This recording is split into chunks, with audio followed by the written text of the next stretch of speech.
Commanders, we're letting off the fireworks with all guns blazing.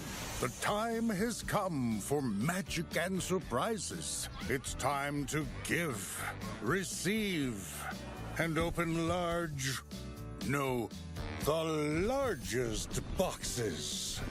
Expect guaranteed gold and whole snowdrifts of random prizes. Gold, credits, days of World of Tanks premium account, decorations for your village, 3D attachments, and 3D styles, both from previous year's holiday ops, and an entire collection of new ones. You'll also find holiday resources in each box. They'll come in handy for your festive village, the advent calendar, the special guests HQ, the store with customization elements, and the gift terminal. But the main surprises are steel and high caliber. This year, the holiday magic is so powerful that even a Tier 10 Super Heavy can fit in the boxes. The BZT-70 is the steel incarnation of might. Its 180mm hammer thunders with such force that even the polar bears in the Arctic region will hear it firing. And they'll know the holiday went off with a bang. The BZT's Snowball Launcher deals an ice-cold 850 HP of damage per shot. Making such a big snowball takes time, during which the BZT-70 can stand and glare at its opponent. Its armor and HP protected in the meantime. And that's not the only Tier 10 in the boxes. The second Tier 10 vehicle is the Coco Dino medium tank. This Italian croc turns heads, making it clear from the get-go that this is no ordinary vehicle. Its armor is so sharply sloped you might cut yourself. 300mm of effective armor on a medium tank is serious stuff. Don't be surprised to hear ricochet when you get hit. The Coco Dino's armament is something in between an auto reloader and a cyclic gun. The intra-clip reload is just a short preparation for sending your opponent off for a rest in a holiday snowdrift. Formidable alpha damage of 470 HP from a medium tank will take care of that. The Croc swiftly delivers 3 of those shots. Then it loads a new present and can fight on like a cyclic tank.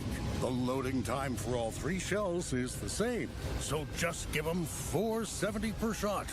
It's very effective.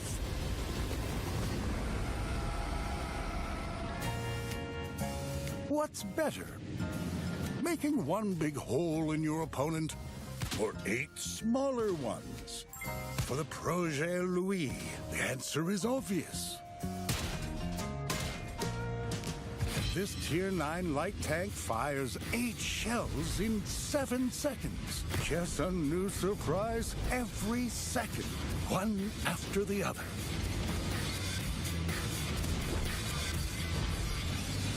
Finished firing?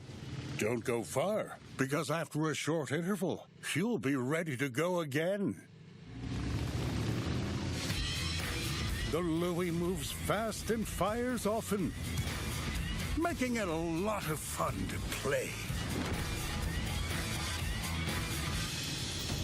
The TBT Heavy Tank delivers 2 gifts in a row to its rivals, each causing 490 HP of damage. You need to wait 3 seconds between shots, but the combination of mobility and armor lets you easily fire a patented pair in close combat. The TBT is like the vehicles from the VZ-55 branch, but with its own peculiarities. It has a rounded hull and no big cupola. So in the right position, it can shrug off any troubles.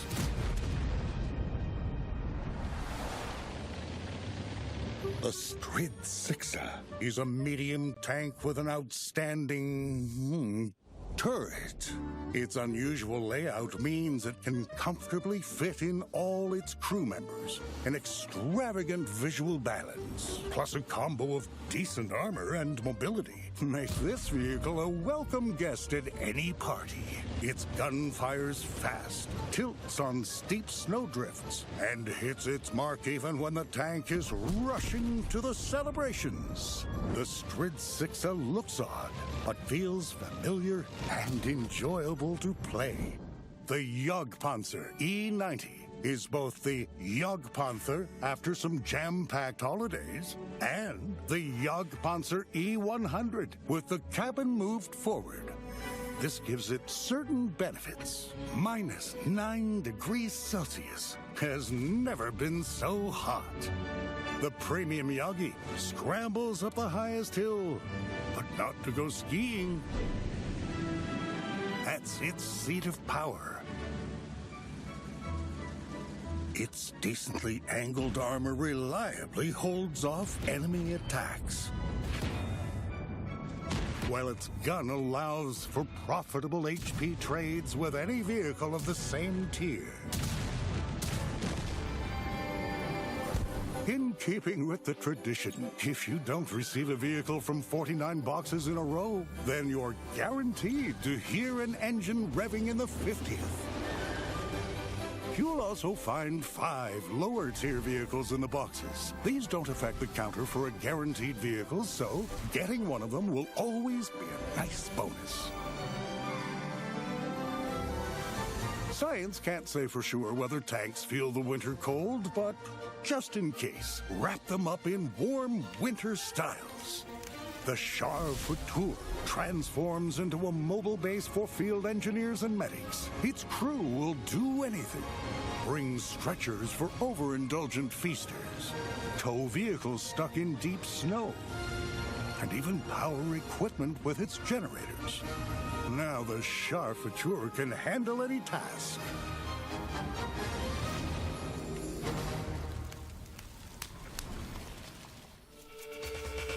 The Rainmetal Panzer Wagon is no longer simply a vehicle built for jungle warfare. It's become part of the jungle, an indigenous beast that always smells and sees you. You'll never sniff it out, so don't stray from the beaten path. The BZ-75 is adapted for coastal defense. This Coast Guard can react quickly to enemy landings in various locations. It's not afraid to wet its tracks and repel any aquatic threat. Meanwhile, something stirs right under our feet.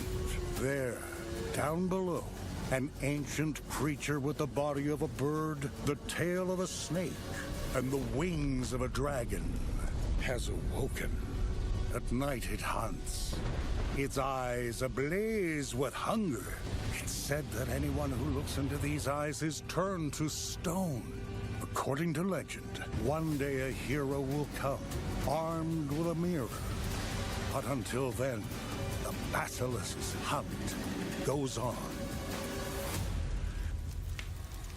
The crew of the Kunsa Panzer once got caught in a blizzard. For several days, they felt their way through the darkness. When their supplies had almost run out, a large owl landed on the vehicle. The crew followed it like a guiding light and escaped. Ever since, the Kunsa Panzer's crew always knows the way home and proudly bears its standard showing an owl. A wagon load of styles from last year could also end up at your disposal. They're still just as bright.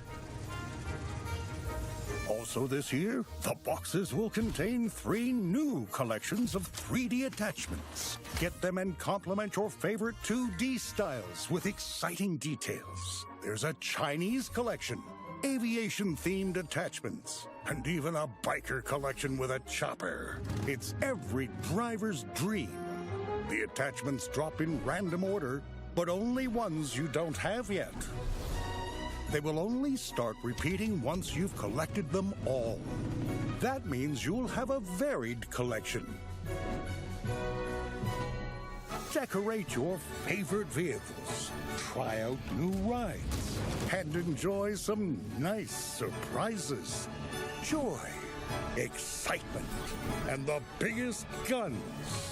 All this is in large boxes.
Frost sparkles on armor, while fairy lights glow on guns.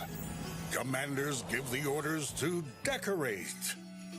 And the loaders have even removed the vehicle's ammo to make room for all the gifts. The villagers are already prepared for holiday ops. Everyone's only waiting for you to start celebrating night and day.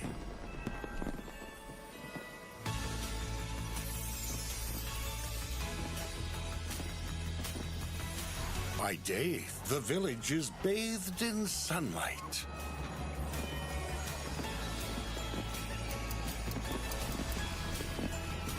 And after dark, it is illuminated with fairy lights, lamps, and fireworks. The time changes the same as it does outside your window, but you can always click the balloon to perform a little holiday miracle. You can also change the village's name if you feel like it, or keep the name from last year. The first gift you will receive as soon as you log into the game is the little STRV M31. Its ammo rack is loaded with festive energy. and it's ready to share it with opponents. What can you do in the village? First off, open a door on the Advent calendar. It will give you gifts every day. 31 days in a row to be precise. 12 open doors will get you a large box. Don't worry if you miss a few. You can complete everything later using holiday resources. Here's how to get them. First, every day, collect resources in your own ship. If you miss a day, then next time the ship will bring you a little more. If you have too much of one type of resource and not enough of another, you can exchange them in the resource converter. Second, you can collect resources on friends' ships. To do so, first choose 2 best friends.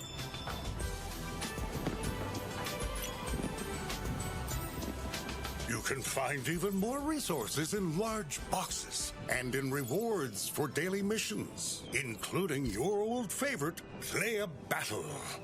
The first 2 types of resources, Warm Amber and Meteoric Iron, will come in handy in the main guest's house.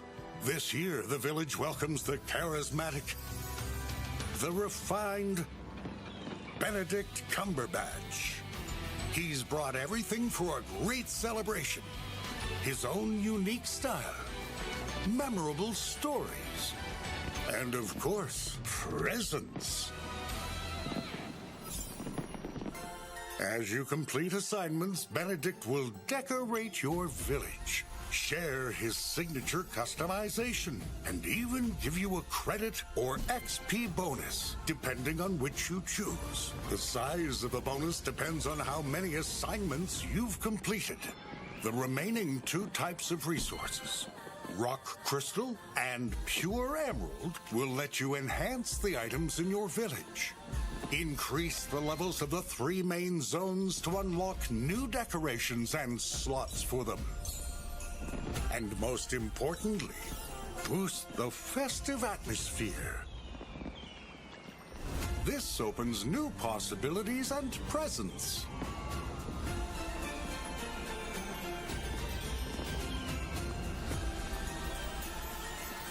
For instance, your festive atmosphere level determines the top vehicle tier that can get a bonus from Benedict's assignments. Festive Atmosphere Level 10 will provide a bonus for both Tier 10 and 11 vehicles. At Festive Atmosphere Level 2, Chaffee will dash to join you, your old companion. This is the world's most advanced processor. In entertainment, its rendering speeds render other processors obsolete. Powers cloud services for billions, helps change the course of climate change, and uses AI to accelerate disease detection and cures. We make the world's most advanced processors, but only with your vision can we advance the world. AMD, together we advance.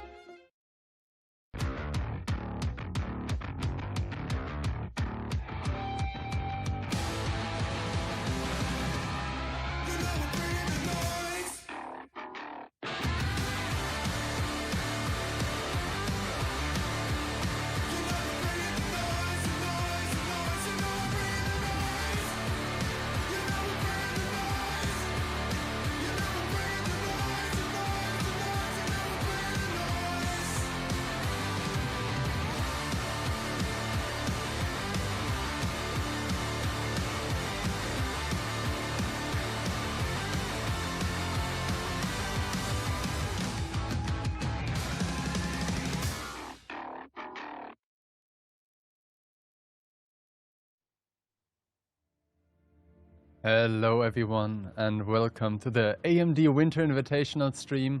Today is day 1 with our quarterfinals. Thanks everyone for joining. We hope that you had a great stream yesterday with the historical stream. Today we are coming in for some EU and North America action-packed games. Jackie, how are we feeling? I'm ready to watch North America dominate, Phil. That's what I'm here for. Maybe you're in the wrong stream then? I don't know. What stream can I find the North American dominance in then? I mean, maybe like some basketball or football streams. Okay, makes sense. No, I'm very curious, especially to see, you know, how the teams came back from China. And Mafia is obviously very happy coming back from China, and usually that leads to a pretty good result in the tournament that comes after as well. And for the others, I mean, it's just to prove their form, because let's be real, it's December, it's already middle of December basically, the year's gone very quick, such as the Swiss stage as well. The most important part about the Swiss stage is who advances, it's in green, and who is eliminated. There's not really any real surprises between... Yeah, I mean, we have two OLS teams that got eliminated, right? We have Vulgus and CTR, but I would say both of them still gave it a good fight, like neither of them got like immediately kicked out. And I think the most important thing to summarize is that we ended up with 6 OLS teams plus 2 OLF teams. Burbology, which was in the final of the last OLF, did not make it, but Stacked, who just came back from WCI, and the defending OLF champion Dopamine, will definitely show what they have prepared. I mean, they are playing in 3rd and 4th match today, but I think it's against Hit and against Cashback, so definitely not the easiest opponents. Yeah, but they also didn't have the cleanest Swiss stage either, you know, dropping a lot of rounds against Burst, which is a team that disbanded after. So for them, playing against Cashback is going to be very tough. But of course they want to prove themselves after China a little more, right? And then Weekend coming in against Mafia as well. Like for Weekend, this is a proving moment. We saw them have a really good run in the OLS season so far before, and then they did a really good result across the season as well. But now let's see how they match up against the champions, Mafia. Yeah. Small important detail, the quarterfinals that you saw in the structure, we'll not play them in exactly that order, just because we want to accommodate the time zone differences for the North American teams and let them sleep for a bit longer. We have 13,000 euros as prize pool for this tournament. Obviously, 1st place takes the main chunk of it, but also 3rd place and 4th place getting a bit of it. 2nd place down to 3K. I think that's still a pretty good amount for some, you know, last moment Christmas gifts. But I think the bigger gifts are definitely the AMD prizes. Yeah, exactly. You know, like 3K, it's still good to play poker with your neighbors at some point, Phil, and make them go home crying, right? But you talked about this, the prize pool, thanks to AMD, 18 of those CPUs available, the 19700X, very good CPU, very powerful as well. And since W ate up most of those prices before, Phil, I think the teams would be still very, very happy to get those. Yeah, I mean, I think both Team Hit and Team Mafia claimed the AMD GPUs from the last OLS season, and maybe like a nice combination with the CPUs would definitely be welcome. Twitch drops also always welcome. We'll have Twitch drops today. 2 mystery drops, definitely something to watch out for. We'll have some premium tanks, and we'll even have a box available. And then you have the chance of getting some 3D customization and the Turtle, a Day of Premium, or another box tomorrow. So definitely something worth checking out and connecting your Twitch account. Plus, obviously, if you have your Prime sub still available, like we'll rate Ducky later, and you can make sure that you're clicking on the right button there to activate it. That's crazy, thank you. So Phil already mentioned it, that we're not going to be playing them in the order that they're on the bracket, but making sure that the NA teams play last, so they have the most amount of time sleeping. So we're going to start it off with Weekend versus Mafia. Now, Weekend versus Mafia, Phil, is probably also the highlight match of the day, if you want to look at it that way. I think it should be on paper the match where the two teams are the closest. Yeah, I mean, Weekend got 3rd during the last OLS season. They managed to overcome Cashback, the other Ukrainian team, which we'll also see later, but then fell short to the other teams, Hit and Run and Mafia. Definitely they're fighting for the top 2. But today it's just about surviving the first day and making it into the money prize pool, and there's the Mafia lineup. Aside from Marcel, all of those guys went together to China and definitely had some great bonding time. And as there was like a high density of training schedules as well, I think Mafia is coming into this tournament as a very well prepared and very oiled machine. Yeah, of course, they had a lot of training sessions in China itself as well, against the teams there to prepare themselves for the WCI, which hasn't been that long, Phil, right? So those training sessions would still carry over, and the community predictions carry over with that. After Mafia's great run, they want to complete the, let's call it the treble here, right? Yeah, I mean, definitely, I would say like deserved 20% roughly for Weekend, but on the other hand, Mafia is the favorite, and I think they also deserve that recognition. Mafia was a team that for a long time was kind of flying under the radar maybe, but I think you were very right to point it out already at the beginning of the OLS season that they have been constantly improving and they have been constantly at the top.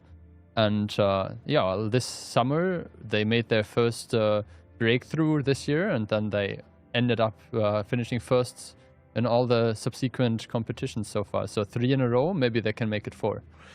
Yeah, I mean, Mafia was always super consistent, but not the one to win. That changed, and now they are that team that is winning. But how long does that continue for? That is a good question. This event would be a nice stepping stone as well to future events, right? And it's going to be happening on Cliff is the very first one, as Sand River and Ensk have been banned. So we're going on to Cliff between these two. That's picked by Weekend. And moving on to Mafia Murovanka. I have some pleasant memories to Mafia on Murovanka, but then I have probably even more pleasant memories to Mafia on Pilson. I have one memory on Pilson, and that is definitely not a positive one. I remind you on a Type 5 that was in a 1 versus 2 situation against, I think, Conrad and Profuse, and that did not end up very well for Mafia. But yeah, Siegfried line, we haven't mentioned it, but during WCI we had Tundra instead of Siegfried line.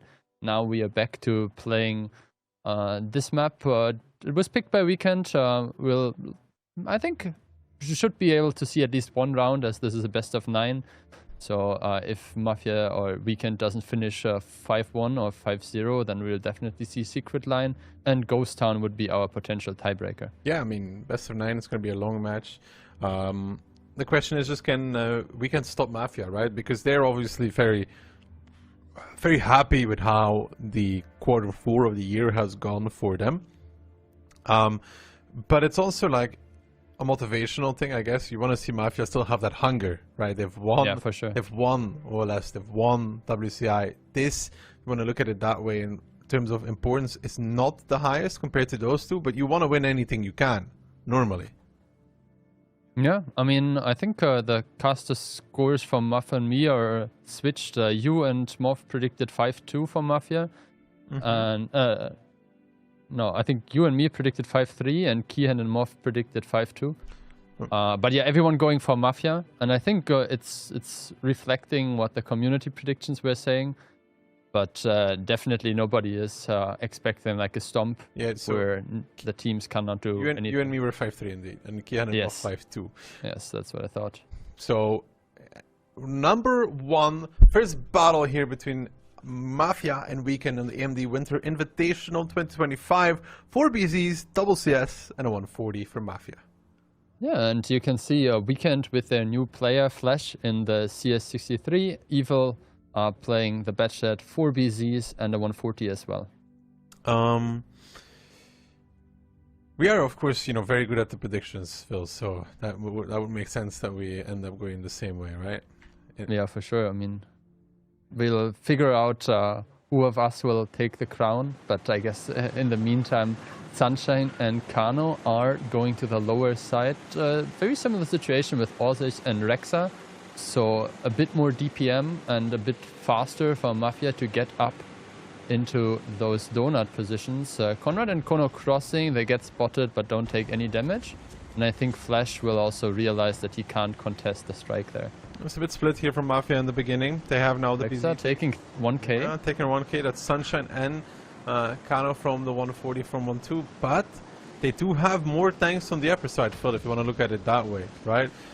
For Mafia, because all of the tanks outside of the 140 are committed already, but Rexar might actually get repushed here by Isat and Flash. They want to reset Kono as well, but Kono is the first one to take some damage. Sunshine now coming in from behind as well. It's a re-aggression on towards 1-2 line. You can see in the meantime, YOLO and Yuzek also moving in. The strike gets put by Rexar, but that will be his last move in this battle. Might try to ram a little bit into Sunshine to make it just a little bit harder, but Isat falling together with the BZ of Rexar. It's actually not that bad for Mafia and not that bad for Weekend either. The repush coming back in towards Sunshine, but he's very well covered by the 140. He's just putting in shot after shot after shot. Conrad down towards the one shot, will die to Flash. The new addition for Weekend, picking up a kill there as well, and now Sunshine making one more boost again, trying to extend his life for as long as possible. We can see that Weekend is starting to struggle ever so slightly. Kono will die here, dodges Clownzik though. That's a big dodge, but Flash will find another. He goes down towards the one shot though, and this battle, it's not decided.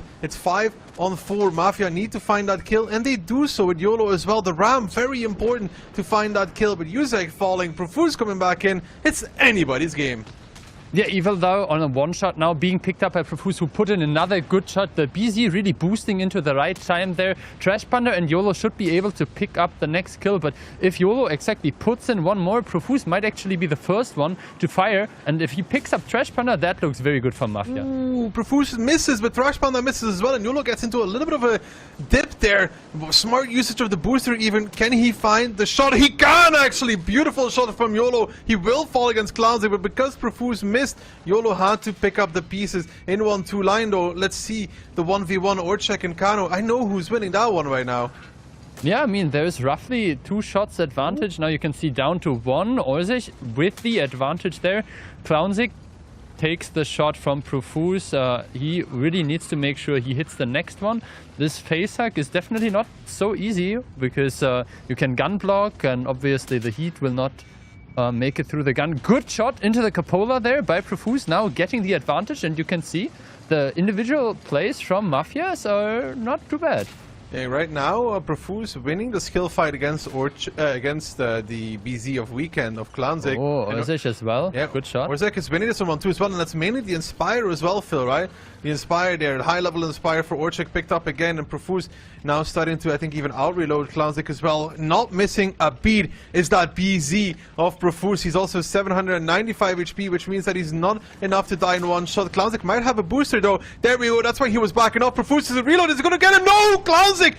Beautiful play to compensate for a little bit of skill issue there, and Orchek missing as well. You saw him ever so slightly back off from Profuse, and that was great from Clownzik. The shooting before, maybe not the best, but the fact that he was able to back off, get just enough distance, and ram Profuse before he reloaded was very, very good. And now Orchek, with it all left to do in a 2v1 situation, is not really favored to get it. Kano taking the info, Clownzik taking the strike. The strike should hit in this scenario. He'll be on the lower ground on a one shot as well. And Weekend, it was anybody's game, but they do end up getting it, or should end up getting it. Yeah, I mean, Clownzik has the strike available, and he should be able to put it onto Orzic the moment Kano spots him. How much is the BZ heal on level 1? That's a good question. Like, will he be able to heal over the... Oh, good shooting.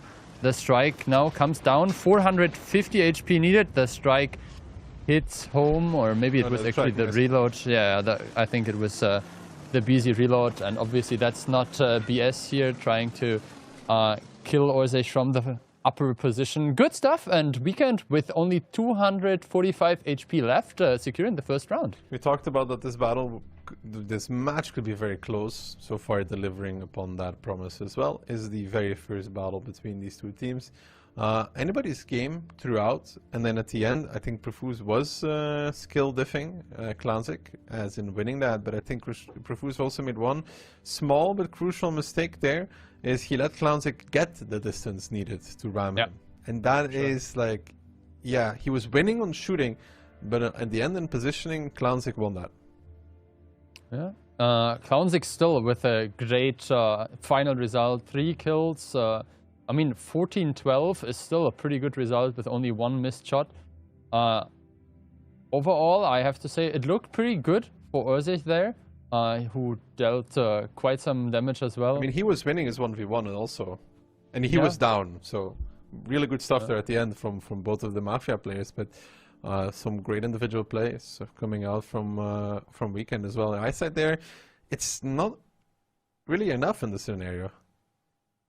No, and I mean, you can see a bunch of healing as well from the BZs. Like some of them have like 800, some of them like 400.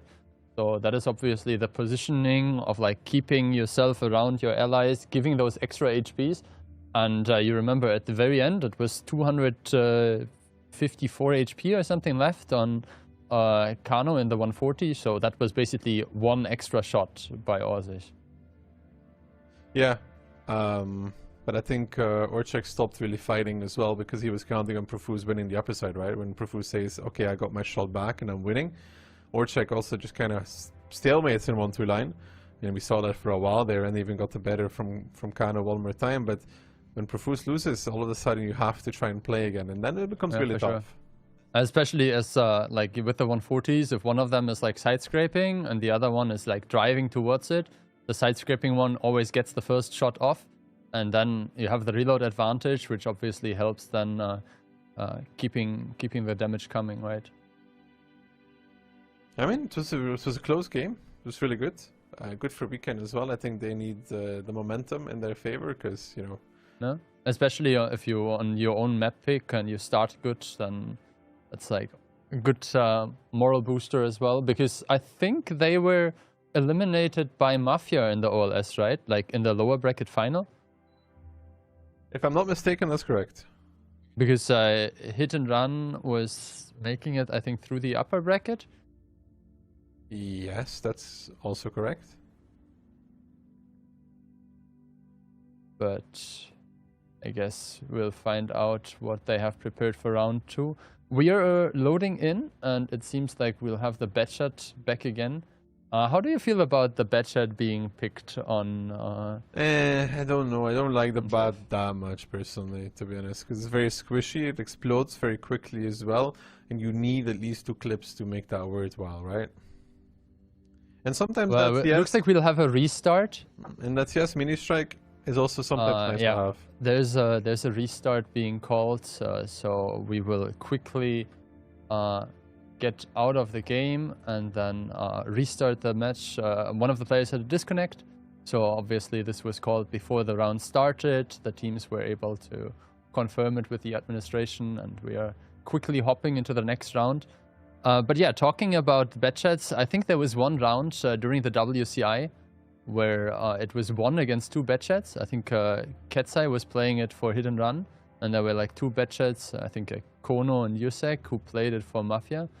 And they were like really well focused out of the game, like kind of like chased around and so on. So Batchat can obviously have a great impact if you put in like a clip early and then you can reload with a shortened reload and so on. But as you mentioned, like brawling against BZs and so on, especially if you take like a shot here and there and the BZ has like the, 13 seconds reload, and it can kind of like bridge that time. But yeah, it also takes a bunch of shots from Batchats to really kill a target. Yeah, and you know, the mini strike of the CS at times is also just a better ability to finish off those one-shots, and not just finish off the one-shot. When you have 2 CSs, you can chain stun people, right, as well, which can be helpful for the fight. No. Plus obviously on Cliff, like sometimes you need another decap or something, and you know, if you know where the tanks are, you can just put a small strike there. That can obviously not be done by the Batchat as well. Yeah, you never know. You end up in the scenario where you actually have a few one-shots in front of you as that CS63, and you can actually pick up on that. We see CS kills quite often with that ability, especially because these players are usually keeping it until the higher levels, and once it starts doing above 200 damage, you know, it's not that little. I mean, we are starting into the next round, it looks like. Yep, we just loaded in. Looks like everything was confirmed to be fine now. So the players are back preparing, and it looks like they're sticking to their Batchat. I also think that the last game doesn't get so close if Iset doesn't kind of overplay the corner, you know, because he died for no reason. Yeah, on the other hand, I'm not sure if you saw it, but the bed set that was basically driving around in the first in the cap area, got tagged by Profuse on on the crossing on like E3, E4, and then ended up like being a one-shot in the fight. He put in like 3 shots of his clip, but then got picked up by Profuse as well, who kind of like joined very quickly. But yeah, talking about it, very quick tanks on the side of Mafia, 4 CS, double BZ, and a 140. And obviously Weekend, as we mentioned, with a Batchet, Hurricane, which is also the CS, and a 140 combined with 4 BZs. Yeah, but here the thing to watch out for, of course, is that Mafia added speed, right? The 4 CS is a lot, so you have to play around the strengths of that, the mobility. So 2 of them going straight around the hill, 2 of them going straight on top of the hill. I think they want to play in a little bit of an older strategy here in a way, Phil, where they don't contest 1-2, they don't really contest middle, they just take the hill, play from that, push around the hill really, really quickly as well, and punish you if you're trying to take back that hill, right? And try to play for that. Yeah, we had a match where this was played already during WCI. I think it was like 1-1 who was playing against it. Was it 1-1 against W or something like that? Interesting, Conrad and Rexa immediately pushing through. I think it's not a bad decision. They will have a nice angle there onto the BZ and can apply some extra pressure. Rexa taking 1 in the process. Evil also taking 1 in the Batchet. You can see he is tucked in this A5 corner. The recross has been done, and Weekend, who were initially up like roughly 1000 HP, are now bleeding. And this repush here, Phil, it's a desperation one, because they realize that if they don't do something, they're going to be in real trouble because of the fact that they have the hill from the side of Mafia under firm control, and now Kano pushing back in with the 140 as well. They're trying to do 2 ways, attack the CS63 while at the same time repressuring the hill to try and get something going here. Good shooting on towards Kono, a good strike as well. You can see the damage definitely adding up. Rexar is getting pushed down even, I think, but did he take Kano with him? I think he did. Oh, that would be very important, because it's the 140, and obviously all the Inspire plus like nearly 2k HP will be gone. You can see on the hill the brawl is still continuing. Mafia is up in HP, and Weekend just doesn't have the guns and the crossfires anymore. They don't have anything. Kano is swimming with the fishes already, and the rest of the team probably not too far off. It's really hard to come back from that positions that they had. No hill, lots of tanks 1-2. If you just sit, you're probably gonna lose as well, right? Because once you lose that top of the hill control, it's really back to wrestle yourself back into the match.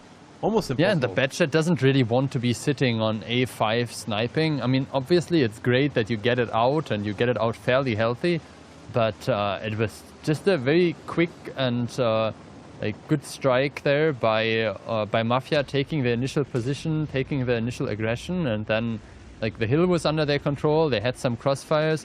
I mean, Weekend did not hesitate to do their repush, but it was expensive, and in the end it didn't really work out. Do you think it would have made a difference if Kano stays alive on like B7 on like 1.5k HP? Nah, I don't think so, because they wouldn't win the hill. Yeah, I mean, you can see it right now. There are like 4 tanks sitting there like the goats. Yeah, they couldn't win the hill, so even if, let's say, Kano kills the guy and he doesn't take any damage back, and he's a 1.5 HP, he's still stuck. He can't move. I think Ozich picks up the next one, and I think at that point it's a bit of a snowball effect now. Mafia obviously doesn't have to do anything, but they have good positions to get Clownzik out. Small strike from Kono confirms the kill, and now with Ozich picking up the next one and them having good information about the position of the Batchet and the Hurricane, I think it's just a matter of time. No, it was a really good round from Mafia, and they did something which is also good against Weekend, right? Weekend loves to fight. The way that they play, their orientation, their thought process, is always looking for that fight. Early on, repushes, whatnot. They made this repush extremely difficult from the side of Mafia, because they were so far away from the Weekend tanks. That's such big distances to actually cross, that it was always going to be a very, very hard game. And you know, this is one of those strategies where if you're Weekend, you look back at this, you're like, well, we lost in the first 30 seconds of the game, to be honest. But that's why, I mean, it's very good to confirm the first round in your favor. So if this would have been a 0-2, for obviously either side, that would have been a bit of a problem. But now splitting the first map and reducing it to a best of 7, I think it's still anyone's game. Oh, for sure. Cliff being split, but you know, I kind of wanted Weekend to start even stronger here because I think the next two maps are like more Mafia orientated with the Murovanka pick coming in and especially the Pilson pick, while I can see Muro be split down the middle because, you know, fight potential. I feel like Pilson is Mafia written all over it. Yeah, you can see here the 140 took 2 shots and then drowned, but as you said, like it probably wouldn't have made a big difference. The BZ stayed alive on the hill, healed each other up. You can see here 1000 ally healing as well on the hill, and another like 400 ally healing, plus obviously the own healing. Good stuff coming there from the guys of Team Mafia, and I don't think anyone specifically did like a big misplay or something on the side of Weekend. It was just like good stuff from the side of Mafia. No, it was just a really good round from Mafia, just a good opening, and then, you know, they just had to follow through with it. It was all according to plan. You know, even if those BZs from Weekend took less damage getting up, the problem is that Mafia's BZs are so close, right? The moment they see them cross over, they come towards the middle, they're starting to retake the hill as well. It was almost impossible, to be honest. Well, that leaves us on Murovanka, as you have mentioned, definitely a map that Mafia knows how to play. They picked the map, meaning Weekend had the side selection, and from what I can see, Weekend will start in the north. I think in the past it was kind of like the common understanding that the north has a bit of an advantage in the middle RT strike area. But I think both teams will be able to fight from either side, and with the slight changes to the meta when it comes to like defending the point of interest for communication center as well at the beginning, I think both sides are definitely very much playable. Yeah, I mean, it's not really that much anymore. We see straight caps, right? It's there's a lot of plays around the cap area, but straight caps are uncommon. It's mainly like this 3-line. On the outside there and towards the middle area, we see a lot of fights, especially for the middle ID strike at the church area. There's a lot of this area right here. There's a lot of fights erupting around it. Yeah, and obviously with this giving you a very good angle towards the cap circle, it's not only a critical position because you want to get the strike, but it's also great for crossfire and like controlling this very important middle part. We have seen a bunch of teams playing around light tanks as well. The red strat is still fairly viable. There are certain adaptations towards it, but we'll have to see what the teams have prepared. We even saw a bunch of K91s. That is definitely something that I could imagine us seeing as well. Maybe not multiple, but one. And it looks like Weekend picked one of them. Interesting lineup. BZ, IS-7, E50M. K91 for the RT strike, Hori with the ability to pick up kills, Inspire by Evil, and Sunshine in the RHM. Mafia also very combat heavy, double BZ, but more straightforward, triple E50M, Inspire Tank, and YOLO in the RHM. The Hori on Murovanka, we quite often see it have good games, right? Yeah. It actually, I feel like it still kind of works, especially because of, you know, the tanks is getting pushed out usually is like BZs. BZ has low heat pins, so already struggles against the Hori as well, and you know the AP is still really, really good. How does it work with like the IS-7 ability? He has like 7 different vehicle types now. That is like pretty potent, right? Like for the individual tank boost, it's pretty good, right? Yeah, of course he gets. I mean, it makes a difference compared to it just being 4 different ones, for instance. Yeah, of course, but you know, it's still an IS-7, right? Yeah, for sure. I mean, he will likely be used in this position that we have seen earlier already, like pushed up to where the RHM is right now. But so far, it's Sunshine in the RHM, kind of like spotting out, getting some initial information, and obviously Mafia has that information already because they got the point of interest to reveal everyone from the start, meaning that they didn't really have to do any gambles, and you can see they're setting up quite patiently, I would say, with a bit of a split. I mean, both teams respectfully approaching this battle. Completely very passive from both of them. You can see now Flash is moving up. I mean, It's weird though. Clownzik will take one, I guess, by the 140. It's weird though, because like, it's very anti-weekend when they start like this, you know? Yeah, but on the other hand, maybe it's a good thing to kind of mix it up from time to time. If they are able to take 2 strikes, I think that would be pretty good for them. Yeah. Like, I mean, if you're weekend, right? We talk about the fact that they love to push. They're not getting the second one, but they got one. For them, I think the biggest improvement. I think they will get the second one. Maybe it was just like YOLO shot some HE onto the IS-7 turret. But I think if the angles are not so great. I think if you're weekend though, I think your biggest another shot. Your biggest room for improvement, right, for OLS is adapting a little bit more, like having a second style you can play. You know, being able to slow it down when needed, because they thrive when it's fast, but when it's slowed down, usually they fall apart. No. One important thing to notice is that Kono was the one that shot Flash. Like you can see that he lost like 600 HP or something, or 450. Some of it was HE, but one was a heat shell from an E50M into the side turret. And Yusek got spotted. So Weekend got information about 2 of their tanks. Plus they know that the RHM is in this area. So I think they should be able to kind of like confirm this. They just stopped YOLO from taking the point of interest. I think he took it anyway, but lost 450 from the strike. So both teams are very hesitant. Yeah, they had to strike YOLO if they wanted the replane, because I think YOLO planed out a Hori 3, which as a result meant that he couldn't peek to reset the information tower, so they had to use the strike. But Clownzik will just get another one again, and that is the thing that could be a problem over time, right? The fact that Weekend could take the strike, Flash could try to take it again at some point as well. Yeah, I mean, the IS-7 is kind of made for this kind of scenario where you are fine taking a bit of damage here and there. Now he is obviously also unspotted. Conrad is approaching the cap circle, so as Clownzik is positioned towards him, he will get decapped. Good shot there by Rexa, I believe. Clownzik gets decapped from, I think, the E50M. Conrad missing him, but he cannot really back up because they know that Rexa and Yusek could shoot him from the other side. Now the problem here for Clownzik is that I think he can get shot by the E50M from the 7 line as well. Then they could be making a crossfire on towards his position at some point. No. He's on the western side of the rubble. He flipped here. He's on the east now. Oh, let's see. Like he when you were talking about it, he switched. Now he's facing towards Kono. So I think Kono should have shots here, right, against this BZ75. Yeah, there you can see he puts in a good shot. I think Rexa missed, but they definitely kind of need to get Trash Panda into the game now because they just lost like 3k HP in a row.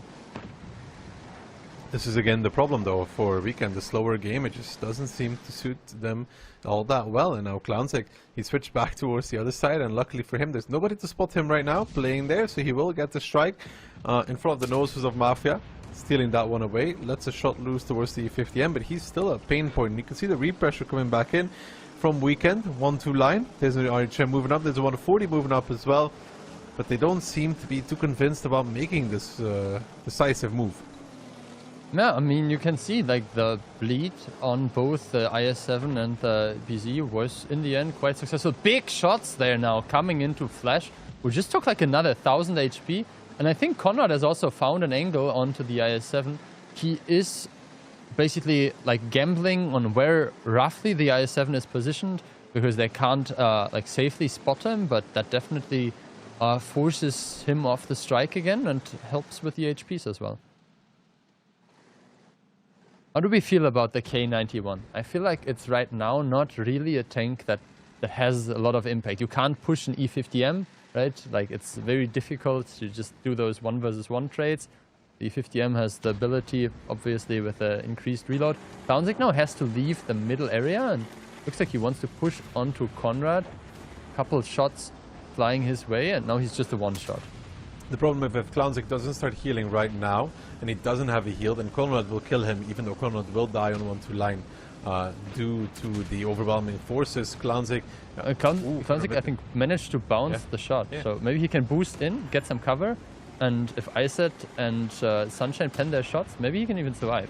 Yeah, and especially now with the heal. Yeah, now Mafia's a bit slow to retaliate, but they do get their E50M out of this position though, like on the one line. I think it was Orchek that was pushed up close. Yuzek tried to kill Flash in the meantime, but he took a lot of damage for that. Rexar missing the shot as well. Now reloading, or actually intuitioning over. Does find the kill on Flash, but it's been very expensive for Mafia. That lead that they had in terms of HP, it has disappeared, but they now are the ones with control over this middle strike, even with some control over the eastern strike with YOLO as well, but they're the ones that are down in HP as well. And now that K91 you talked about, DPM is what it does very, very well, and it's finding Yuzek shot after shot after shot. He puts him down as well. I said with a great play there, now finding some shots even on towards the side of that BZ75, who's completely left alone on towards that building. Trash Panda having a field day, low DPM, Chinese heavy versus Gigachad, German medium, 1-1-1 shots coming in, and he picks it up as well. And now Mafia is looking down the barrel of Weekend and down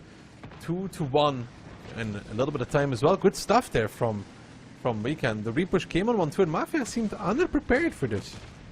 Yeah, I mean, I was feeling like it was going pretty well for Mafia, and I think if they would have had this shot from Conrad hitting onto, I think it was Clownzik, then maybe it would have looked a bit differently. But now forces of Weekend are kind of like crawling back all the map control. They won the light tank duel there, and this should be a confirmed second round in their favor. It will be. It's very good for them as well. Again, taking back the lead of the match. It was a slow game, and then for them, they're probably very happy to win it as well, because honestly, for a while there, it looked really tough. When Clownzik was getting angled out in the middle, I think Mafia kinda let him escape for a while there. You know, there was no play on YOLO. Clownzik was flipping back between western and eastern side, and they lost track of him at some point. No. But good for them. I mean, also, I have to say, interesting to see Kano basically being rotated out of the usual Inspire tank role and picking up the Hori.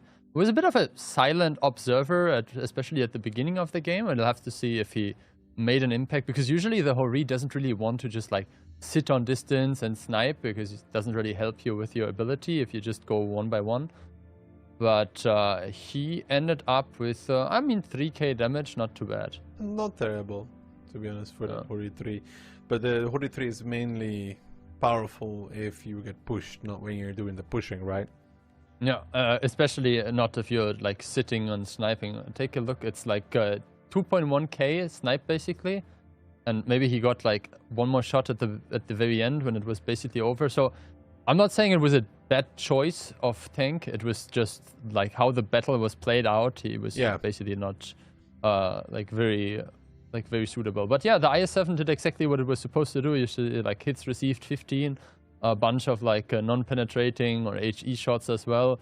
Evil staying alive in the 140 for quite some time as well, using the ability 5 times over the whole game.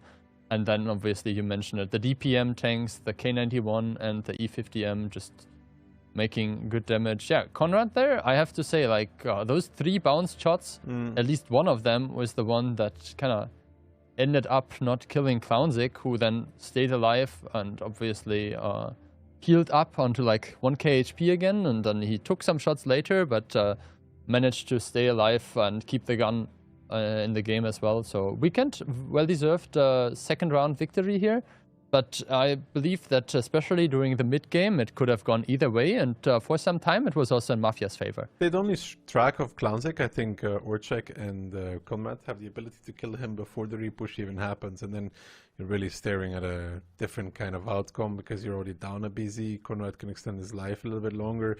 You don't have Yuzek trying to make some peeks into the middle either. But, you know, that's a part of the game as well. You know, Clownzik positioned himself well. There's no plane available, and Weekend ends up winning that.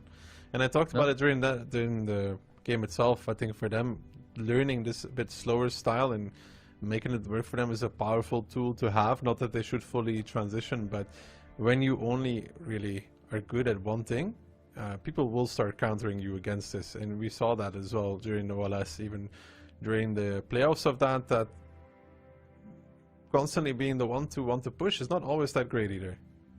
Yeah, and I think adding ISET during the last, I think like last or pre-last tournament as well, to their team was definitely also an addition that helped with the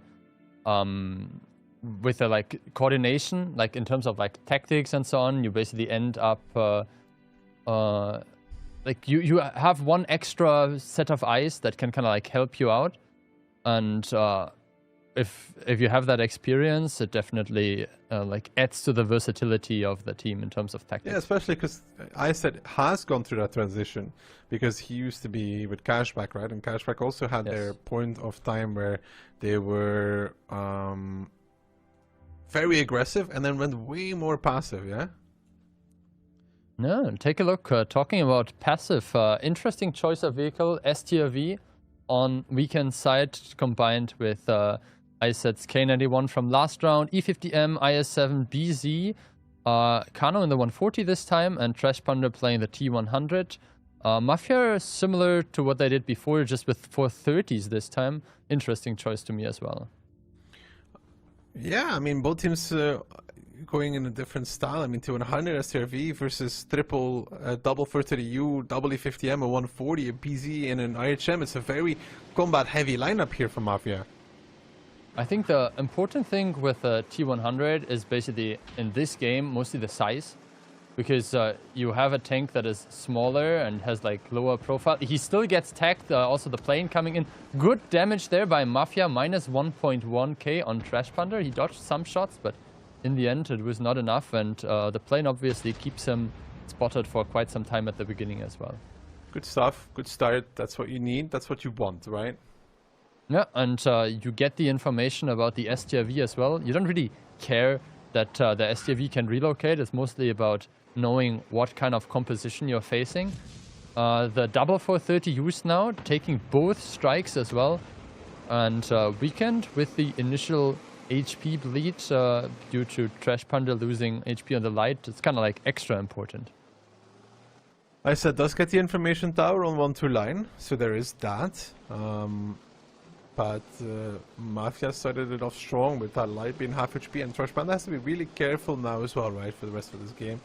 And the T100 is already not the healthiest light in the game.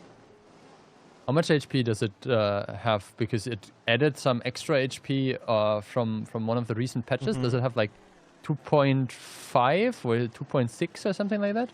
Bit less than. I think it was 1,570 with field mods and without the onslaught modifiers. So with like extra HP from modifiers and now extra HP from the patch, you can see it took like 1.1 or something. Yeah, it would be like a little bit below the HM, because the HM has higher base HP. Yeah, I just checked. It's 2,470, so he roughly lost 1,000 now. But 3 strikes would not be enough. Like 450 would just be 1,350. Still, it's very very low for that early in the game. You know what's the big problem here? Is that they have kind of like no access to the objective. There's going to be 4 strikes soon. If Mafia drops the plane on Mafia, they need to first use it because it's the same tanks. Of course, right? but they can just drop it on flash, drop 900 and retake the strikes because he's the one target that's spotted right now. I think that's what they're doing. I mean, you can see they just used one. Yep. So Flash took one and took the second one. So now 900 damage applied, and obviously they will just do this again. Repeat. You can see Orzich as well moving in. Proactive move on the side of Mafia. The second 430U did not get a strike, so there was only one available. Just as a piece of information, there was a reset, an HG1 as well. But it's already 900 extra. Conrad now getting repushed by Clownsec. Kano is there as well, but Clownsec, I think this is a mistake. He wanted the support from ISET, but ISET got pressured back by the BC of Orchak, if you remember, that went into the cap. So now Clownsec just kind of by himself doing this move. I'm pretty sure he expected the K91 to be there still, but maybe some miscommunication, Phil, between the players of Weekend, because I'm certain he was relying on ISET to do the damage to this for 30U, right? Yeah, and you can see Isaac like in G1, H1, like fully has fallen back. This is a bit of a desperation move now. You can see they are down significantly in HPs, and Flash is obviously spotted getting there. He does have a hull down towards Rexa, but obviously with the crossfire not being eliminated, the 430U of, I think, Conrad from the middle will definitely bleed him out. Yeah, I know, Flash is gonna die. There's just too many angles. Conrad picks it up as well. Rexar is still alive. It's minus 6,000, minus 2 guns as well. Then positional lockdown has been achieved by Mafia. They've got everything they wanted and more, and strikes coming in again. People being spotted by the plane from YOLO. Cascano and Sunshine obviously needed to be spotted by somebody for this to happen. Rexar taking a strike, Conrad taking another strike, which feels like it's his 3rd or 4th strike already in this one game. That's quite a lot for one man. Yeah, and obviously the damage racks up over time. You can see the HP difference is over 6,000 at this point. And with that, we still have to keep in mind 2,000 of those are on Evil, who is basically like, I mean, I don't want to say out of the game, but it's not really a tank that can contribute.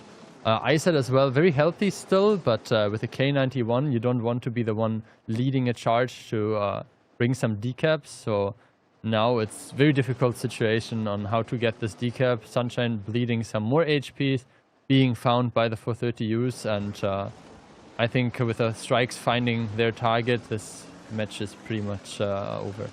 There was definitely some miscommunication there, because I said when he was at that building in front of the radio tower against the red line, he has shots onto the back of the strike, right? And I guess they were banking on Clownzik boosting in, and then I said doing a lot of damage as well back, but it was just Clownzik by himself, because I said got pressure back. So yeah, that was not that great, and it seems kind of the name of the game right now, right? We can win a hard contested round, and then Mafia kind of just win the next one. Yeah, and I mean, both Mafia victories were not really like fought over a lot. It was a very straightforward outplays in terms of tactics. I mean, don't want to say that Weekend was just straight out worse, but Mafia was just very much convincing with what they had planned, and Weekend feels like either didn't have the tools or didn't know how to use the tools they had to their availability to kind of like get out of this situation. For sure, K91 and STRV are not tanks that you want to repush with into other hull down tanks controlling the objectives. And this kind of reminds me a bit on a situation that we saw Mafia putting W into on Sand River. You might remember we had W losing a tank at the beginning, losing some HPs, and then Mafia controlling like the strikes and just like had the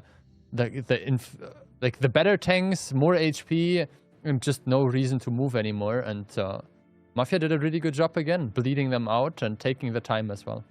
No, it was just a solid round altogether from Mafia. Again, it seems like Weekend wasn't able to deal with the setup that was against them from Mafia.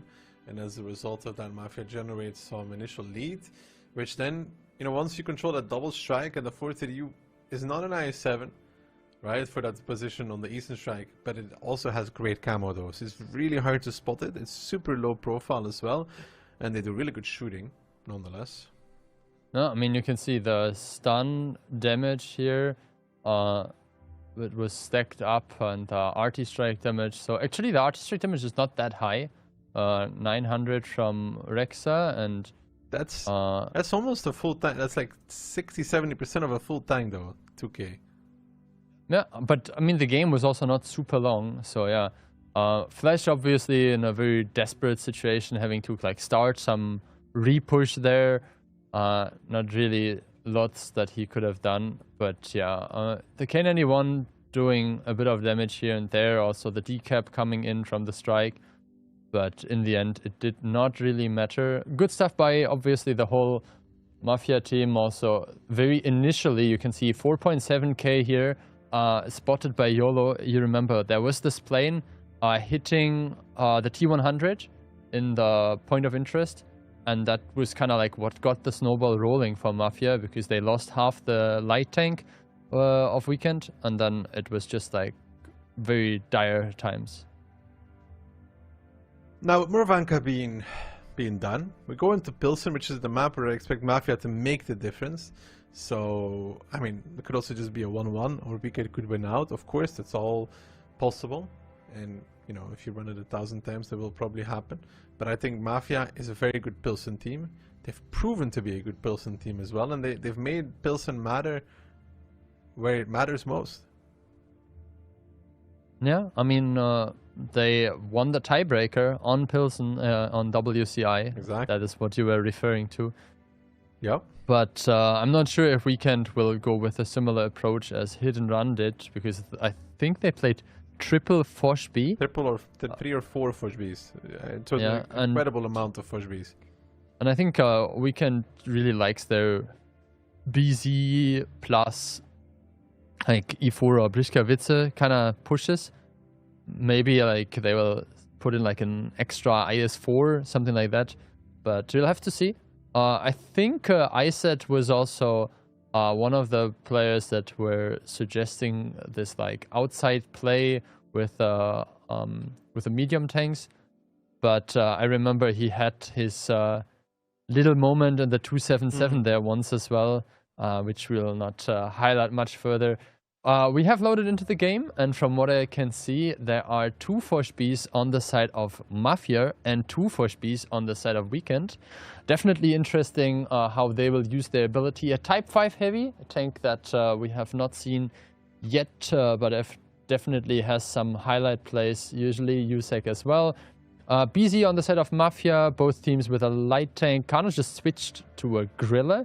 Usually something we see Monster from Hit and Run play, and double 430U for Weekend as well. The Grilla says usually that you're playing from the south. It's almost exclusively picked from the south because it just has slightly better angles in the beginning as well.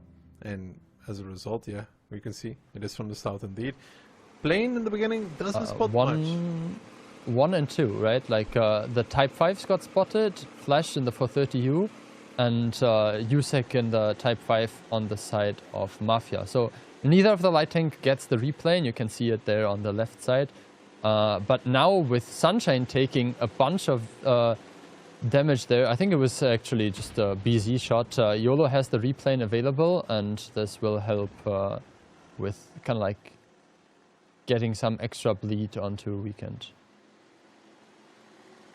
It's almost not worth to use the plane in the beginning on this map, I feel, because people just dodge it all the time. But both players are able to generate another one, of course, so there's that. But it's very heavy field presence, and normally you would always favor the team with the Grilla, right, for this kind of setup. I guess the Grilla has the advantage of kind of like playing this balcony position. On the other hand, we also see that the Type 5 of Mafia is kind of like less isolated. It's still a bit further away, but it will get to the strike, which obviously is great. And he can maybe help out Conrad there. He will not be getting any decaps onto him because the tanks from Weekend are involved into some fighting as well. And now with Force being spotted, we'll have to see how that goes. Kono actually made a good play here, made sure to clear 0 line, even though Conrad was getting aggressed, but Rexar gets spotted in behind, getting clipped out as well, down to 404, one more shot could do it, he will survive, the ability heals him up, yet again past the one-shot marker, and now Kono coming back in with the shells loaded as well. I said in the healing part of the ability will not be living through this one, but I think there was a big shot from the Grilla even coming out towards Kono. Kono fluffing one, but he has one more available, hitting the reload now. Rexar healing back towards 1.3, and we can try the aggression, but now Trash Panda kind of left by himself on the front line. Profuse coming back in as well. The strike from Yuzek from the middle of the map, that Type 5, you said he was less isolated, coming in as well, getting the shot, and Mafia knows that there's a Grilla available. We can make the initial play and kind of make their Grilla less useful than he could, kind of sitting there hoping for somebody to peek, but right now you could imagine that it's not going to be happening, and Evil pushing forward. And his own respective push beyond towards Kono, missing on the first, needs to get it. Kono just trying to survive until the healing starts. He's clapping back as well, and Evil will find the kill, but the price is so very, very much. Yeah, I mean, he is sitting on 300 HP. There is a strike being deployed onto him. Clownzik as well here in the 1 versus 1 does not look very good against Yusek. He manages to go into another heal, so he heals up above the 700 damage threshold that usually is the alpha of the Type 5. Yusek going out sideways, taking another shot. Clownzik with the adrenaline rush should have the reload advantage now, but you mentioned it, the Grilla not too useful in this late game situation, having that much HP on his side. Yusek picks up the kill, and Mafia with 8 versus 4k advantage now should have the game in their hands. Yeah, and the question here is a simple one, right? I mean, the Gorilla hit a few shots, by the way, I can tell you that much, because he hit Kono as well on 0 line. But, first of all, Kono making a good play. There was a regression on the strike on towards Konrad, and instead of peeking up, which you see a lot of players do, right? They try to peek up to help the guy on the strike. He kept pushing down. He found I said then ended up losing that trade. The Gorilla did give a shot, but the question there is, why does Weekend decide to make the play themselves with that Gorilla? Because I think Kano got 3, maximum 4 shots, and it's down to the fact that for a while there he was not able to really shoot anything. Yeah, I think an important thing to notice is the way that the tanks drove towards the field side. So the 430 use from Weekend, especially Flash, drove basically the fastest way possible, basically following the light tank immediately, and he got spotted. He even took some damage, which helped YOLO getting the initial replane. And the double push of Rexa and Kono made it the long way, stayed unspotted, and you mentioned it, 4 shots here, by the way, from the Gorilla. Yeah, and then Mafia was just able to kind of like keep their Type 5 relevant. Only 1 hit with the RT strike, but overall great shooting by Yusek. I mean, mainly just good moves from Mafia, like especially that clearing 0 line with Kono is so important. If they pick up at the first beast to try and help Konrad, they lose the game instantly. Yeah. But the fact that they kept going down, they found Iset, then they won that trade as well. Rexa survives narrowly. You know, he was 404 HP, even with the heavily reduced RNG and Onslaught. That is still a roll. Like it either. Yeah, and I mean he dropped to like 150 and then or something. Back to 1.3. So exactly. It was a big heal. And because of, I mean, he healed a total of 1.5k, like 1,460. That's a lot of HP. Yeah, for sure. And he, well, he did 8 out of 8 penetrations as well. So like he made his damage when it was mattering. Yeah, there's also the question, like, you know, outside of why did they push with the Gorilla, it's also like, how did Clownzik lose this height? Because when we saw the camera switch towards the Type 5 heavy fight, Yusek was on like 3k or 3k plus, and Clownzik was a 2-shot. Yeah, I mean, maybe Clownzik tried to like help onto the other tanks. Like I just checked, like he fired 6 shots during the match. 1 was probably at the beginning, and then he did 5 shots, 5 hits, 5 penetrations. I think Yusek just ended up like maybe like getting 1 angle better or something like that, and he shot 999. I mean, the last shot was obviously the one in the Gorilla, which did like, I don't know, like 50 damage or something. But Yusek maybe just ended up getting the first initial trade, and then just played down the HPs. Good round for Mafia, but also kind of expected from them on Pilson. It has to be their map, with how often they play it, with how good they are as well. This is where you would expect them to make the difference, and so far, a good start for them as well. It was the first round where I feel like they actually had to work for it, you know? Yeah, I think we haven't seen any E4s so far. I think that might actually be the flavor of the second round, because usually that's a tank that is very potent on Pilson. Even though we have seen that like aggressive Brishkavitsa moves can outplay the E4, especially on maps like Ensk, where you need some time to get in the DPM, which the Brishkavitsa has obviously much more than the E4. It looks like Mafia this time with a Gorilla? Yeah. Does seem to be that way. Gorilla for Mafia, RHM, Foch B, 140, E50, CS and a Type 5, so 7 different tanks there for the side of Mafia. Weekend, this time they're looking like the more aggro team though. Type 5, 140, 430U, triple Foch B and an RHM. Triple Foch, it's a lot. And obviously we have the situation that if the strike is being contested on the field with like a cap movement towards the 3 line, the Gorilla is usually a bit out of game, but it looks like nobody is pushing immediately. So 2 tanks spotted, Kano and his buddy next to him in the Type 5, Clownzik getting spotted and Yusek getting spotted on the Mafia side. HPs are obviously pretty even. at the very beginning. YOLO trying to get the communications center is not getting decapped. The shot flew in a tiny bit later, and I think it missed as well, or hit the little house there. So good information for Mafia. What should Weekend do next? I mean, they're sending triple push B down 0 line, so it's going to be very tough. They need these push Bs to... If Mafia doesn't commit too far on 0 line, these push Bs are just kind of marching into their death if they keep going. That's my worry. I mean, we have at least now 2 strikes taken on the side of Weekend. Flash in the 430U was not idling. He was like making his way towards the E1 position, getting the initial information that nobody is there, and then took a strike, which is good, right? Getting 2 strikes also kind of makes sure that you're, if needed, getting the stun onto them. Like, you cannot use the medkit twice in a row. But you mentioned it, like this trap there in the corner of JH0 is definitely very dangerous. And again, like Clownzik has lost like 1000 HP, while Yusik is still full HP. Yeah, but this time Clownzik was pushing into the middle though, so it's like more understandable, no? Yeah, I mean, he picked up a strike, which is obviously good, but we'll have to see how the like mirrored position compared to what we had in the previous round, where Yusik was the one controlling that one, will play out in his favor. There is 3 tanks waiting here for Mafia. Conrad is backing off and eyesight is starting to creep up. Makes me really, really, really worried for that push B. Yeah, I mean, someone is always the first one to drive in, and so far nobody is spotted. I guess that's a good thing for Weekend, that their move is not fully known Random plane on Profuse. It hits home, he's dead. Oh, that was important. That was a big one. So they hit him. That changes the situation. Look, Kono and Rexa are moving forward, and now the trap is basically on Weekend's side.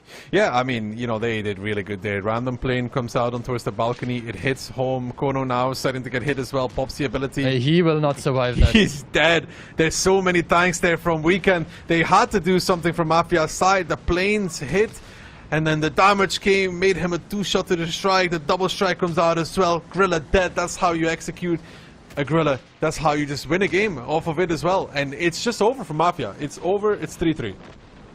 Yeah, I mean, great stuff. And Weekend here with, to be honest, the first round where they are like convincingly winning.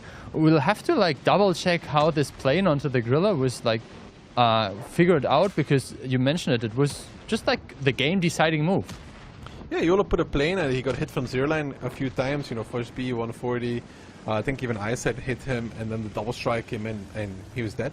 That's how it went. Yeah, good stuff by Weekend. We were a bit afraid for them to end up driving into all those like stationary and dangerous guns of Mafia, but it ended up kind of the other way around. They picked up a very good first kill, and even the Type 5 was able to help. And then the strikes came in, the Grilla evaporated, and yeah, we went immediately into like a snowball effect where the Foch from, I think it was Kono, driving in, didn't even get any damage out, and then it was just like a 1-by-1 falling apart. 7-0. Yeah, he didn't even fire. Neither did Profuse, I guess.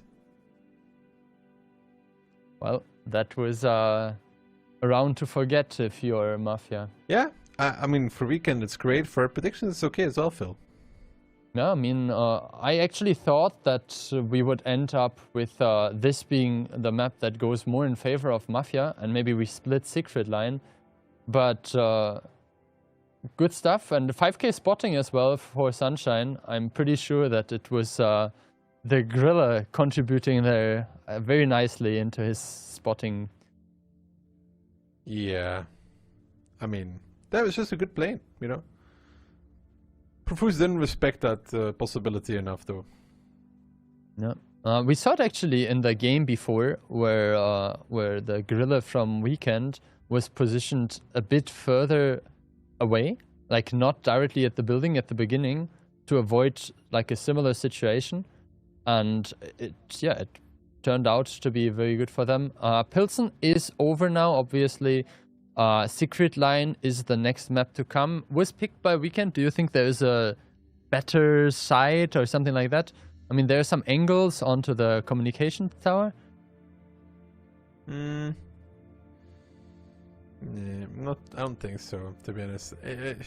I also would be surprised if we see a lot of Secret Line now with lights. I think is the follow-up there as well. It's just not really a tank that works too well on the map, to be honest. Outside of like initially planning the communications tower, it really struggles for the remainder of the game. We might actually see a quick cap play. Some teams have been opting that as well. For a long time it was ultra passive, and then the cap play started happening again. No. Could be that. I mean, we also haven't we didn't play any E4. I think it was like one of the most popular tanks before. Now I'm pretty sure like Secret Line will give us at least one E4, but it is an interesting choice basically to make if you want to kind of like push in, as you mentioned, like maybe with BZs and approach some like initial cap movement, cap fight. Pretty sure this is still incorrect, and Moff predicted 5-2, but either way, this could be another split map 1-1, and we'll end up in a tiebreaker. I feel like we had, like we mentioned before, that Mafia was not really like losing their rounds like drastically. This was the first round that they really lost big time. Do you think that's like a shift in terms of like match momentum, or we'll just see how the round goes? Kind of see how the round goes, to be honest. I guess like it's not really like a super super fast-paced early stage of the map anyway, so like it will probably be like a bit of a slower start. Secret Line is usually like. I mean, if there's one. If you don't aggress. If there's one thing that it would make a cap play, I think it's. Oh, I see. Triple BZ 140 and triple Briska. Weekend, huh? Yeah, I knew it. Obviously, what a surprise! I was going to say, if there's one team I could see make a cap play, clap play, it's Weekend. No, I mean Mafia with a bit of a more slower and steady lineup, triple E4, 140 mouse and IS4. They brought the light tank as well, which obviously is essential to figuring out if this push is happening. But if Weekend is able to kind of force this push, then they might actually be able to get close enough to kind of like just pressure Mafia into fighting. And if that happens, that would be like very difficult. I think 5 tanks spotted, 3 BZs, and the Briska and the 140. So very good information. Profuse also approaching immediately the info tower. So the information is there. Do we favor Mafia now? I think so, because they saw this lineup, right? And this lineup is not one that really plays the long game that well, no?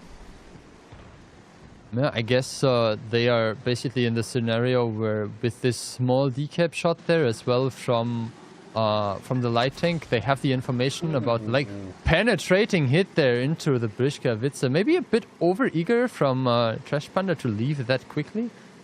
That's like 500 total damage roughly onto him, 450 to be precise, but they get the same 450 back with a strike that Flash was able to pick up. What is the game plan now?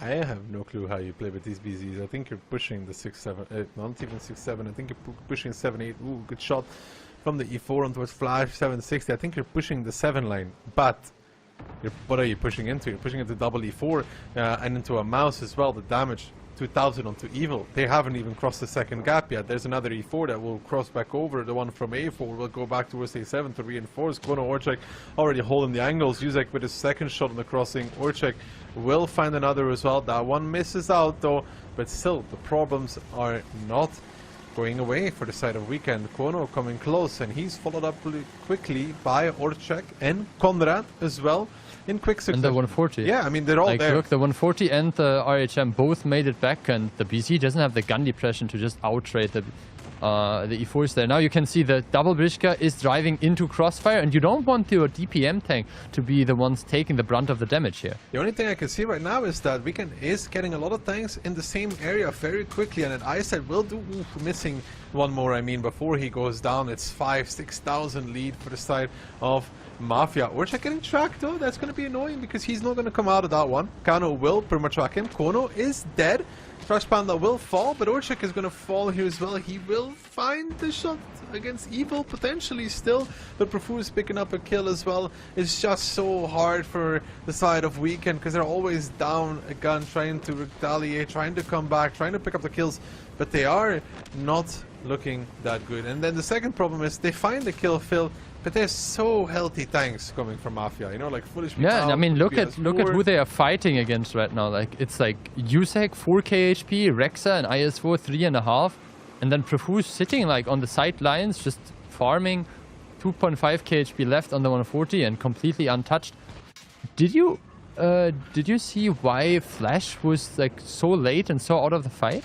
Like, I mean, he ended up being like on E4. He didn't want to cross from he took a shot from the E4 on the 3-4 line and then kind of waited there until he could cross. So he was always kind of far away from the battle. No, I mean, I guess the moment that Mafia got the early info, it was really like their game to lose. And Weekend was the team putting on the pressure, but like the small things here and there gave Mafia like a really good initial advantage. I mean, you remember the good shot by the E4, the penetrating HE hit into the back of the Brishka, also the information gained by that, and the time stalled, and then they were very well set up, and the tanks that you wanted to like kind of like face the opponents first were exactly those. The only thing I'll disagree with is the setup at the end. I don't think it was that good. Like the E4 started splitting off away from each other a little bit too much for my liking, because you had like Orchak up front by himself. Like when he got tracked, when he was that far forward, he's kind of just dead. You know, it's like 3,000 HP. That is. Are you sure that it wasn't just him being a bit over eager and driving forward? I mean, sure, but like, you know, there's like one E4 very far front, then one a bit back, and then one further back. It's not ideal if you're getting pushed anyways. Like they could be playing together more. But because they have the better tanks in general for that kind of fight, they win out either way, right? No, I mean, good stuff by them. I mean, we saw that basically the Brishkas didn't really get into the fight. I was mentioning it, I think it was Iset and Trash Panda, who were the two that were kind of like crossing in the middle, while the BZs were playing on the side. And yeah, I mean, IS4 and Mouse, they stayed in the game. Like both of them basically did 1k healing, and then Profuse activating the ability as well as 6 times, so I'm pretty sure he had like Inspire on more or less the whole game. The E4s dealing their damage, and it was just not enough. No, it's just such a hard game. I think Mafia could have done even more damage on the crossing. Yeah, because sure. I mean, you saw that the E4 missed or bounced. Well, one of the E4s left a bit early, which I think was Kono, right? He went left, and Orchak missed. So they could have done honestly another 1.5k if they stayed for the second shot. So even with that, Weekend got a little lucky, and it's still not even like close, but far from close at the same time. No, with all that being said and done, that puts obviously Mafia on a match point. They're now up 4-3. Do you think that's already kind of like deciding the match? Because we saw earlier that slow play is more Mafia's thing, and Siegfried Line is definitely a map that focuses on this kind of slow play a lot. I mean, if Weekend plays like this again, then yeah, because they're not even really going for the cap. You know, like they pick this lineup, and then they don't even like pressure immediately. And I feel like they were a bit desperate when they got spotted immediately and took the damage. I feel like you have to almost stick to your initial, because later on it doesn't really get better. Mafia was never really going to close the distance, right? With a light, and the lineup they had, they're not going to come close to the city. No, in the end, the light tank kind of worked out for them, because 5 initial spots pretty much gave it away. But we'll have to see if the team of Mafia can kind of like repeat their success here, because we saw one round at least where Weekend was playing this kind of like more slower approach successfully on Pilson, so maybe they can like get back, and after the lead of Mafia like equalize the scoring in. Let's see if it's the last round between these two. Mafia versus Weekend. Mafia this time around. Type 5 E50. No, they switched that one out. Type 5 140 Bliskovitz, a triple E4, and an RHM. Yeah, we see the VZTD, definitely an interesting choice. A bit slower than the Briska, I think, but the penetration is definitely great to kind of like eat through anything that comes your way. No light tank again for Weekend, so we'll have to see how the initial aggression and the boosters of the BZ can kind of like bridge the gap between the teams, and obviously how the plane of YOLO can hit a bunch of targets at the beginning. It's interesting that Weekend is again going for this. 3 BZ spotted. Yeah, that's a good plane again. They know kind of what's happening, right, from the side of Mafia. Yeah, and they immediately also get the respotting from the, what is it called, the communication center. The Kappa will start, but it's going to be tough here for Weekend to make this one work. The BZs are going on there. Of course, the goal is not necessarily to cap. If they can, they will.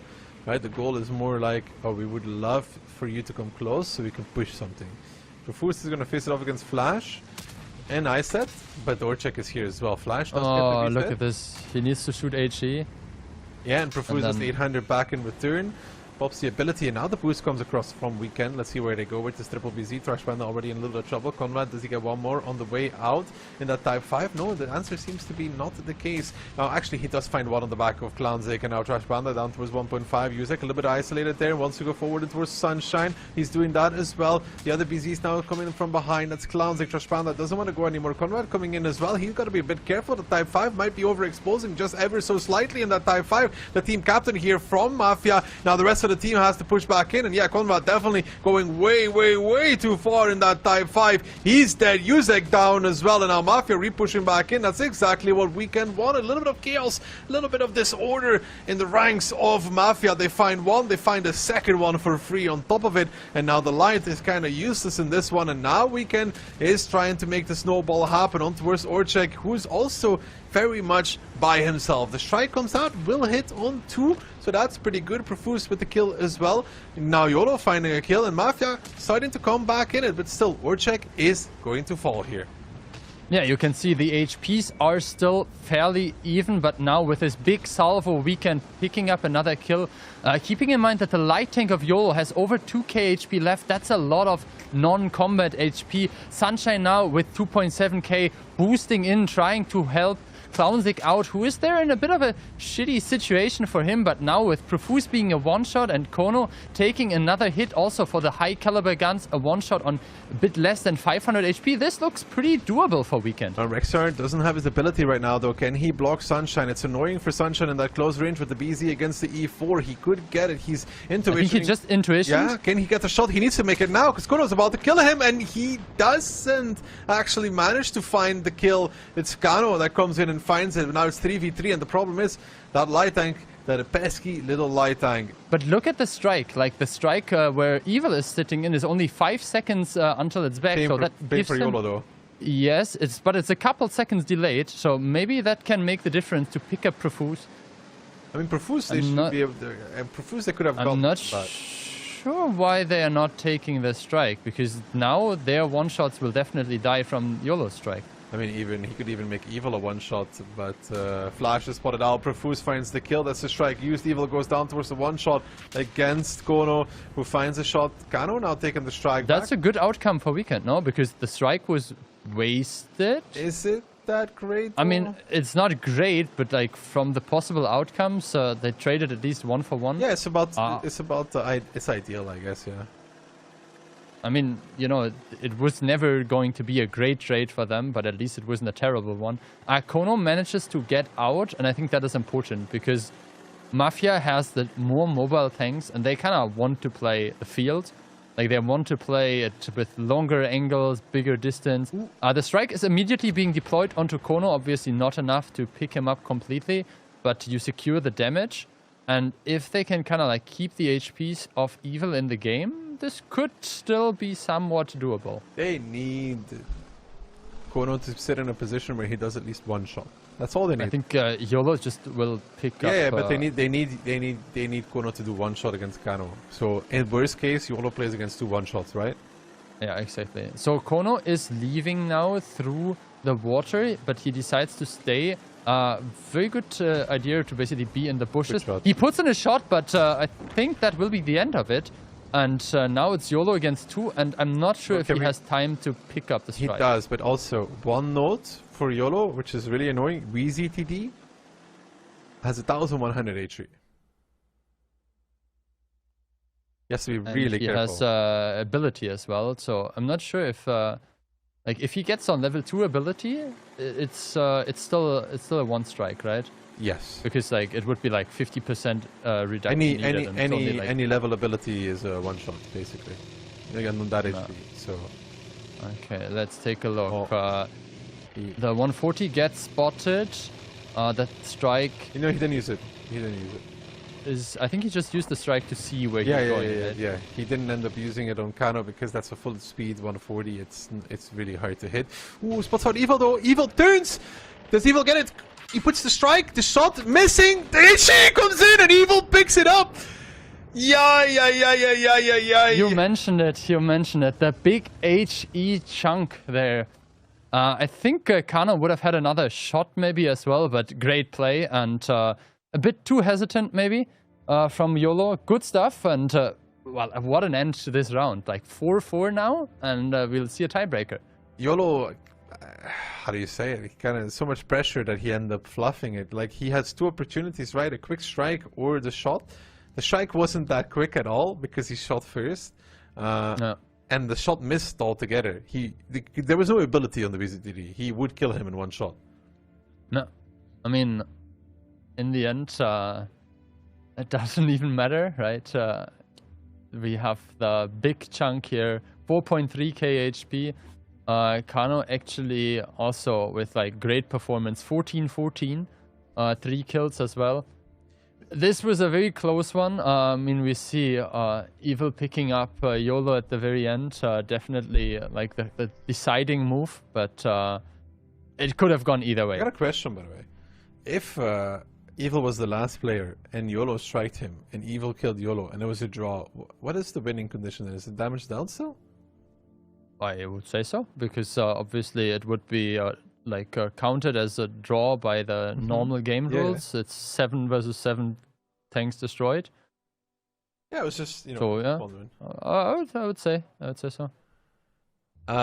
Ghost Town tiebreaker. I mean, there's a lot to talk about in that Pilson game as well. There's a few moments there that really changed the game, right? Yuzek, you would think that the push forward is like, oh, he's eliminating angles, right? But he's isolating himself away from his teammates instead of just like taking the damage and backing off, like rolling retreat. You mean Conrad? He was the type 5. No. Yusek was the E4. He was playing up. Okay. He was playing up and he drove around the corner instead of trying to pull back towards his teammates. Rolling retreat is almost always better because you will survive most of the time. But the bigger one is Conrad, right? Like Conrad with that. And he did 4 shots of damage, and one of that was basically 3 damage for the cross. With Conrad? So Conrad did 4 shots of damage, you mean? Yeah. 2 of them were free. He did 1 initially. He did a second one when they were boosting across even, because I still paid attention to that. So it's 2 shots after, but he kind of just drove in and killed himself for no reason. I think he was chasing around the corner, trying to get another shot in. And then when they boosted across him, they're like those small arcades, and he didn't find an angle. But he got and the then shot. he got the shot from the corner, and then still decided to go forward.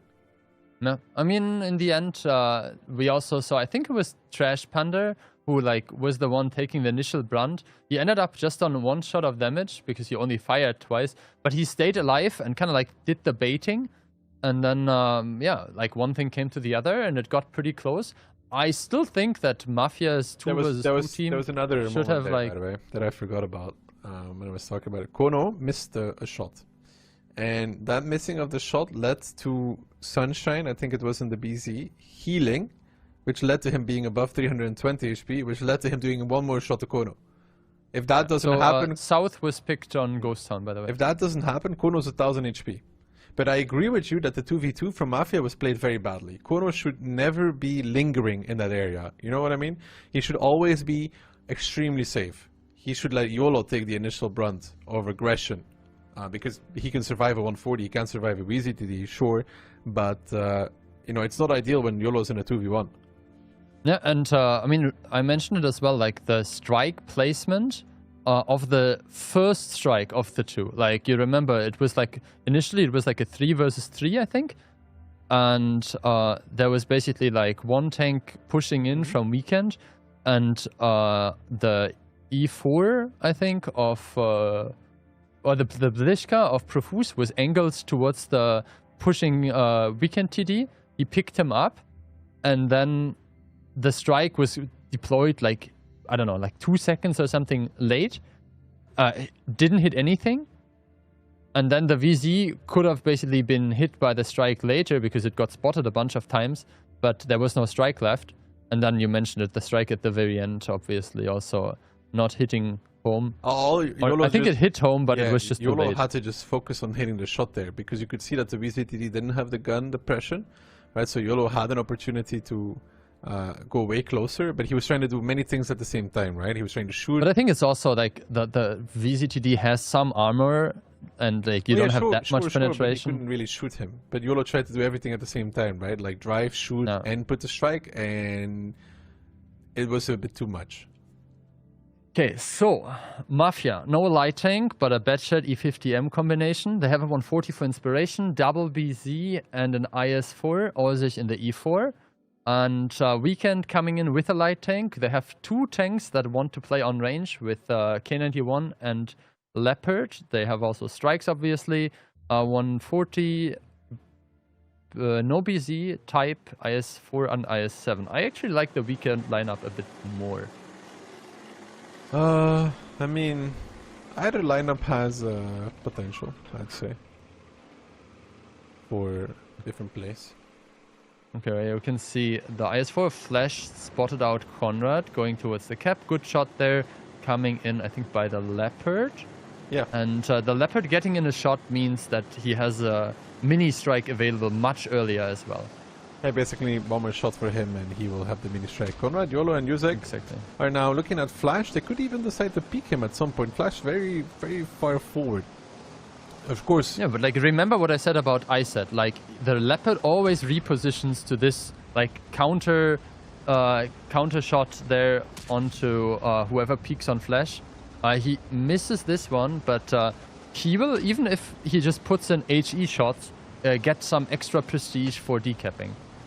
Now though, we gotta see what happens. Double strike being taken from the side of Weekend. One of them actually getting reset, and now Type 5 moving in as well. And Mafia is very far away here from the fight. The repush starting to happen. Flash coming back in with the IS4 pushing first. Kano picking as well. The rest of the team from Weekend is actually there. Even that Leopard from the back lines. I said moving in now as well, starting to do the damage. On towards Conrad, who drops low, drops out of this battle. And we can find a great repush here. Mafia without a light, without positions even, are starting to lose the guys in the cap. YOLO needs to get out, will not get out, cannot get out. He gets stopped, even body blocked by Kano in the 140, and Yuzek, the wall is about to get run over as well, as he's surrounded by the guns from Weekend, who lose a Type 5 heavy, but that's the tank that was always destined to die. It was written in the book already. The Type 5 never meant to last throughout this battle. They lose 1, but they get 3, and for Weekend, it's beautiful to see as they have everything going for themselves. And now Sunshine, even with the crossfire on towards Rexor and the E50M, who's kind of stuck on that part as well. Kano, I said they might be low, but they are alive. There's no potential for Mafia to kill those either. And now Kono coming back in with 5 shells, but already the Leopard of I said relocated towards 1-2 line. They will not just give Sunshine up. Kono coming in, starts to get the shots out, but gets immediately 3-tapped on the crossing. He's dead. And with that, the dreams of Mafia have been shattered as Weekend bring it to a tiebreaker with a great clutch and will actually end up winning it as well. Yeah, I mean, great stuff there by Weekend, distributing the HPs taken in their aggression towards the cap You mentioned it, only the Type 5 dropped at the beginning, and everyone staying alive. That means the 140 can still inspire, the Leopard still being able to put in some supportive shots there to help out Sunshine. And this was a great round by Weekend, very decisive, very good with their repositioning as well. You mentioned the Leopard coming in time, everyone helping out, and Weekend with a very deserved victory here. Yeah, they take down the OLS/WCI champion of Mafia in a tiebreaker, and they're probably very, very happy about that, as this was potentially their hardest matchup for the whole tournament. It could very well be. Yeah, for sure. And they will be facing off, I think, against the winner of Stacked and Cashback, is that correct? Something like that. But with that being said, this is definitely already money, right? Cashback is the team that they already beat in the OLS playoffs, so, you know. Yeah, but I mean, Cashback also won against Mafia in the Swiss stage, if I remember correctly. But yeah, good stuff, definitely. A bit of lack of coordination, I would say, from the side of Mafia. They play in the cap, and then they have the 4 other people are not really supporting the cap. We can kind of realize this. They come close and they find the kills on the cap. It was a really good move from them. I think they smelled it as well, that there was just not enough cover. Yeah, and I mean, the IS-4 of Flash, you can see he dropped, but he did 5k damage with only 3 roll skill usages of healings. He did like over 1,100 of healing as well, because there were so many tanks around him. He got the decaps when it mattered, and obviously then the Leopard came in, Sunshine dealing as 3 times the strike damage, then Spire staying alive. Overall, a really good team effort, and it's great to see that we can have like this kind of upsets as well, immediately in the first match, right? Yeah, and it just comes to show that the overall level here is pretty high, and that you can never really expect one team to beat the other, and you can always expect one team to beat the other and vice versa on any given day. No, and often we were talking about this kind of like top 4 teams in the OLS: Mafia, W, Hit, and Cashback. Weekend, one of the teams that kind of started being the first one to contest this top 4. And as you can see, they are the first ones to secure the spot in the semi-finals. They will be playing against the winner of Cashback versus Stack, the match that we will see a bit later today. And obviously then they are in a very comfortable position that they can watch who they play tomorrow and already have like the first part of the prize pool secured. Yeah, I mean, all around, really good stuff from Weekend. They're very happy with that. They should be. They deserve to be as well. Find this win. So really good stuff. No, good stuff. With that being said, we will head off to a bit of a replay break, showing you the highlights of this match. I hope everyone is enjoying so far. After that, we will watch Lotus versus W, but we will see you in a couple minutes.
be merry and celebrate the holidays with friends and thousands of tankers. Meet the guests in the garage and prepare for the epic fun that's right around the corner. Forward to celebrate night and day.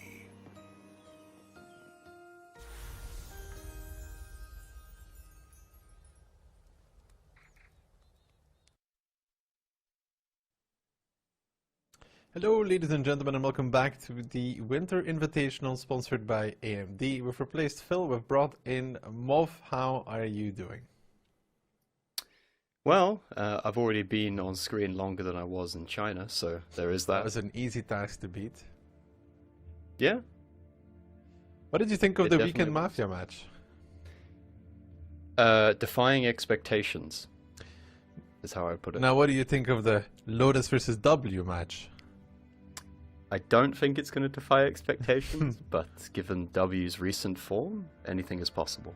They have been in a little bit of a crisis situation, as you would say, and then usually the first thing that happens, Moff, is you replace the manager, which is also exactly what they've done, I guess, in that case. In that case, this Lotus team, making it through the Swiss stage, they're going to be facing it up against this W team. We didn't see it there for very long, but there's a new addition to W. He's back. Yeah. Call me Piotr himself, the man himself, had a bit of a trailblazing with hit and run. That managed to fizzle out, but I mean, he is back. All I'm going to say is, Mov, hit and run with Call Me Piotr, 2 WCIs. Hit and run without Call Me Piotr is 0. Yeah, that's a very good point for sure. Let's take a look at the pick and bans coming into this match, and I have to say, one of the things I wrote down as a note is we know that W likes to be a bit ratty at times, but this Lotus team, they've actually copied that template like quite well. They like to play Sand River with a bit of light tanks, some like 2 or 3 light tanks. So, and given the map pool, Ghost Town and Murovanka, we could end up getting quite a bit of that. Yeah, Sand River is going to be the first one, though, between these two. That could lead us to some very quick-paced action. Then we are going into Cliff, then Ghost Town, then Muro. So Cliff is indeed the second, then Ghost Town. And, like you said, Murovanka is the last one. So ratty gameplay could be the name of the game, but it also depends, Moff, on if Piotr is actually filling a role. Because if he is, I feel like there will be less ratty gameplay. Maybe. That remains to be seen, but we are going to get into this one, and we should point out cast predictions. Identical, so this match literally just doesn't matter. And in the first round, none of us scored any points because none of us expected Weekend to win. So, yeah, I mean, cast predictions, like atmosphere, the vibe, competitiveness, it doesn't really matter right now. I want to see the starting 7 even from W as well, because Piotr was playing in the Swiss stage, but I think it's because Jakefa was partying, you know, the China millions, and Itox was sick, so. Well, maybe sick from coming back from China. I know all about that from. No, you were sick during your trip to China. Yeah, and before and after for a bit as well. Yeah, it definitely wasn't the most pleasant experience. So, lineup wise, it does seem like W is playing with the 7 players, including Piotr. So no Jakefa. He's going to be benching it out, a familiar place for him. Yeah, Fabi definitely not coming back into this one, at least for the time being. And, you know, this is the first outing, outing for a new era of this W roster. Like you said, Frugo is Frugon. He's gone, he's out of there. So, oh my god, that's really, like a Kihan level joke. You know, I mean, I wrote that in China. I've got a lot of material that I didn't actually end up using at all because obviously didn't end up casting. But here we go, getting into it. And Lotus, contrary to what might have expected, they're actually going full K-line with basically everyone, just the 140 out of the fight. SDB being brought by Squeezy is an unusual choice, to say the least, but W, they want this fight on the K-line. Very familiar, though, for both these teams, or very similar, even. is the word I was going for. Double BZs towards the cap, because see Lotus has 2 of those as well. Piotr already committing on towards the Irish strike. Triple E50M is behind him. Jordan is committing back as well. Mentos already boosting back across. They are abandoning this cap play. Mentos boosting over Jordan. Even Itox needs to get out of there as well. And now they're all on the K line of Kilka. Botsians and Jordans are now on the outside area here. And I feel like W is almost forced to continue on towards this K line. That's exactly what they're going to do as well. On towards so-called the first E50M. If they can focus the guns here like they should, then they will have the advantage. They find the first one, and now they're trying to keep everybody alive for as long as they can. You can see Klurf and Ios trying to shield behind each other. Itox taking the damage, but that's what you want, this BZ75. He has to take the damage. He doesn't get to shoot again though, so he will go down, but Jordan follows him to the grave as well. And now Ios and Klurf on that back pocket, trying to live, trying to survive, but they have lived for normally long enough to make the difference in this battle, as there's only 4 tanks left standing. Make that 3 for the side of Lotus. W still with 4. The STB kind of a bit far out of the fight, but of course there is as well the 140 from Twist, and W coming in on Sand River, round number 1, getting the first kill, never letting it go. Yeah, and I mean Lotus were there with basically everyone as well. Just the double Inspire, both kind of out of the fight, but in the end, the up and over from W does prove to be successful. And, you know, we should note that both of these teams, they already played against each other in the Swiss stage. That was just last weekend.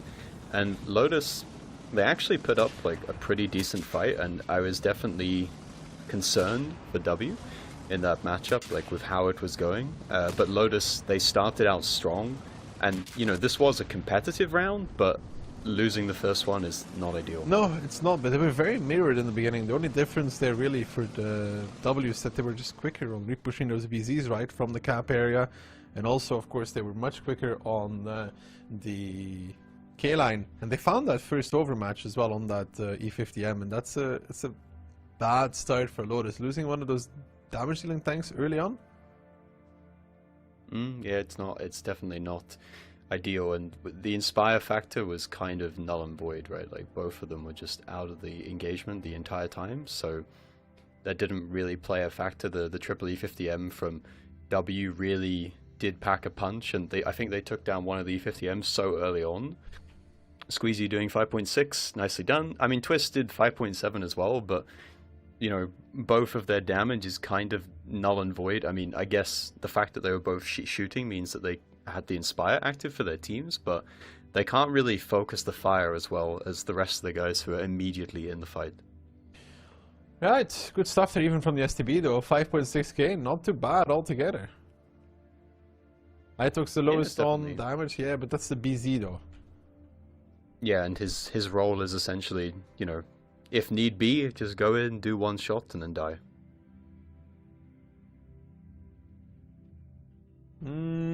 So, we talked about both teams liking to rat, and then it starts off with both teams actually going for the straight-up aggression. Normally in skill fights, W should always get ahead, right? In theory, that definitely would be the case. But, you know, they've got some teething troubles to go through. It is a new roster, right? And Lukin and Piotr coming in. Lukin's Lukin bench, is... Right? He didn't play in the last round, did he? No, he didn't. There was Lukin and Jakefa on the bench. Yeah, if you're Jakefa, it's tough, man. You know, it's a few times already. I feel like where he's back on the bench, off the bench, on the bench, off the bench. Yeah, I mean, it is what it is. Sometimes you can't fit all the players into the lineup, right? And I think, especially with how the back end of the OLS went, and WCI was also not the outcome that that international roster were hoping for. I think maybe the decision to get Piotr in the lineup, motivated by Mentos. Of course, Mentos is pretty close with Piotr. I think he actually is living with him at some point and enabled him to go over to WCI, which the previous 2 years Mentos actually qualified and wasn't able to go. But you know, as much as like the Piotr situation with hit and run, it kind of crashed and burned, he still is a very experienced player, right, with a lot to offer to any team that can pick him up. Yeah, and I mean, you know, it was honestly not a surprise even when Piotr joined W, right? They were looking for a player. Mentos is friends with Piotr. I think he even stayed at his place for a while, so it's like an easy introduction, you know, like, hey W players, my name is Mentos, meet Piotr. Hi Piotr, and from there on, this is where we are now, right? You make it sound like an Alcoholics Anonymous, but I mean, depends how the results go, whether that would end up being the case. But W coming back into the second round with double BZ, triple E50M, 140, and an RHM. Lotus though, RHM, STRFV, UDS 430U, double CS and an IS7, a little bit way more slow in control, right? But double CS on this map is going to be hard to execute properly. Yeah, it's not the most powerful tank. It doesn't have the firepower in the same way as E50M, for example, or 430U even, all those Inspire vehicles. But like what it does have, of course, is that mini strike, which, you know, can prove to be quite powerful.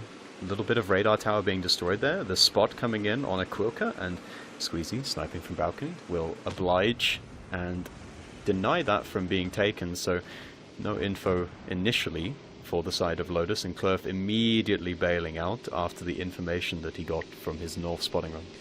Double E50M coming back into the base for W. Information tower gets used, so they know what's happening. They see this, they see a heavy base presence here from W, but they also don't really have a lineup to go repush south with, you know?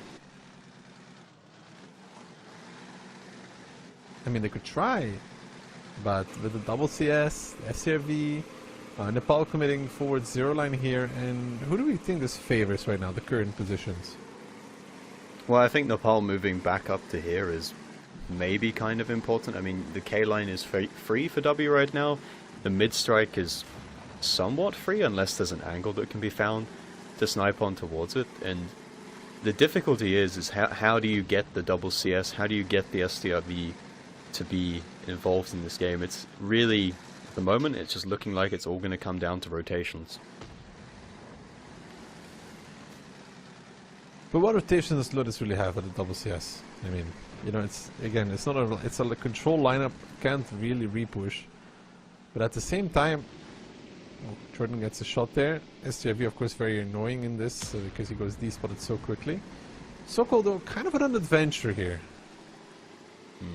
And Clerf will probably be able to find him, and he will.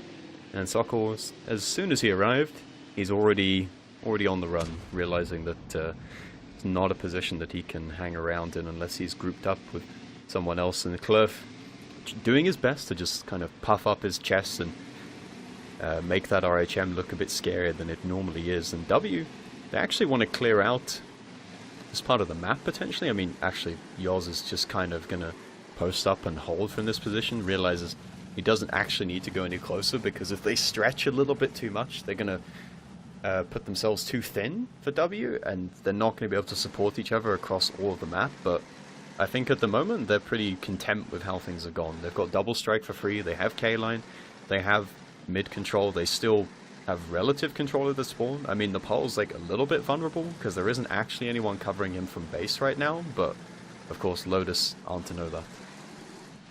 Sokol manages to get out, South gets retaken by W, Nepal's all by himself. Now they have to deny any further communications tower, because otherwise there is a potential that Nepal could get pressured, but how long the rotation distance back is for W.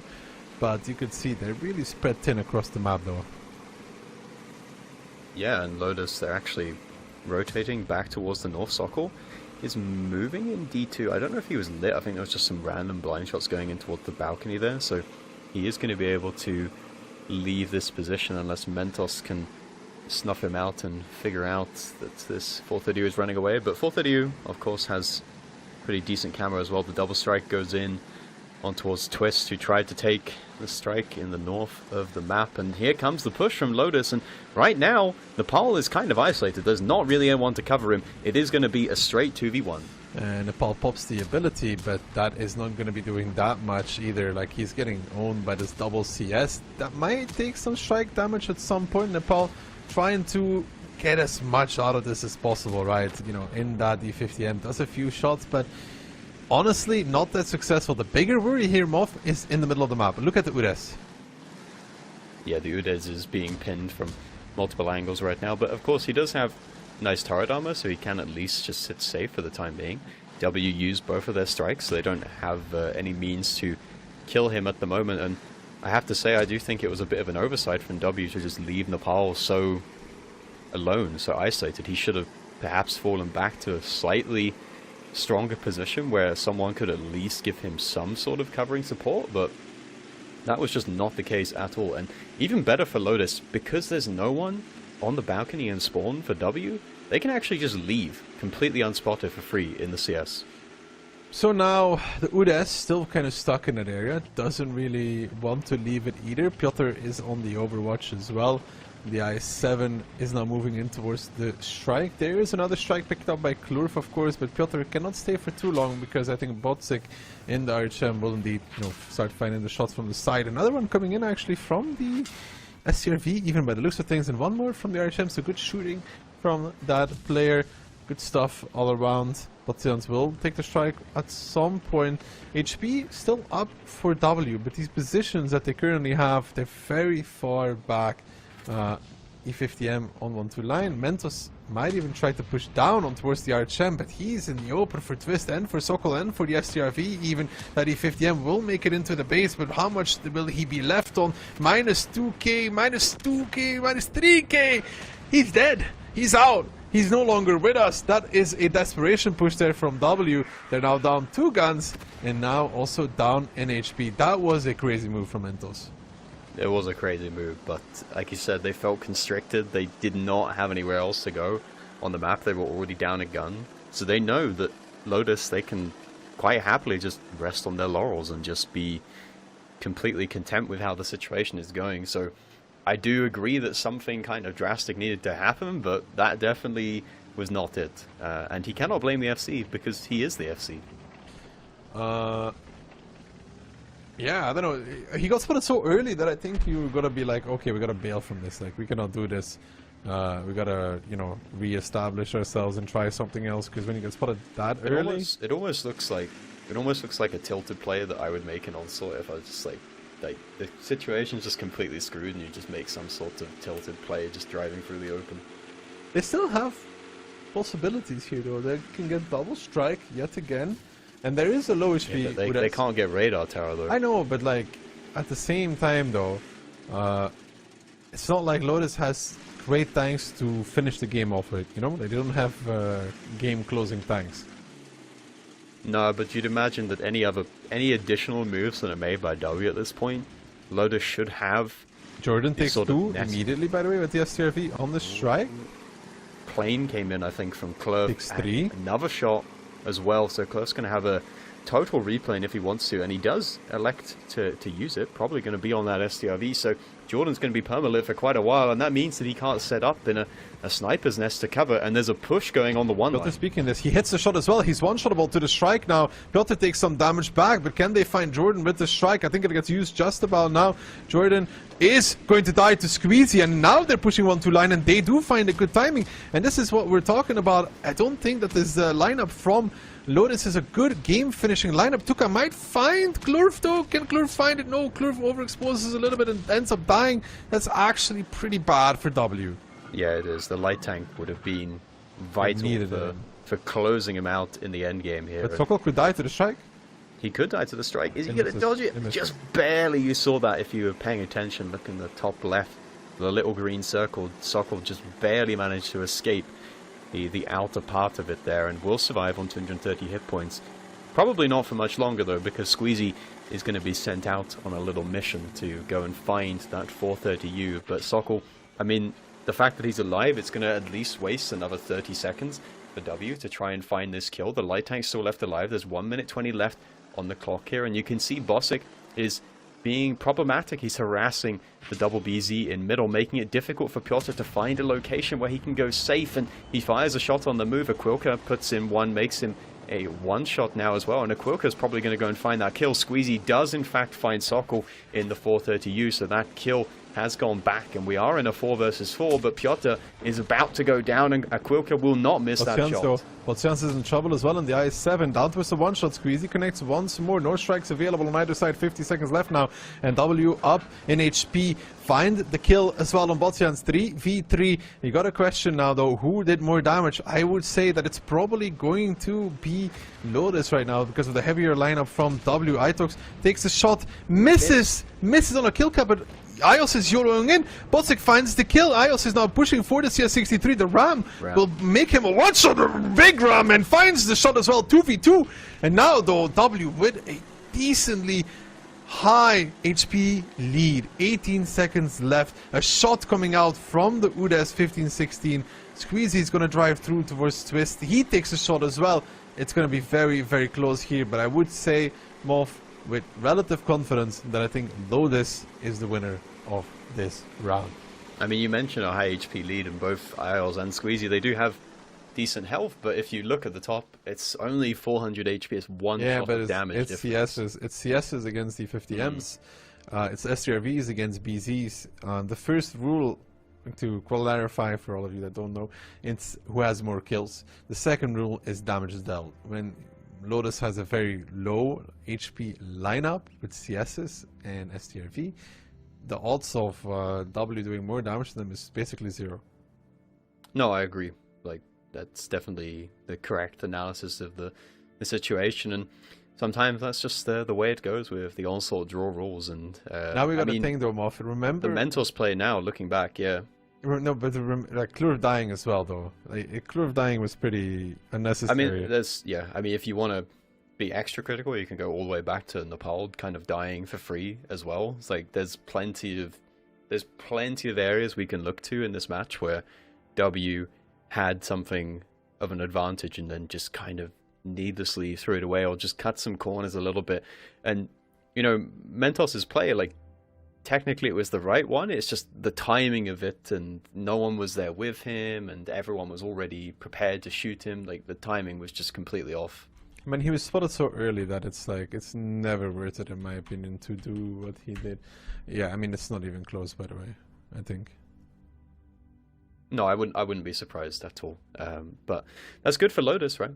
It's their map pick, and they traded out 1 for 1. I mean, it's going to at least build some confidence into this match, given that you are the supposed underdog team.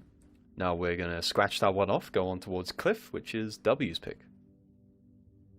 Heavy brawl map though. There's no potential for what either team, for what Lotus was doing here on Sand River. This will be quick.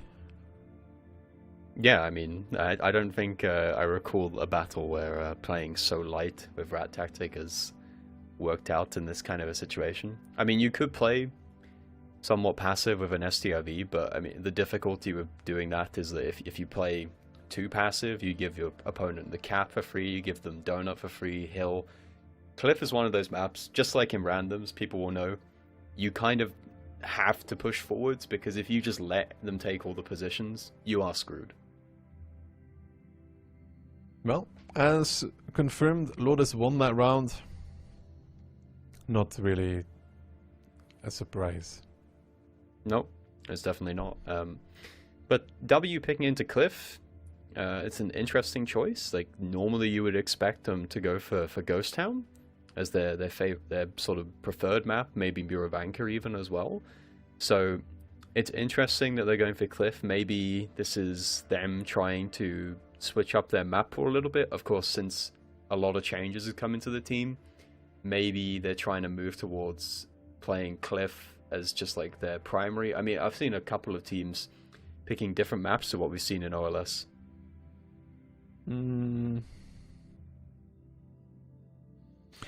Let's see what we get on Cliff though. But yeah, this last round for W was a tough one, and they almost brought it back though.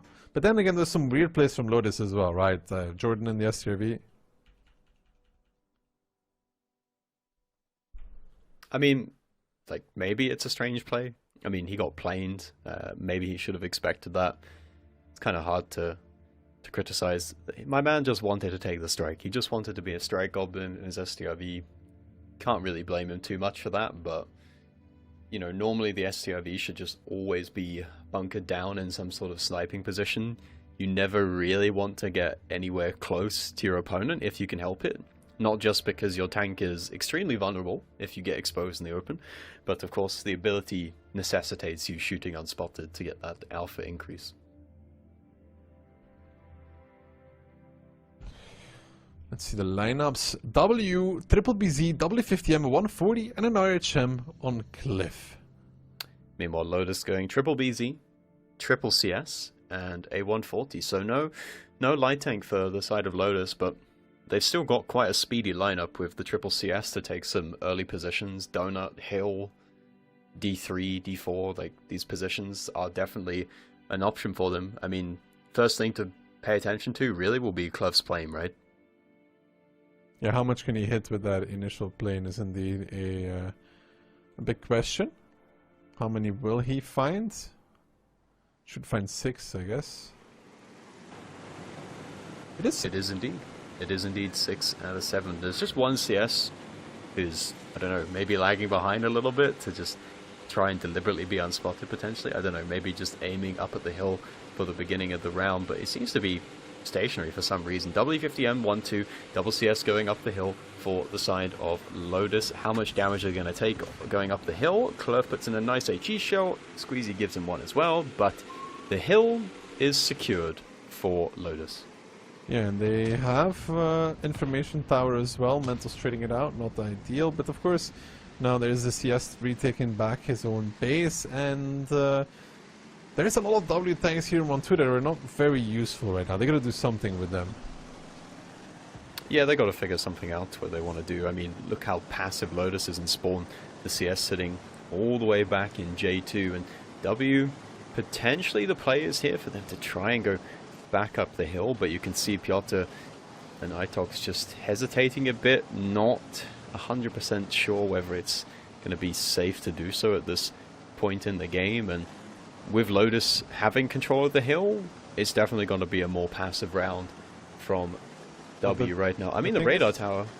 Oh, okay, Nepal decides to leave the cab. I was going to say, W has the cab going for them as well, which needs to be reset at some point, but Nepal drives off of it to retake the hill. It's triple BC, and the damage right now, Moff, is non-existent onto these BZs. Now, a kill cab, Botsians are chasing, but they're going to take a lot for this. The plane comes out as well. The damage keeps stacking up. The strike will come in a second as well, and Akilka down towards 1.1. He in that BC is not doing too well, and it's 4v3 on top of the hill here, but the HP is pretty bad for Lotus. The overpeak from Sokol as well, pretty bad. Botsian's just pushing over. They're trying to make something happen here, but what are they even trying to achieve? There's too many BZs, there's too much HP. The strike now coming out to pick off Sokol.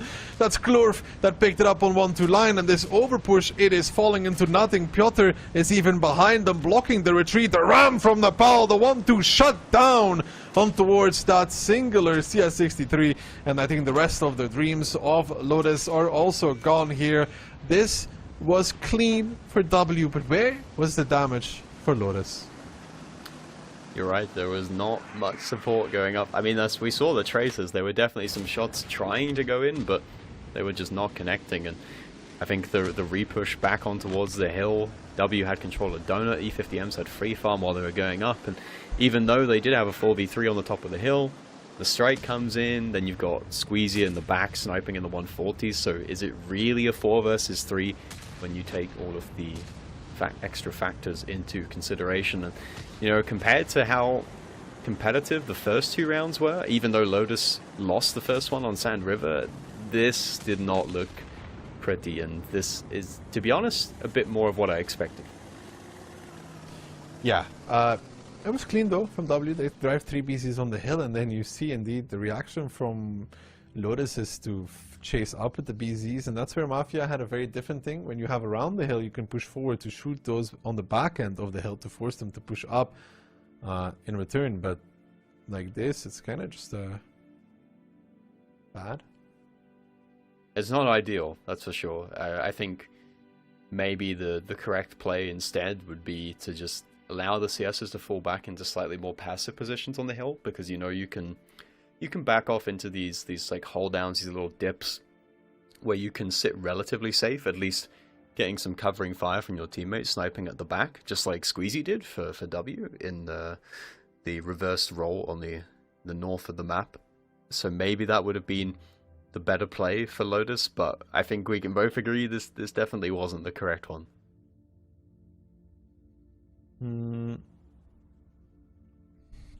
No, it wasn't. And for W, it's finally a round where they can pick up some confidence. Clean, straightforward, successful round, make a good repush, break open this opening from Lotus, find good success, and win out. Nice. Now they do this once more on Cliff, and they got the ball rolling, yeah? Yeah, I think they're going to pick up ahead of Steam now and probably try to run away with this match. I mean, we always like to jump the gun as casters whenever we see like one dominant round. It's like, oh my god, the match is over. It's completely done. But of course, it's best of 9, so there's still like a long way to go, assuming that Lotus don't just get completely wiped from here on out. Sure, but you know, brawly maps, Moff, Lotus should not be winning, and there is Murovanka after this, which is technically kind of brawly as well. Yeah, I mean, Murovanka, I wouldn't be at all surprised if W fall back on Rat's strategy. I mean, we saw it at WCI, just how nasty it is to play against a team that tries to go for a sort of brawl lineup. I mean, they literally just stop you from playing the game. They set up the angles on the cap. And there is nothing you can do about it, really, apart from try to repush into them. But the second round at Cliff, it would be good for Lotus to clap back. I mean, winning a round is always a good thing, but I think, especially just with how bad the last round was, the mental may be slipping away a little bit if you lose Cliff 2-0. Yeah, I mean, especially depending on how you lose Cliff, right? If you try some set piece and then you just get dominated, it's just kind of tough. Yeah, it's certainly not pretty, and no one likes to play a match where they feel like they're helpless and it doesn't feel like there's anything that you can do to stop things from spiraling out of control. But as far as W is concerned, I mean, the second Sand River was a little bit scuffed, but course corrected, back on target. W coming into this one, double BZ quad, CS63, and an object 140. That's a lot of CSs. Indeed it is. And Lotus taking quad BZ, so they're going with 4 BZs. That's a lot of HP. CS63, Sentei X, and a Blitzkowitzer. So this time, neither team playing with the light tank, but W, they better make sure they don't get caught in those CFs, because the BZs want nothing more than to just push straight into them. Yeah, but they have to see those CS63s though, and without a light Moff, they will not know it until, you know, right in front of them. Yeah, and you'd imagine that with 4 CS, W is going to send at least one of them up the hill, so they'll probably have the early advantage, at least with the radar tower that's going to be collected. But it's going to be all brawl for Lotus if they can actually get the picks that they want. But at the moment, like, Piotr's the only one that's actually going to be in the middle of the map.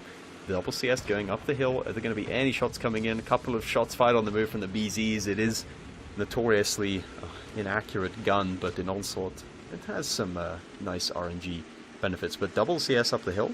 Bosick is going to be alone in that 1 versus 2, and Clerv takes an opportunistic shot, realizing that at the moment there's no one actually covering him, and immediately the flank around the hill from the double CS, that's going to force Lotus to make a decision. They're going to try and push over the middle now on towards Piotr. Akilka and Botsians are actually going to bypass Piotr altogether. They're boosting back on towards the hill, but through the back side of the hill. Piotr is actually boosting back over as well, escaping this onslaught in the middle. And in the meantime, the guys on the hill are also pushing over on towards Botsic. The strike, will it be enough? Will it hit? No, it's actually going to miss, so he dodges that. He will be on the side of that hill alive for a second more. Might even find a few shots, but you can see Krurf and Ios also disengaging, trying to stay alive, trying to get covered, because Nepal and Itox are on the back lines already, finding some shots as well. Mini strikes coming out more and more, and Botsic actually found a shot there even on towards Krurf. Klurf, so him surviving pretty impactful. Another strike coming out, numerous strikes coming out. The double for Klurf finds the kill on Sokol with that mini strike. It is an important asset to have, but what's not mini is the HP lead and the kill lead as well. As Botsians go down, all 7 still left standing for W. Mentos will probably not make it to the end of this round. Klurf finding another, and it's going to be 3-1, leaving Cliff for W. Yeah, and that one may have even been more dominant than the last, but what I love the most about that is that the guys from Lotus, the BZs, they tried to be clever and go onto the opposite side, climb up on the opposite side of the hill to avoid any crossfire, but that they ended up just driving straight back over the hill into the CSs anyway. And you know, at that point you've already fallen for the trap. You're playing exactly into W's hands, right? And the CS is just crossfiring the entire time, and as long as the CS is permanently shooting, they also get perma mini strikes. Indeed. And that stacks up, that mini strike damage, right, as well. And you saw Klurf get 2 kills with it. And that is the thing I talked about with Phil as well. You know, those mini strikes, that's why the bad shot doesn't have mini strikes. And I mean, even though it's not that much, you know, it's 500 on iOS, it's 200 on Nepal, it's another 733 here, 750. It adds up, right? It's almost a full tank. Yeah, a little bit here, a little bit there. Chip damage. I mean, the CS was a lot more potent, like in one of the earlier stages of Onslaught. I think I remember some strategies where you would basically take like 4 or 5 CS on El Haluf and just play completely for the south of the map and just permanently recycle these 250 alpha mini strikes. But that is Cliff in the bin, and it's not looking good for Lotus right now. Training out Sand River 1-1, but getting swept on Cliff, and they didn't really stand a chance in either of those rounds. No. And now Ghost Town first before Murovanka. Ghost Town, you can force the fight on though. You can indeed force an engagement, but I think this is W's probably most comfortable map to play on. So I don't know if this is really gonna turn the tide in any meaningful way. I mean, the one thing that you do have to say is that if you have a preference for playing this more ratty and lighter setup, it is harder to execute, right? So there's the potential for some missteps along the way, or you can force your opponent to make some missteps by applying that pressure in a good way on towards the cap. I don't know if Lotus is going to do that. I feel like I said, I mean, we haven't really seen any rat gameplay right now, but we are going on to the 2 maps where it's more likely, right? Ghost Town and Murovanka. I mean, it depends if W wants to force the slower game here. They can, right, if they want to. But I feel like almost they should go for the brawl against this Lotus team, because I think this Lotus team cannot handle the quick fight. Especially not against, you know, like W might have gone through a lot of changes, right? This is true, but at the same time, they have a lot of training behind them. The core of the team is still there, right? Yeah, the core of the team is still there, and that is a very good point. But you know, this Lotus team, like, they've stuck around together for a little while at least, and they will be one of the brand new teams that are joining us for Season 5 of the OLS, so they will very much look at this as like a sort of training regime for what they can expect going into that brand new season. But from W, they seem to like the German tech tree quite a lot. Indeed. Double Leo, double RHM, double E50M, and an IS-7 for W. Lotus going quad BZ, IS-7, 140, and Bliskovitz. Is that, like, it's almost identical lineup to what they brought on the Cliff game, to be honest. The IS-7, of course, is always a tank that's brought in isolation as a solo pick, because the way the ability works is that it's sort of like a Brothers in Arms Inspire, if you like, but it only works for every tank type, every tank role in your team that doesn't share the exact same role. So you're never ever going to see more than one IS-7 in a lineup, because it just completely negates the ability. And Piotr is zooming in towards that strike, but he's not going to get there before the rocket boosting BZ of Bossic, and he even takes a shot of damage as well. And look at Aquilka just zooming across the middle of the map. I don't know if he's spotted right now because Klurf is not running away. Aquilka might just be able to jump scare straight into him, into that RHM, but at the moment, you know, Aquilka, the IS-7, he doesn't have great DPM, so Klurf, he's not exactly in a great position right now. He's getting shot in the back. The Lotus guys, they push through the center of town, so Aquilka does actually get the support that is needed, and Piotr's now exposed as well. They can just turn and fire on towards him. They're gonna find Aquilka though, and that IS-7, he is a given. He's down. -1, but they did get Klurf in return for them. Now the BZ's pushing through. They're missing Deja in that position. We saw Hit and Run have him in that K-line. They do have Mentos in a slightly different position as well. Now you're starting to see these Leopards, these 50Ms, that DPM starting to work their magic. Nepal is a little bit isolated as well. He doesn't really have a good fallback position either in that one. He's in trouble actually. You can see that now. He can't really go anywhere. He has Bocek and Tuka coming from behind him. Ios now moving back in as well. Bocek finds the kill. Tuka on a 2-shot though. Ios coming in as well. Can he find the shot? Tuka already turned around in that Bliskavice down towards 344. Mentos maybe be able to give a shot, but he's getting pushed by Botzian, so he has to refocus to the fight in front of him. Ios doesn't want to take another Bliskavice shot. Jordan low as well. Itok's now coming back in and Squeezy farming this whole time is going to find a lot of success as well, and the HP coming ever so close. It's a 4-on-4. Make that a 4-on-3, and now you can see the split guns from Lotus. That low DPM setup. It has a lot of HP, but once the guns start falling, it's hard for them to do the damage, because right now it's all W. Ios down towards the 1-shot, but that doesn't matter. He finds Botsic, and it's just Fist in the Object 140 left standing, and it looked really close there for a while, but 4-1 will be the result nonetheless. Yeah, and you have to wonder, Twist, maybe he just comes into the fight too late in that situation. Like, he really felt like he needed to push up more aggressively the rest of his team, because they just kept going. They kept driving into the guns of W, and, you know, even up until the very end, it looks good for them, right? Because they're just constantly pushing in. This is exactly what you want in the BZs. You want to get these isolations, but the crossfire just proves to be too much, insurmountable for the Lotus team. And it started off well, and I suppose at the very least we can say it was a competitive round. That it was. I mean, I like the play of the IS-7 towards Klurf, but at the same time off, the question can be asked here. There was a 140 following up the IS-7, right? Does he need to sit there to die? Does he not have the possibility to move? So you have the ship, right? Slightly further towards the hold on position, like the little hold on to try and stay alive, because now he just died. Sure, they got Klurf. I agree. But with support coming anyways, I don't think the RHM has an opportunity to escape. No, that's a very good point. You're saying that Aquilka should have just kept driving forwards to get to a hold down, or? Yes, slightly further. There's a little, you know, on the red line. Yeah, against the red line, like 100 meters further. Because and these are the kind of micro decisions that players need to make the correct call, because this is the difference between like a good team and a great team, right? And you can see the pen raids coming in from the German mediums from W.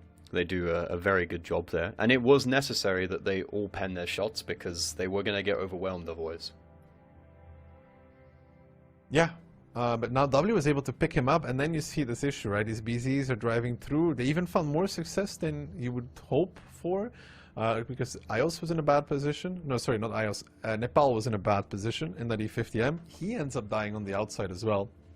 So you already found more success than you know, you opted for, because you find a third player, but then you struggle to really execute the rest of the tanks. You know, double Leo, another E50M. Getting through it is not easy.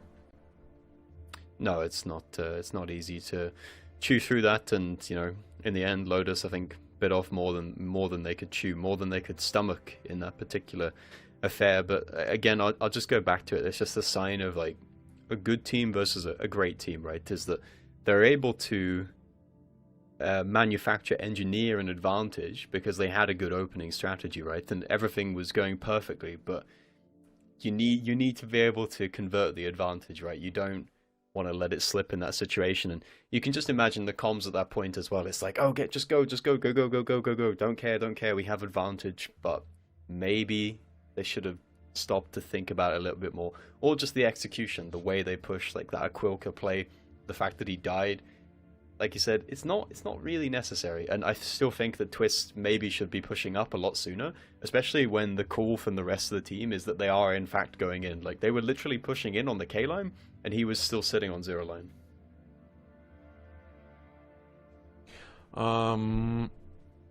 Yeah, but now it's 4-1.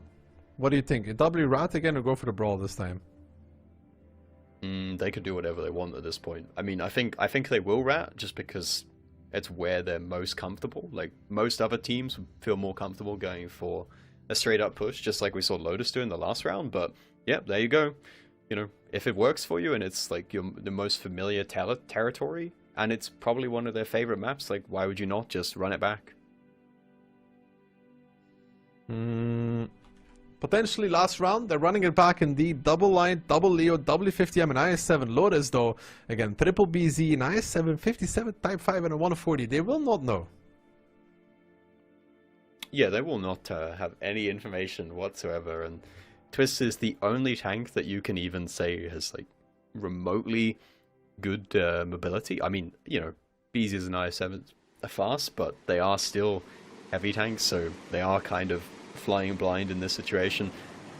But Isles and Clerf, I think, both saving the plane at the start of the round. I don't think either of them elected to use them. So Lotus, I mean, neither team has any information right now, but Twist pushing in that Object 140 is going to make him slightly vulnerable. Piotr, maybe he's thinking about going for the overpeak. He doesn't actually need to, though, because there's a reset already coming in from the light tank. The triple camp has been started. It's underway from Lotus, so now we need to pay attention to W and how they go through their protocols about resetting this cap. Well, triple VC is on it, but they're boosting off again. Look at them. Botsians is leading the charge together with Botsik, and then followed up by Sokol. They're going for Piotr once more. Tuka wants to stomp. Piotr will not achieve it. Piotr might be an old fox at this point, but he's not going to allow some young whippersnapper to drop on top of him and one-shot him. He will die nonetheless. That's a good strike, hitting 900. At least one more shot from Piotr as well, so at least making his life extended as far as possible. Itox crossing towards A0. Squeezy also crossing towards A0. Gotta be careful not to explode here. 3 of them in the same position at A0. That's a lot of firepower there. The E50M at A5 though, and maybe it's not even that bad, Boff. Yeah, I mean, it's literally just rinse and repeat right now. Lotus, it feels like they're falling for the same old tricks. They try to just keep pushing. They get Piotr, they get that early advantage, but this one's even worse than the last one, you would say, because they didn't manage to find that light tank overflow they did in the last round, and the Type 5 is in a bit of a pickle as well, and you can just see all of these heavy tanks, they're just kind of stuck in this the low ground. They don't really have anywhere to go but forward, and as soon as they go forward, they're going to be in total crossfire. Nepal's now the first one getting aggroed on by the BZs, the IS7. They will hit the shots, minus 1.8 on him, but now they're fully on reload. There's a strike coming in as well, but Botsians will fall, and you can see the Leos just shredding through this like there's no tomorrow. It was a little risky for them on the cross, you know, you were like, ooh, maybe one of them could die, but once they reach the position, it is just the tower on Overwatch, picking off anybody that pokes out their head even for an inch gets shut down, and Lotus will also lose this round and this match, and it will be W convincingly with a 5-1 victory over Lotus, moving on to see who wins between Hit and Run and Dopamine. I knew it wasn't an A team, just wasn't sure which one. Just insert generic NA team from North America, but clean as you like from W, and you know, I don't think there's really a whole lot to talk about here. It's just a team just in their element, just going through all of the defaults, all the protocols. Yep, okay, they have the strike, I've reset that. Okay, they're pushing off of the cap, fall back, create crossfire. They knew everything, right? They had everything planned out. They were like 3 steps ahead of Lotus the entire way. Again, you lose Piotr in the IS7, but like, that's literally what he's there for. He just exists to die, basically, and it doesn't matter whether he does anything really in the round, as long as the rest of the team trades off of it decent enough, which they did once again. He does 2.5k though, but the IS7 were rounding up heavily, but you know, 3 for 3, 900 strike damage. Doesn't quite trade 1 for 1, but it's not too far off either. Yeah, but he sold himself decently enough, right? I mean, I think even getting like just a couple of shots is already more than sufficient, given that you're basically expected to do nothing. On the other hand, Lotus, I mean, it's not a pretty picture, right? And, you know, no one doing any more than 3,000 damage is rough, but, you know, that's just the way the cookie crumbles when you get completely dominated in the round. It's indeed the way it is and the way it goes if you're Lotus. But it was a good practice run for them, at least, Moff, you know, gathering some experience against matches that really matter against really good teams, which W is trying to prove that they still are, of course. And they end up taking it all, 5-1. Even that Sand River game could have gone different. It didn't, but outside of that, they didn't really struggle that much. No, outside of that one Sand River where you thought, maybe we're on shaky ground here, but I mean, it very well could have been a 5-0 sweep, right? And it's a bit underwhelming. You know, the way the Swiss stage went, it was 5-3 for W that time. The rounds were a lot closer. Maybe you could just put that down to W not like respecting their opponent enough, because it was literally the first round of the Swiss stage, so there was no elimination on the line in that case. But in the quarterfinals, you're definitely locked in, right? There's no disrespecting of your opponent going on, and they have shown that they are definitely the better team in this particular match. But this wasn't really the main test for W, right? This is just the first hurdle. There's tougher games to come in their future. For sure. I mean, in terms of the matchups, for all of the teams outside of Weekend, it doesn't get easier, right? For Weekend, you could say they probably fought the toughest opponent. Yeah, and that's great for them, right? Like Mafia, the reigning champs, and they've won the last like 3 Onslaught tournaments back to back to back, and there is an argument to be made that they were potentially. Oh, hello. What's going on there? We're back. We're almost there. We're almost there. We're almost there. But yeah, this is still the schedule. This is the second match of the day that's just been completed right about now, and you know, we're going to add a bit of North American flavor to this Winter Invitational in the next matches coming up. I mean, like this one compared to the last match, W against Lotus, I mean, this was a complete blowout, but that Weekend against Mafia game was a certified banger for sure. Yeah, it delivered upon it, and it's, you know, cool to see Weekend win, because no matter what happens, we'll have a different winner here than WCI and OLS, you know. Yeah, and don't forget as well, I mean, Mafia, it's been a whole 365 days, but they were the reigning Winter Invitational champs as well, which is why, like, if you take into account the whole 365-day period, there is a pretty good argument to say that Mafia was the team of the year. But, I mean, it's going to end on a bit of a sour note for them, but, you know. I don't think it's only... I don't want to say it's only Winter Invitational, but if you're going to win WCI or this, you're always going to take WCI. Yeah, they get to do the hit and run classic, you know, or at least we won WCI, which they no longer can do. So they would be probably very happy to win this. Yeah, certainly. I'm not sure what the next match of the day is. I think it's going to be Cashback against Stacked, right? Yeah, I think so too. But don't worry, Moff. We're going to take some replays. When we come back, the action will continue. But let's take a quick look back at just how W dominated Lotus in the replays.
Well, hello there, and welcome back to the third match of the day. And after 2 EU-only affairs, we are now finally going to have some North American, or American, should I say, appearance as well. It's going to be Cashback against Stacked. You know, Key, I always start smiling when I let you take the lead because I'm just wondering if you muted your microphone or not. You know, that's honestly... it's like the thing I'm looking forward to most. Did he or did he not forget? I was actually talking to you in the break, and then I noticed you weren't responding, and I was like, okay, this is more trolling than usual. And then I checked TeamSpeak, and I was muted, and I was like, I don't know what this more trolling than usual means, though. But, you know, nonetheless, things here to point out for Cashback, they have added Aphrodite.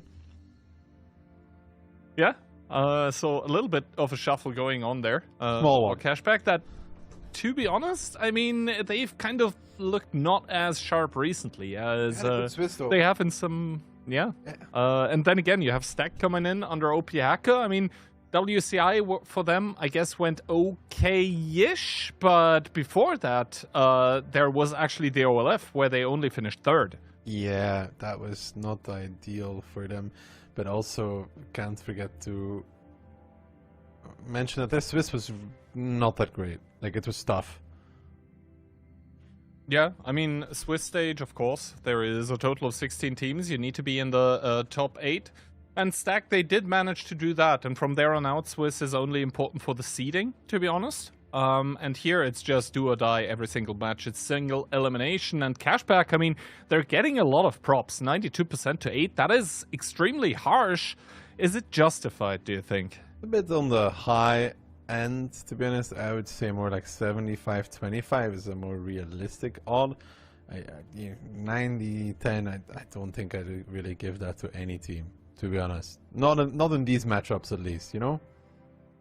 I mean, it is best of 9, which is kind of a big best of. Then again, it is kind of the end of the tournament here, so time to leave your last mark before we head in towards a little bit of a break, and then, of course, into the already announced OLS Season 5. But yeah, pick and ban-wise, Himmelsdorf and Murovanka getting taken out. Himmelsdorf not really liked by a lot of teams, at least today, it seems like. Sand River is going to be the first one of the match in towards Ghost Town. Kind of getting W versus Lotus vibes here, especially since Cliff would be map number 3, and then Pilson, possible map number 4, Secret Line, the tiebreaker if we get there. It's also important to say that the first 2 maps are going to be played on the EU server, and the second 2 maps will be on US Central. Yeah, I was going to add that as well. And no, we're not starting on EU because we like EU more, even though Kihan definitely does, but it's part of the pick and ban phase, so the winning team gets to decide, right? Coin flip. Yeah, basically the winning team gets to decide whether they want to be side A or B, and that also determines the starting server. So maybe Cashback winning here, I'm not entirely sure. I can't actually... The way that this dynamic works, if you're stacked, you need to win 1, preferably 2 rounds, because then you get to play on your comfort server, right? And Stacked normally should be more used to playing on EU than Cashback is, simply because if Stacked wants to train against EU teams are not going to go to NA. They would ask the NA team to come to EU, right? So if you can survive for at least 1 round, right, and then go on NA, we've got a real opportunity, because it's a lot more comfortable, of course, to play on the ping that you're used to. Unless you're from South America, and you know, then the ping sucks no matter what you do, and it's all the same. I mean, I actually just checked, and Cashback did win the coin flip and elected side A, so they definitely wanted to start on their home server. Is it going to help them a lot? Is if they win 4 rounds in a row, then yeah.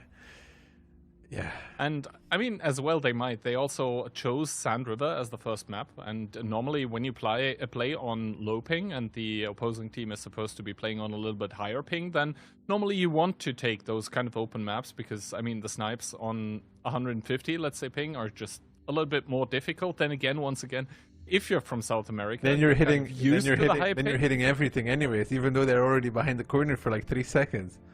Yeah, I mean, I actually talked to some of the South Americans during WCI, and they were like, yeah, it's not really a buff to be playing on better ping, because we have to just get used to this now. It's kind of weird. But yeah, it is what it is. Now everyone's supposed to be back in their comfort zone, which is, I guess, at home for most of the gamers here. And, I mean, Sand River, we saw it during WCI as well from Stacked, and let's be realistic, Stacked during WCI, it was kind of hit and miss both. As soon as they met EU teams, it was always not so good, but even against the Chinese it's teams always sometimes. the same thing for NA. It's 3 years in a row that the NA teams go out against 1-1. Well, immovable object. Apparently. Meeting... the question is for how much longer is that object going to stay immovable? Because of course on the Chinese server there are also some, shuffles, some changes being done with, the new super team being formed. I hope we're going to have a show match at some point in time to be able to see that in action against the European and North American teams as well. Yeah, I mean, who knows? Anything's possible. I mean, I like how he's saying, I hope we can see a show match, like he's not like responsible for organizing tournaments or something. Yeah. I just hope it. I'd say it's going to. I'd have to ask my boss Phil. And he'll probably have to go to his boss, large corporation, etc. Who would be Phil's boss? Mike? Right, and you're correct. And he would have to go to his boss, so Yuri. I guess. And and then you know how it goes up the chain, etc., etc. Would it be Sergey then? I don't actually know. I would have to check the structure. Yeah, I'm not sure who. Right, that's where I lose the company structure.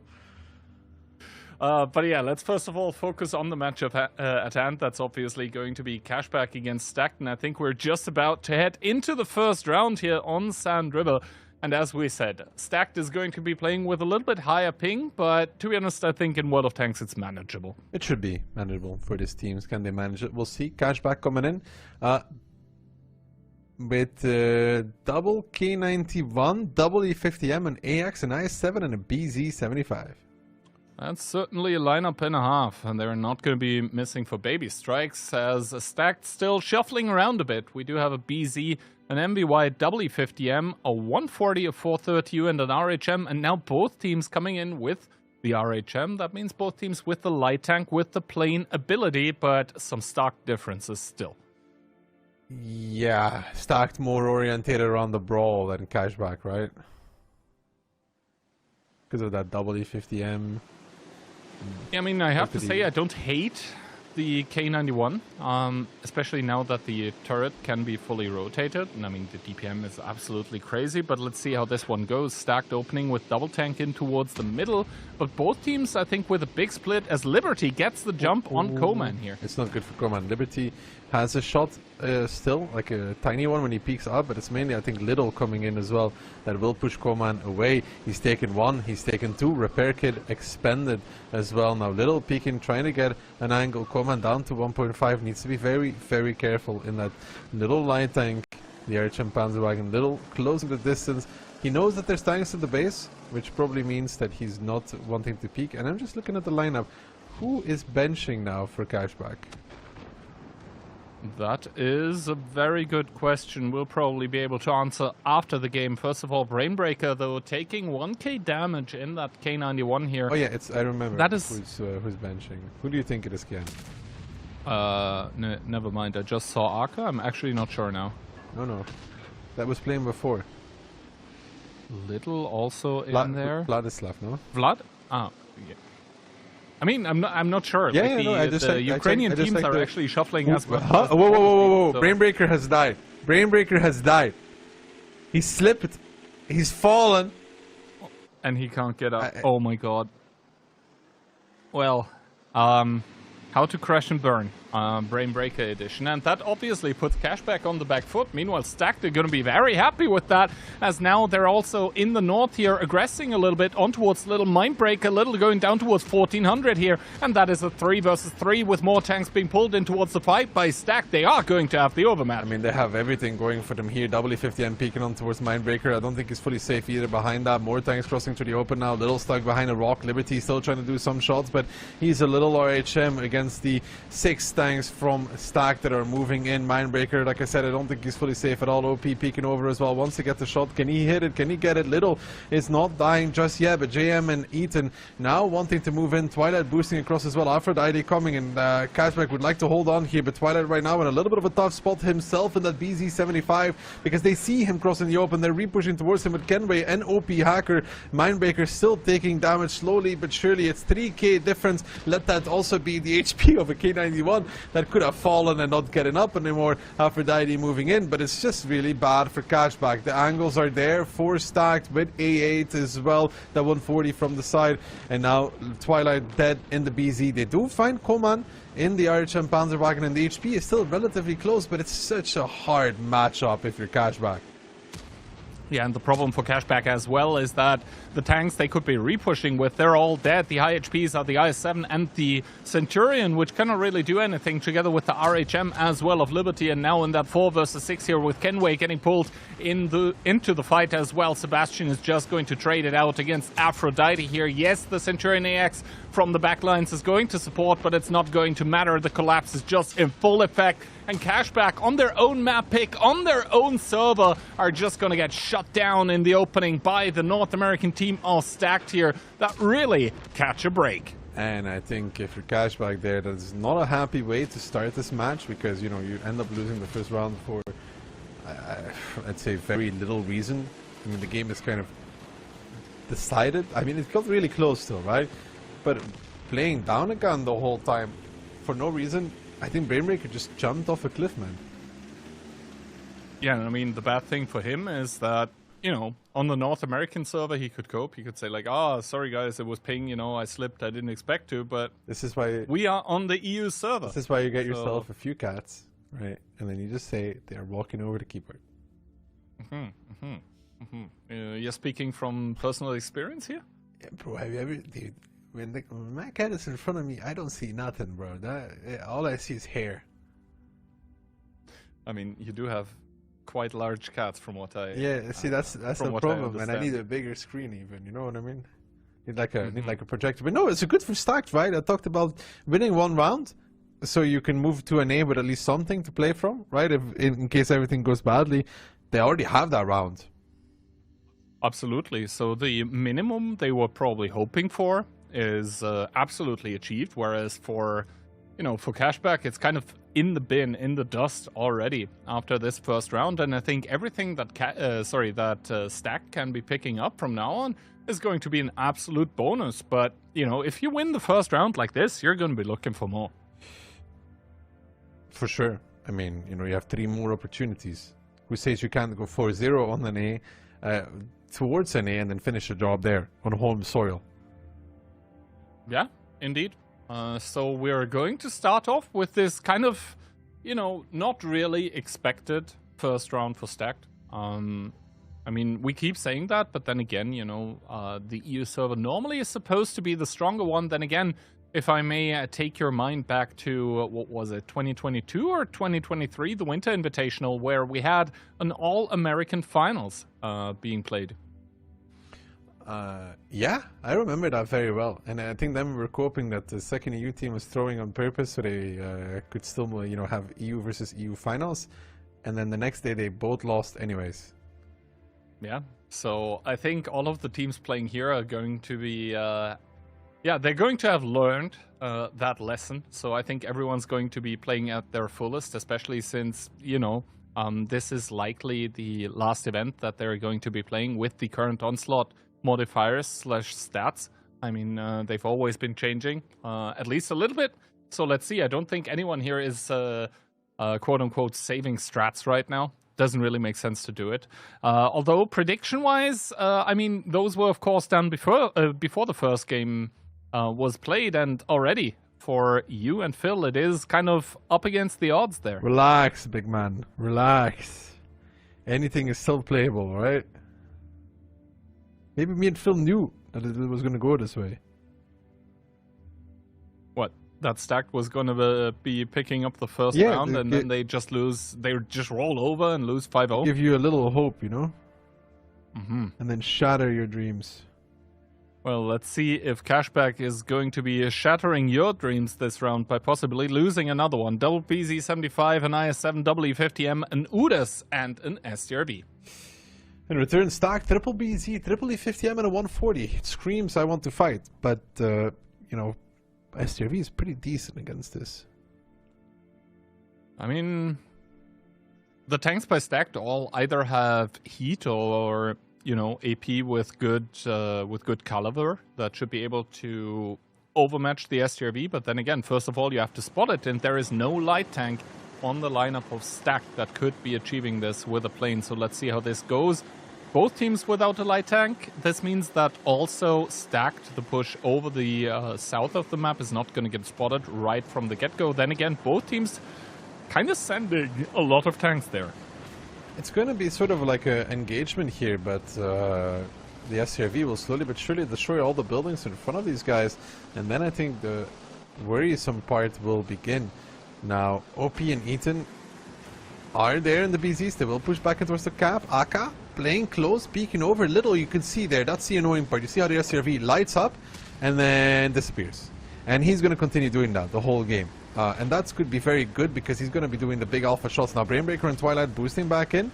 They're looking for Kenway, Gem and Sebastian, and honestly those three tanks are kind of out of position there. Eaton and OP now banging up against Twilight, but Brainbreaker pushing over. Gem and Sebastian trying to evaporate themselves by pushing over, and they're doing just that as well. And the SCRV is hitting shot after shot after shot on these targets, doing a lot of damage, showing what a tank like that can do. But the positions here from Stacked, Kian, they're all just falling apart. They're boosting back in, out, in, out. The only thing that's happening is the players leaving the battle, because there's only 4 of them left, and they're not going to be lasting too long as Cashback find themselves in the second battle with a huge lead in tanks and HP, and show Stacked that if they don't kill themselves with jumping off of cliffs, they're pretty tough to get through.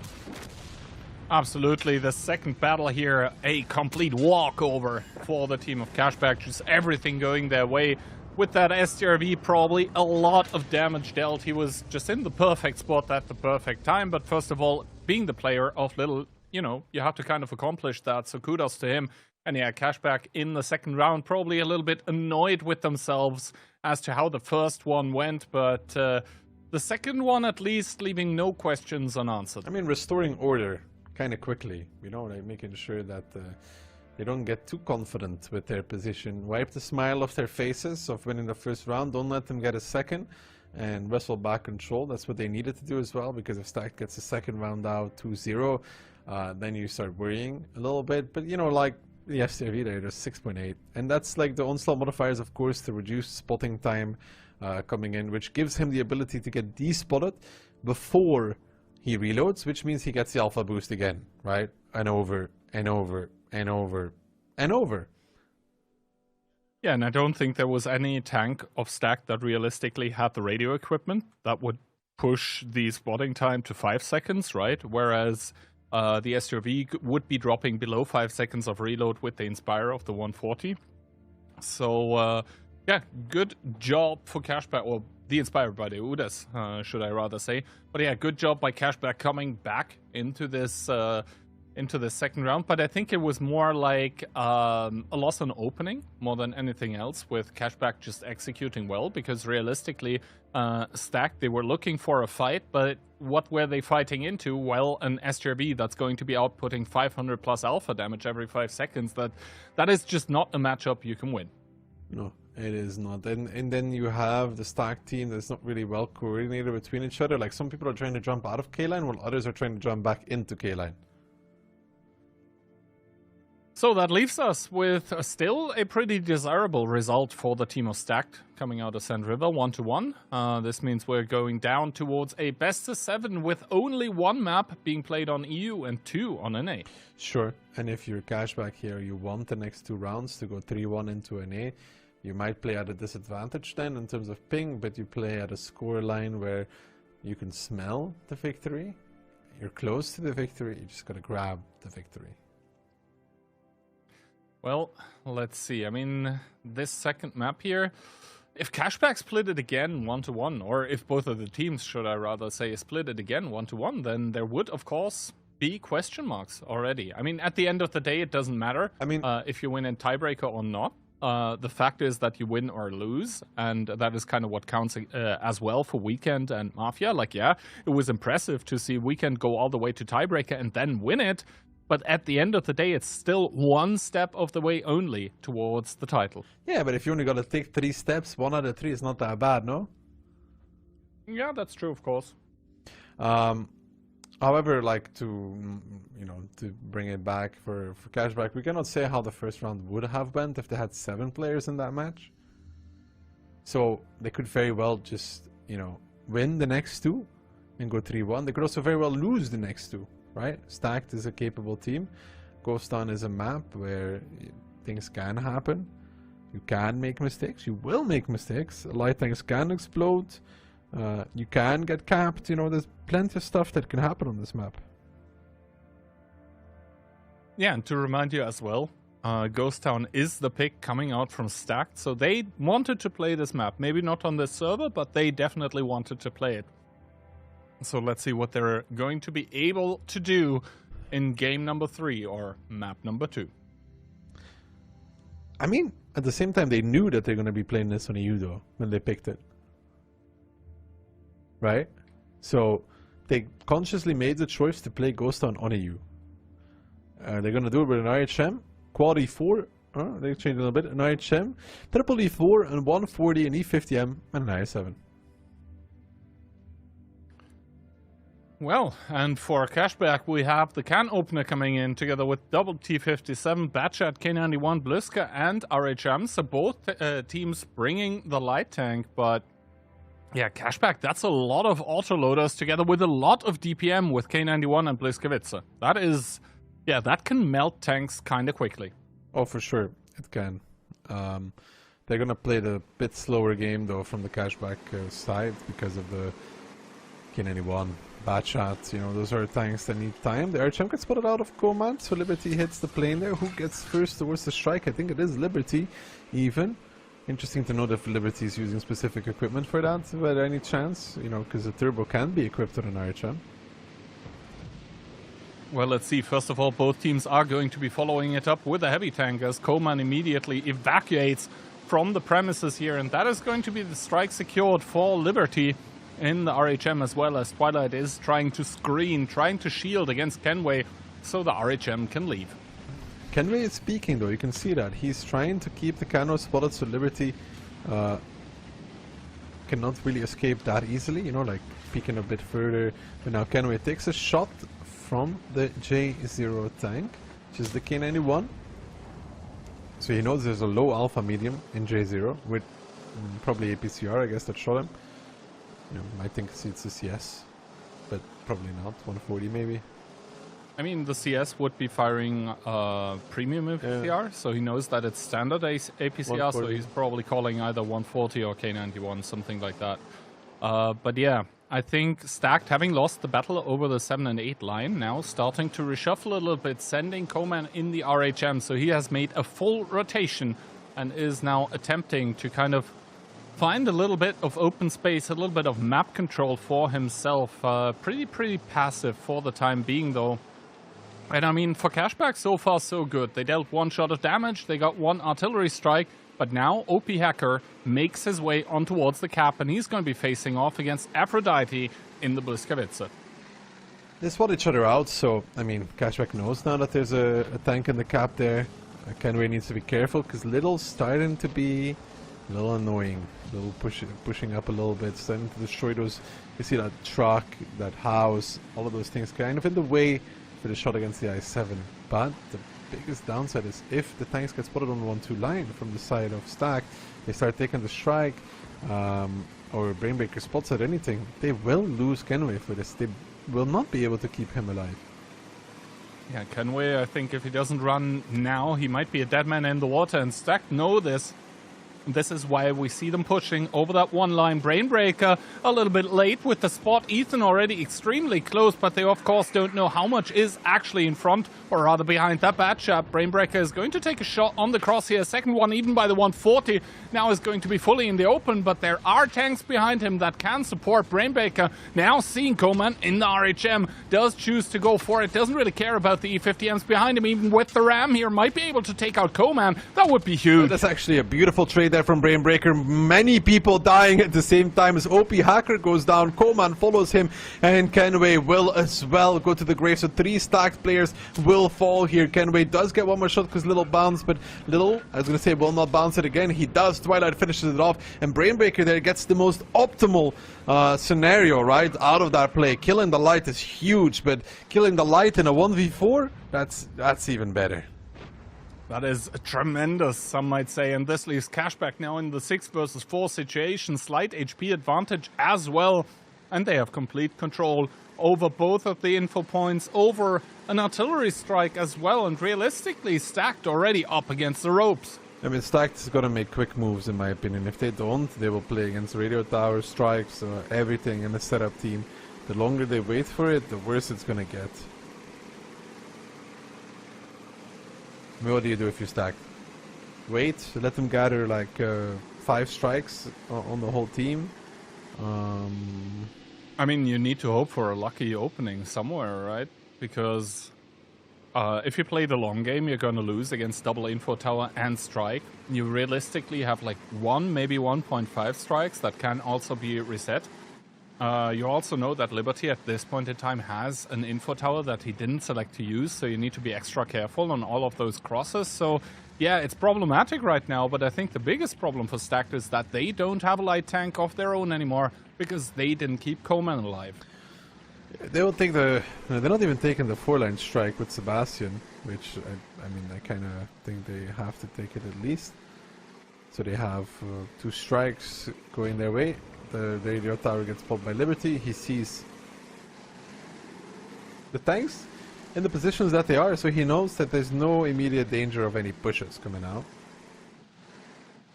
I mean, the fact as well that the tanks by Stacked, yeah, the E50M can kind of explode out of a corner, but the 140 or the E4, they aren't really suited that well towards a push against, you know, a double unspotted T57, of which Stacked, they don't really know anymore where those tanks are. And of course, Liberty, with that RHM, is now just going to run ring around Rosie and going to be completely playing for information. Good reset on towards Sebastian as well with that E4, just always keeping them on their toes.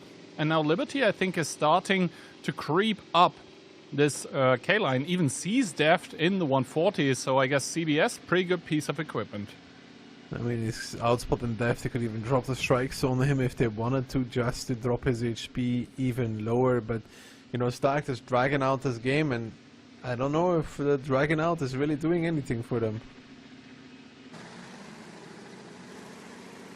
No. I mean, Stacked, they're probably already talking about the next one here, because I don't really see a realistic opening. Like, yeah, the HP are still close, but nothing else is. Not guns, not information game, not neutral objectives. Like, there is realistically not a good way for Stacked to come back into this. The only thing that they do have, and I'll give it to them, is 3 artillery strikes. So they, in theory, could blow up Aphrodite quite easily, but that's kind of it. No one else is really in the range for that. I mean, Deft could go to the 3-line, they could take 4 strikes, and I feel like the result would probably be the same. They're also allowing Cashback, even though it's not as many, Cashback will have 3 of their own strikes in return. Yeah, and the only thing that the 4th strike would be changing is essentially the potential to blow up Mindbreaker, to blow up Arkamazida instead of Aphrodite. But realistically, what does that add? You're removing one of the T-57s, even if you even get him, instead of the Bliskavitza. which you might have to focus out anyway. But then you're still a gun down, and you haven't even started taking damage from the opposing strikes. So this is why Stack now are starting to group up, and that plane, It hits all three. it's just going to ruin the day of Stack. First strike. Second strike. Only hits on one though. Aka now coming in as well, and this is death creeping, right? Coming, knocking on the door and saying, hello, I am here to take your life. Aka is going to give up his, and he's going to die to the strikes. There's one, there's two, and JM will finish it off, but they lose Ethan. They lose Sebastian. It's Jam and Deft. They have one more strike, which they will put on Aphrodite. They probably didn't even know he was there, but the result is the same. Yeah, no. Cashback just playing a very controlled game here throughout the first round of Ghost Town. Never really giving an opportunity to Stack to come back into the game. It all comes off of the back of this beautiful play by Brainbreaker to really salvage everything he possibly could and more from his own death. Because, well, if you cannot get the Inspire medium, then at the very least, like, the next most important target is the light tank, and that is just what he got. I mean, I think on this map the light is even more important, but sure, the thing is, it comes off of the back of him, I think, not peeking for the spot anymore, because he was peeking up and down for the spot. He kind of missed his timing. He spotted somebody really close, and he's like, I'm in danger. I am in real danger. And then they saw the light, and he kind of just went for it. But it's honestly a big failure on Stack's part on a few fronts, right? Letting the bad shot go for your light tank and not having a defender in that regard. They need like a 300-pound NFL player to hold the line there. They didn't have that whatsoever. And they also needed Koman to just run away. Like, I don't know why Koman stays. Yeah, no, that's the thing I wanted to mention as well. Like, if you're the quarterback and you're about to get tackled, like, you have the opportunity to move. But Koman, he stood there and he took it like a man, but, well, he was taken down in return. So yeah, for Brainbreaker, even though he is the lowest on damage for his team, it was a high impact play coming out from him, and it really did enable his team to win the round in this case. And this means that after this first, I guess, let's call it unfortunate play by Cashback in the first round, now the natural order of things, you could say, has been slightly restored. Of course, Stacked, I mean, they're still going to be pretty happy with the round, but still, the possibility is there for them to snatch up a second on the EU server. For sure. It's still there. They have one more round of Ghost Town to go before we head over to NA, where we go into Cliff immediately, right? If I'm not mistaken. I think so too, yeah. I mean... Yes. And, I mean, Cliff, it's one of those maps, right? It's really coin flip, but it can be super brawly in there.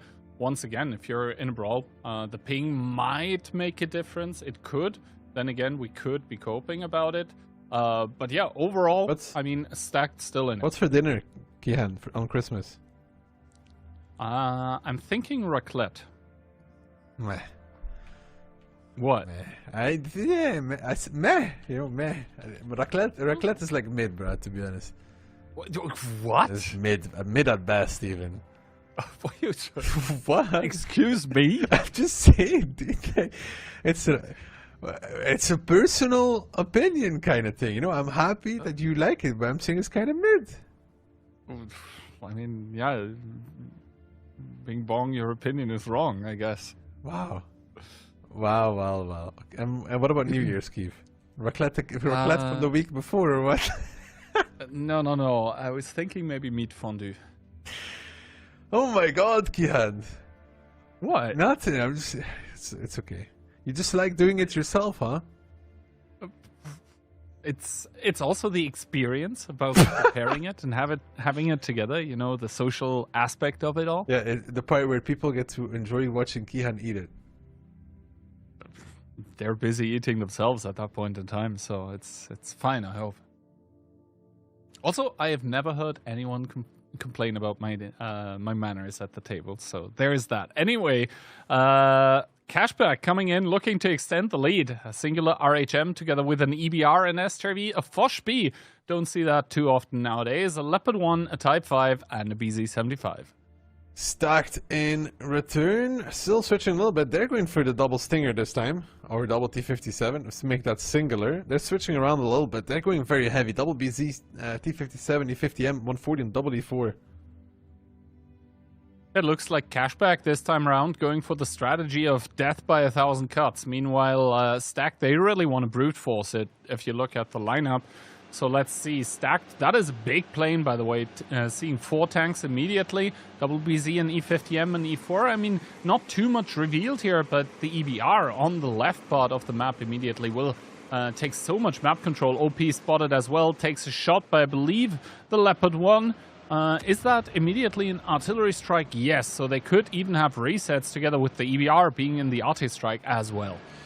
So now information will be gathered even more by the communications tower right on the eastern side, taken by Liberty, popped, so they know where all 7 are currently located. Aka stealing the strike in front of that E50M, will get away with it, and now they do have a lot of tools in their arsenal to reset with.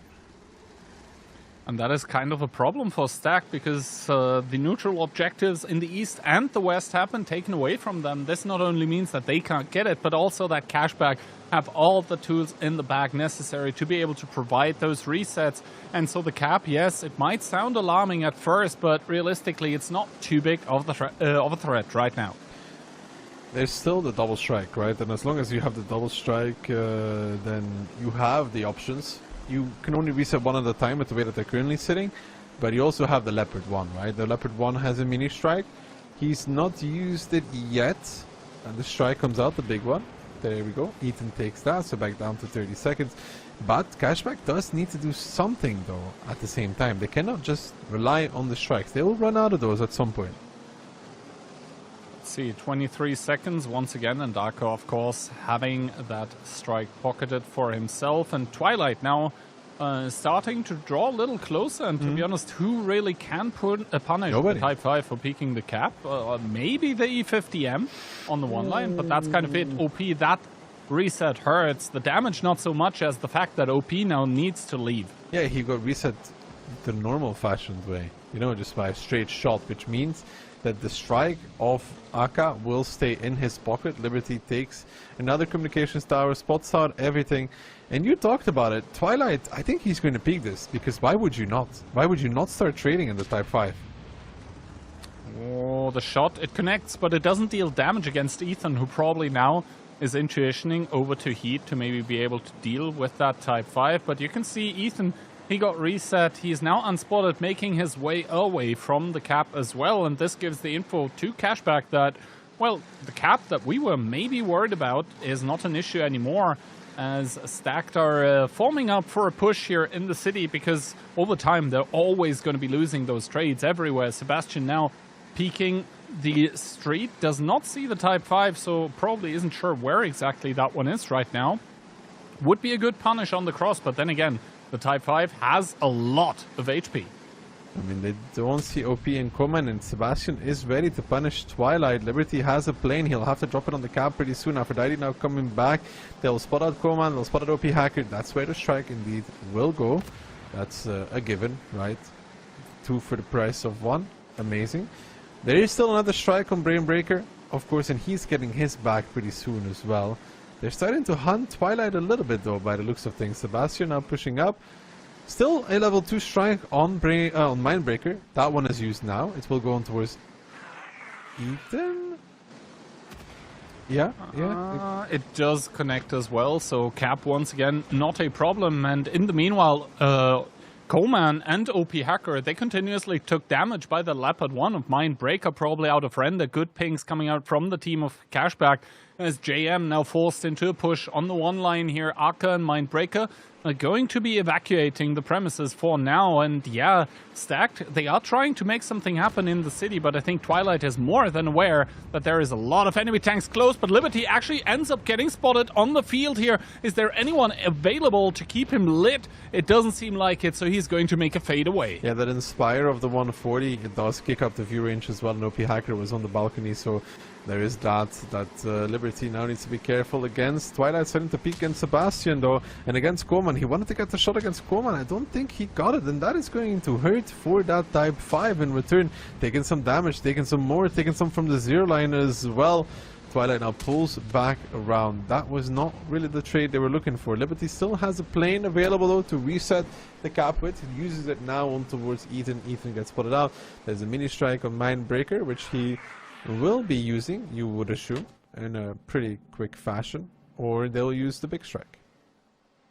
Well, the reset came through either way, and I mean, despite the Type 5 of Twilight maybe not with the best trades in the city, it has to be said that at this point in time, Stack, they are still down in HP, and, well, there's nothing really that they can directly jump on, and that's the problem, because Cashback, they're going to be generating so much map control with these double light tanks that realistically, Stack, they have to convert onto something, otherwise they're just going to be dying in the long run, as Deft immediately getting spotted out maybe by Twilight, and he takes big shots for it. Aka coming in for the killing blow with that EBR is going to keep the 140 spotted as well, so Deft maybe thinking that he is unspotted, but Aka flopping the shot. Never mind though, Deft still down towards so low HP that it's not going to matter.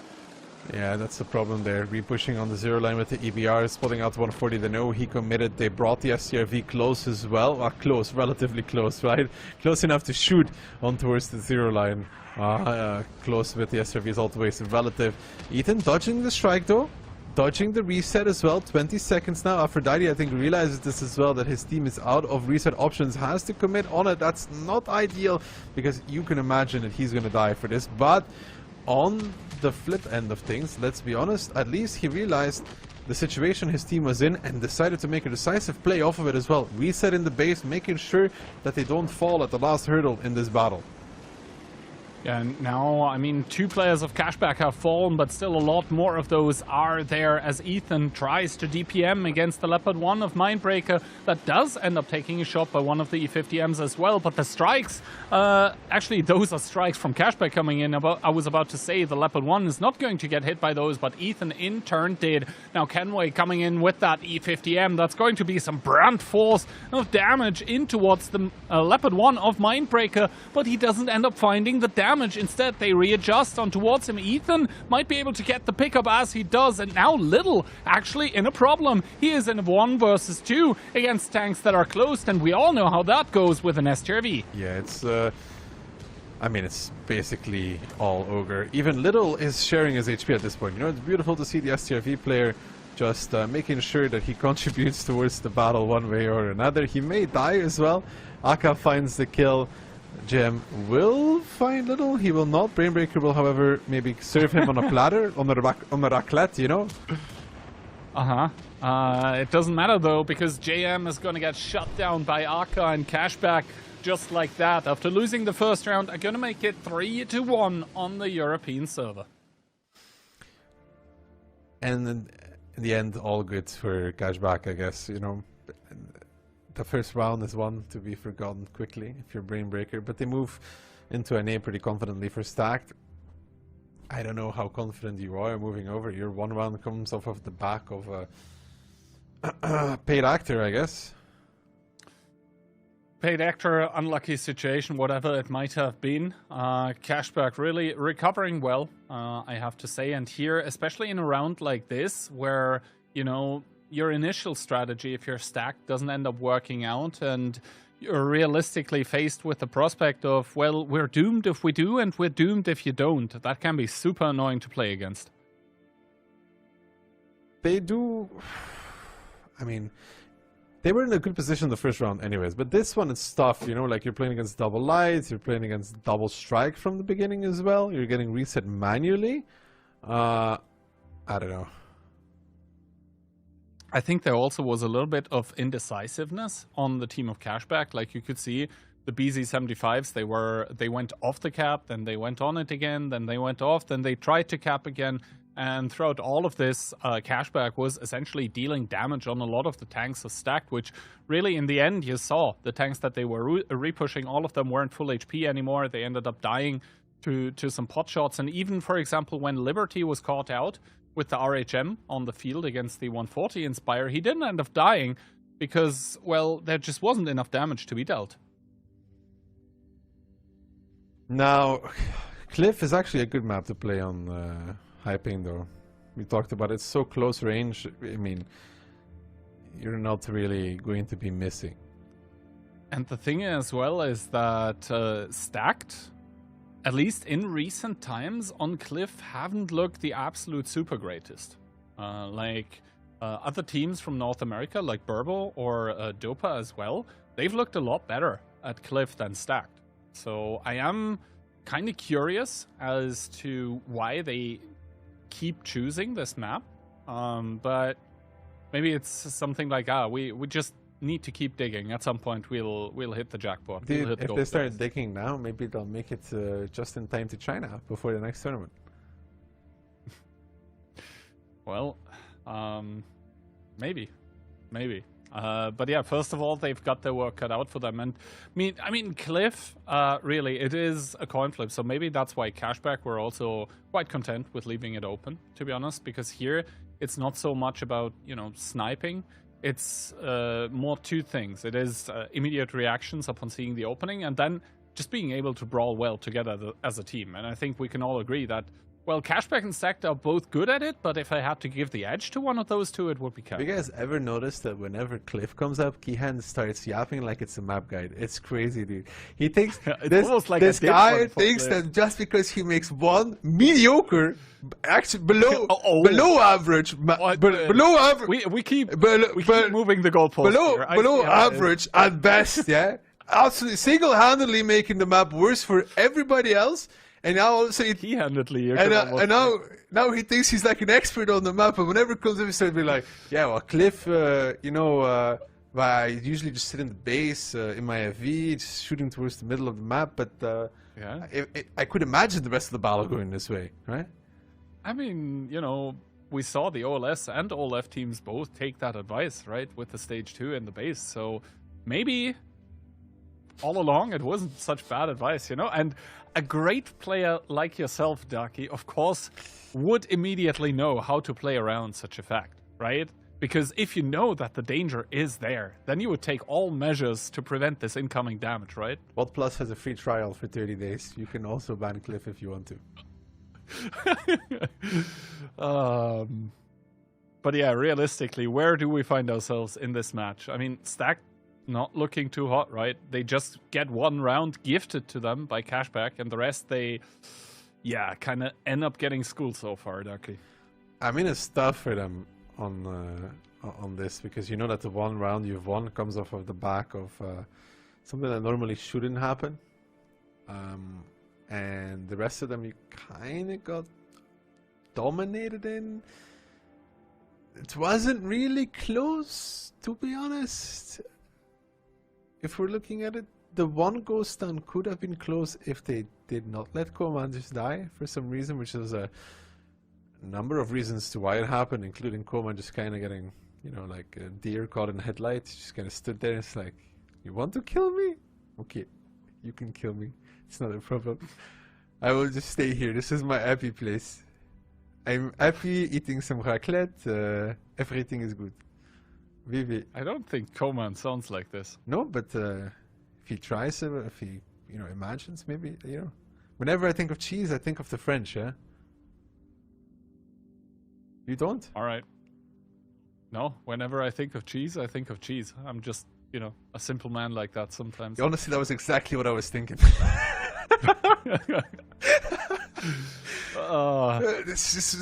That was telekinesis or something. You just spoke my exact thoughts, Kiha. This able to read minds. Well, the team of I will keep trying to reverse back at the fact that we actually do have a match at hand, right? And that is Cashback versus Stacked. And I mean, if you're Stacked, you would probably want to be able to read minds, because now you're on the home server.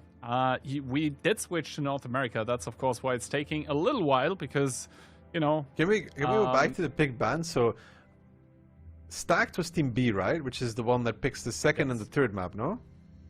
Yes. It's interesting. I'm just trying to think about because they picked Ghost Town to play on EU and Cliff to pick on an NA. Yes. I feel like he would do it the other way around, no? Like, of course, you know, there's bans in between Ghostland and Cliff, but if it's like, if you want to play Cliff anyways, wouldn't you pick it as a second map, so you play it on EU with a higher ping, but it's a brawl, and then you let Ghostland go through, which you want to play anyways, because Cashback is most likely to ban Westfield, because all of the OLS teams have been banning Westfield, right? And if not, if they don't ban Westfield, you can still brawl on Westfield, you know? Like, either way, you, like, so you have the maps. You don't want to play Ensk. You're okay with playing the other ones, right? Because you can only ban one of them anyways, so why not put Cliff on second map? I mean, maybe they were thinking that they were going to brawl on Ghost Town as well. Right. That's the only way I can make it sense inside of my head. The brawl on Ghost Town. You cannot dodge it on Cliff. Oh, Cashback seemingly taking some advice here. I don't know whose that would be. That is quadruple BZ75, a stage 2, a 268, and an RHM. Stacked in return 6-5 BZs and 2 CSs. And the oh, Aphrodite, man. Switching away from the stage 2, ruining my day. I hope he burns this round. Wow, Jesus. I thought Mojo was back for a second there. But yeah, regardless, Cashback still with one tank destroyer here. That 268 going to be interesting to see where he would go. It seems like he's probably going to be playing the CD5 position, maybe. We've seen a 268 there before, but against what Stacked is doing, I'm not sure how much it's going to accomplish. Sebastian here going towards the middle, then splitting off into Donut, where he is going to be facing an E50M. To be honest, not the best kind of prospect, as he also takes a shot by Mindbreaker for the cross. Liberty now forced to back away. Kenway will go for the chase in the CS63. Of course, I think Kenway is still in speedy mode, which means that hitting this is not going to be that easy. Kenway is going to be careful though, because look at Little joining Liberty. Kenway now realizes this and is like, well, I'm howdy. The 50M you talked about now starting to repush 1-2 as well. That's Aphrodite. He's facing up against Sebastian. That's a fight that the E50M will always win. Aphrodite, though, very intelligently also realizing that there could be a BZ crossing. Doesn't commit in. Waits on the corner. There's some really good moves being made here by individual players. Not overcommitting, respecting the potential of the BZ.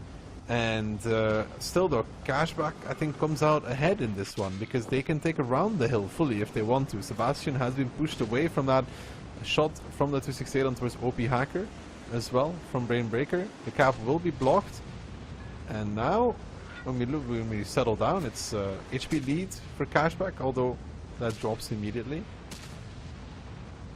I mean, Liberty still has the artillery strike. That's why the Cashback players don't really need to commit on towards the cap as of right now. It does end up getting used, so the cap has been reset for now, and Brainbreaker actually completely resets his position, makes his way towards the 1-2 line where he might be able to support the E50M, but you know, repushing that one is always annoying because you're kind of pushing into a crossfire. Liberty though getting the better of Kenway here, who's down towards 1000 HP roughly, as Aka and Deft end up not trading but a donation coming out from Aka. And now Aphrodite has repushed into the donut here. Sebastian still trying to cover as Aka goes down towards a one-shot. No strikes available for the side of Stack. Mindbreaker on a one-shot as well. Stack getting the better of them in the middle of the map. Yeah, one BZ down, the second one soon to follow of Mindbreaker. OP above Twilight as well, putting in the shot. The HP still relatively close. Liberty is now going to go hunting for that CS63. Aphrodite and Brainbreaker are cleaning up 1-2 line though. Koman trying to boost away. Brainbreaker going aside to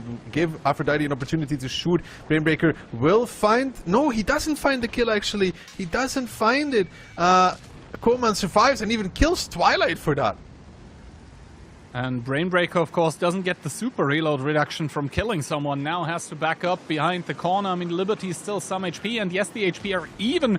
But now in come the tanks from Stack. They're trying to cover a lot of ground with this move, though, and this is going to open up the map for Liberty once again in that RHM, possibly even shooting HE right now. Aphrodite evacuating Brainbreaker in the reload. Doesn't have the ability active. Ethan penetrates the shot, making him a one-shot for OP in return. Finally, the ability coming back, but there is no one to to kill. There's a lot to bounce, and this is going to open it wide up for the team of Stack to make the comeback on their home server. And they will find this round by the looks of things. OP Hacker taking the strike as well. They have 6 guns alive versus just 3 from Cashback, who really struggled there. The 1-2 repush. It took a while as well, and I think Brainbreaker was even spotted doing it. Little, will he find the kill against Deft? Can he do it? Goes around him. Deft in booster. Little finds the kill.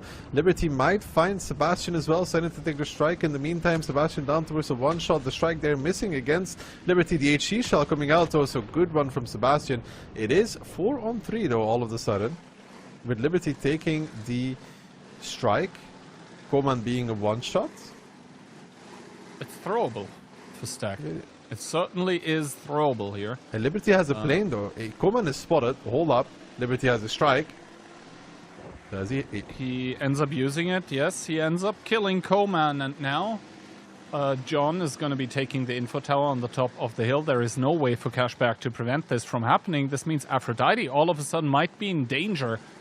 Because OP, yes, he only has 650 alpha, but he possibly has rocket boosters remaining with which to ram. And yeah, he also has strike to basically confirm the kill. And now I think Aphrodite realizes, yep, that's a very time to run. That's a very healthy BZ chasing a very low HP 50M though. Keep that in mind. Then again, Little was kind of out of the game in the BZ75 of his own. Remember, that is all the HP that Cashback have realistically. Oh, the shot by the BZ75 does end up not connecting here onto Aphrodite. I think the AP shell went into the ground. You could see it was penetrating multiple fences in a row, but now OP seemingly doesn't want to go for it anymore. Little is waiting as long as possible to give Liberty an opportunity to go from behind. Ethan will actually peek into Little. Little hits that. And John is coming now. They want to sandwich this BZ75 in the middle of the map. Little sees John behind him as well, sees him come in. Liberty will be closing the distance towards the middle. There's a strike coming out. They don't have enough alpha between the two of them to actually get it. Little, however, is stunned because he used his medkit. Can he find the kill? He fluffs it. He bounces it. That's pretty tough. Now Liberty will need to somehow make the kill, but he cannot do it either because the heal comes in. Ethan will find the kill, finishes it off, and now it's Aphrodite and Liberty versus 3. That could have been very different.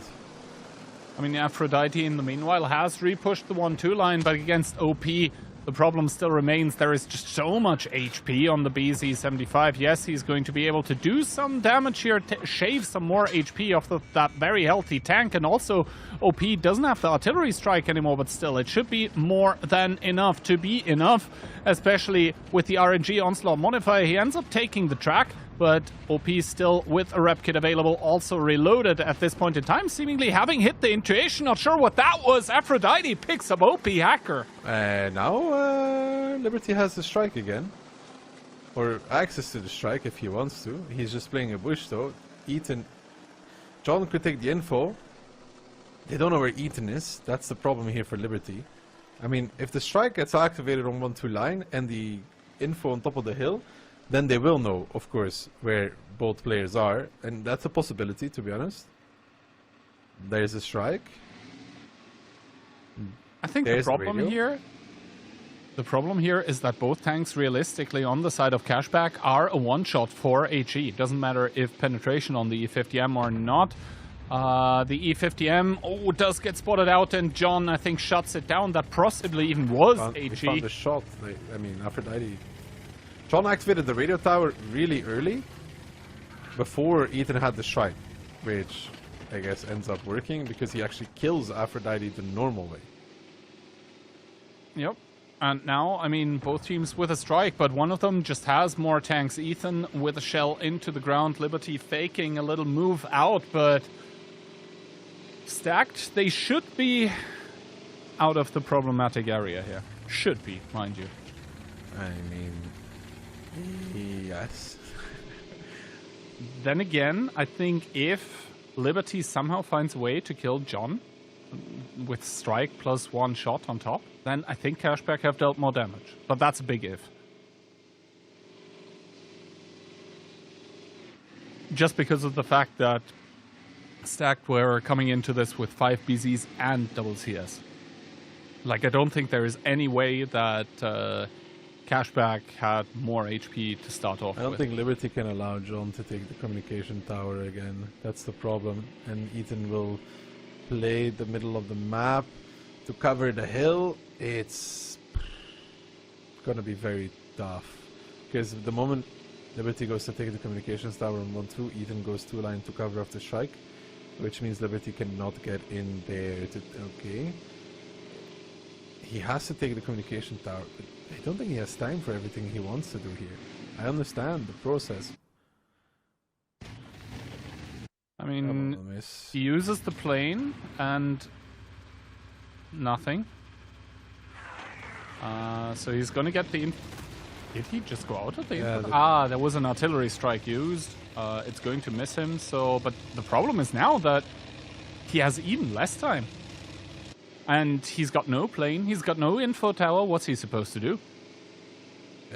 Hope that John misplays on the hill. Which I don't think he will. I mean, John is just going to sit super safe. And he's going to be thinking, hey, 3-2 doesn't sound as bad as 3-1. And Liberty now starting to make his move. But of course, John is going to be sitting ever so safe. And here, Ethan, did he have HE loaded? Yes, but it's going to be a non-pen. The artillery strike coming out by the RHM as well. But it's not going to change the situation, I think. No, 0 seconds. It's going to be finished. And Stacked are going to be converting the first round on their server. It's going to be 3-2. Good round from Stacked. Minus the last few minutes. John actually hit Aphrodite. And... it's a little funny because John activates the communications tower before Ethan has the strike, which is a misplay.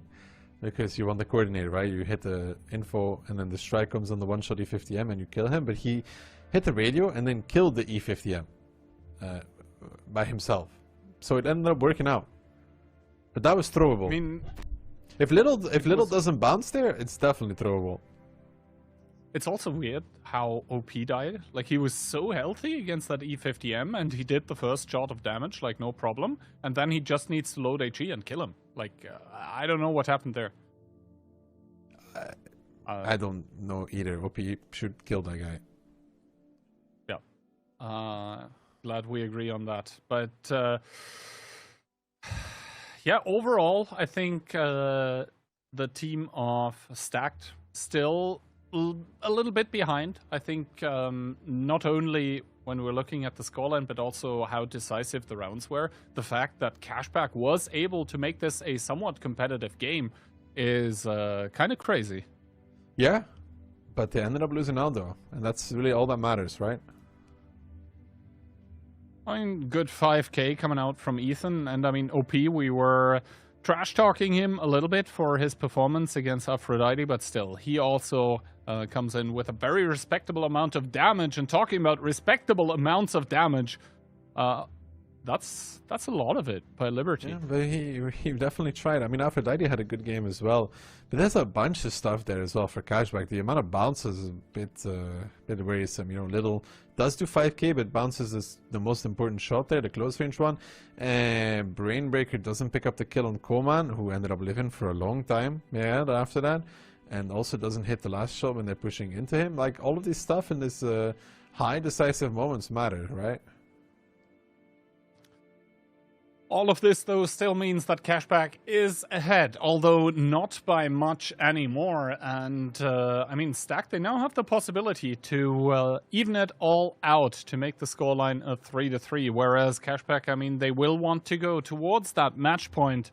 Cliff, we say it's a coin flip map always. It has landed with the Stacked logo on top once. And let's see if it beats the odds and does it again.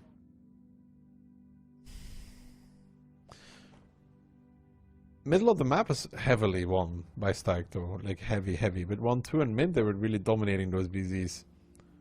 Yeah, I don't even know how the BZ75s by Cashback ended up losing all of their HP this quickly.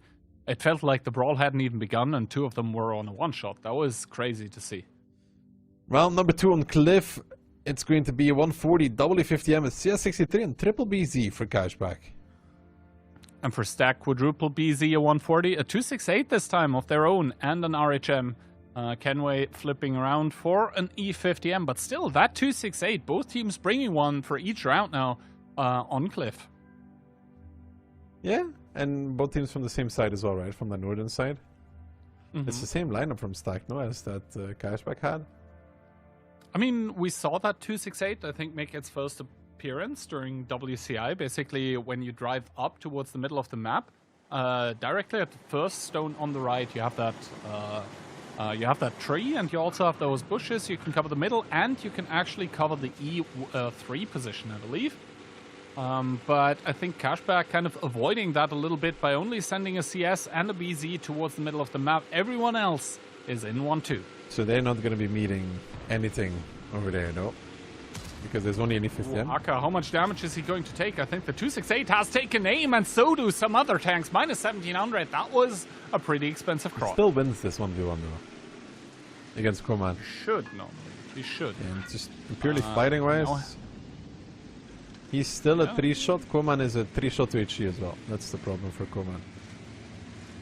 I mean, let's see. Aka, of course, going to be extremely wary. Does spot out the RHM, and he hits him. Yeah, that is going to secure advantage for him now. That's a good strike. Artillery strike also comes down, and this means that Coman, as a 2-shot, for APC RHE combination, as Liberty makes his way on the 1-2. He has an E50M in support as well, but in comes the shot from the 268, and of course Kenway, he can bully out those tanks. A second one by the 268 lands, but still Kenway extremely low, does get picked up. That's a risky play from Liberty, but full confidence, yeah? Swinging in towards 1-2, he had an E50M behind, Ethan now taking damage to come up as well, but the damage has been done, more being received on Ethan, even more! Down towards 501, the strike to add insult to injury, 51 HP on Ethan. He's mini-strikeable for Aka if he ends up getting one at some point. And Aka feels a lot more confident on the hill, I'd say, but takes a strike himself down towards the 1-shot. Now they're facing off against each other. But look at the control that Cashback has over this battle, man. They have A2, they have the entire 2-line taken. Just in 28 seconds, Ethan's life ends one way or another. If Aka takes this communications tower, Ethan's life is also going to end. Well, he does first of all get the info tower and the information on towards Ethan that is not able to shut him down. I thought he would get a mini strike out of it, but it's pretty close, but not quite. Well, he can continuously threaten as he makes his way beyond the stone now, but all of a sudden Coman, the tank that was out of the picture previously, comes back and he shuts down Aka. That was not the play, but in turn at least the BZ75 falls. Yeah, but now we have an issue on the south side though. OP Hacker is 1v1 in Brainbreaker, and I'm pretty sure that there can be shots from the RHM onto the back of this BZ as well, so Brainbreaker is not going to be winning this anymore, and Cashback might actually need to do something off of this fluff, I think, of what Aka did on top of the hill. The strike though, little finds Coman. But Deft hits a banger against Brainbreaker, who goes for the ram against OP Hacker. OP Hacker, oh, I was gonna say doesn't. Fluffs the shot. Wait, if there's another rocket, he's going off! He's going off! He's going down to the fishes! OP Hacker pushed off a cliff and dies on the way down. That's the Lion King for adults. And now Aphrodite coming in towards Sebastian is just going to trample over that 268 like a horde of gnus as well. Deft in the meanwhile down to a 2-shot as well, and Cashback just in full on a stampede mode, you could say, as Brainbreaker is going to take down Deft, and John, with nothing much left to say in this matter, is going to blow up as well. Cashback make their way towards match point. Yeah, that's tough. That's a tough game. It looked so much closer than it really was.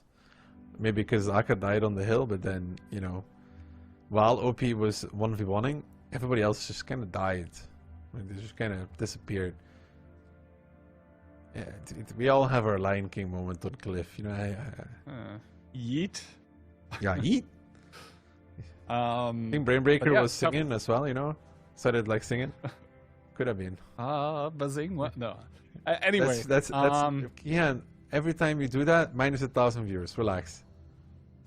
All right. So I just need to do that a few dozen times, is what you're saying. Anyway, though, Sebastian, I mean, 3,000 damage, 444. But the thing is, I don't think it was the 268 fault. It was just how everyone else around him was kind of losing the engagements. And yeah, I mean, Ethan on the hill, that's kind of tough. You lose essentially your whole life going there, and then you get shut down by a strike. That must feel bad. Yeah. Yeah. It's just a tough game. Nice damage there, though. Brain Breaker. Ah, yeah, never mind. It's a lot of that from a certain action. I think it counted towards his damage, you know? Yeah, I think he pushed him off and then OP crashed, so yeah, it would count his way. But still, he would be top damage even without that. How much HP did OP have? Like 2.2k? 2 to 3k, yeah, somewhere in that range. So let's say Brain Breaker would still have 5k. So he really is making up for that blunder in the first round that we saw him do. I mean, not only the Batshot Ghost Down play, but also this again at this point in time. And yeah, Cashback versus Stacked. It is now 4 versus 2. It is match point, and it is Pilson, a map that Cashback have really liked to play in the past. Yeah, I mean, you know, they lost that one round on Cliff, but then the second one is again like worrying for Stacked, you know, the way that it went. Now they're looking down the barrel, 4-2 Cashback on Pilson. I don't know. Well, I mean, Pilson, for me, when I see Cashback on Pilson, I always have to think of this cap attempt with the sideways Fosh B and the RHMs behind it that ended up completely failing. But then again, we had some beautiful plays by Cashback players on Pilson as well with K91s. I mean, Barbarian, when he was still in Cashback, basically printed a position with his name, you could say. But then again, Cashback also losing on Pilson the All Less Season 3 against W. So it's fair to say there is a history with ups and downs on this map for the team that all of us predicted to win. But of course, Phil's and yours predictions already in shambles. Yeah, well, you know, Brain Breaker, paid actor. I mean, after it was 1-0 for Stacked, you said it was all planned. It was all fine.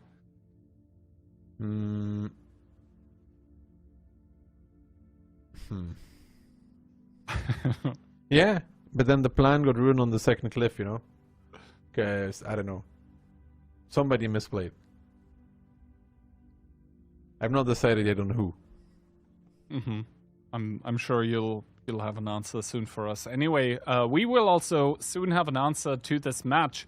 Is it going to continue, or is it going to be ending right here, right now? Because Stacked on their home server are up against the ropes after this, you have to say, round that kind of went out of control for them on Cliff, because it looked so good until it didn't. Like, I thought the push off the cliff of OP by Brain Breaker might be a turning point, but the battle had already been decided.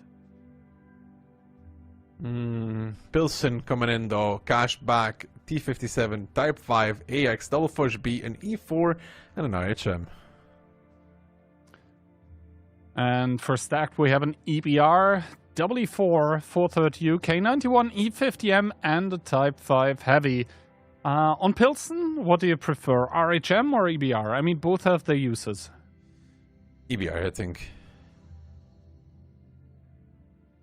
EBR. Yeah, I tend to agree with you on this one, just because you also win the alpha trade against the RHM. I mean, you start off with a lot less HP, but of course the EBR, I think it has 105 HE pen, so more than enough for the RHM as well, as Coman and Liberty end up spotting each other out, so they know what they're up against. So now we have to see if Coman can make the difference in the EBR, right? The initial aim from Stacked, you see all those people there on the 5 line, they don't connect, they don't end up getting the shots. So Liberty gets away unscathed. He sees them committing in, and it's just a long march of the first Bs down 0 line.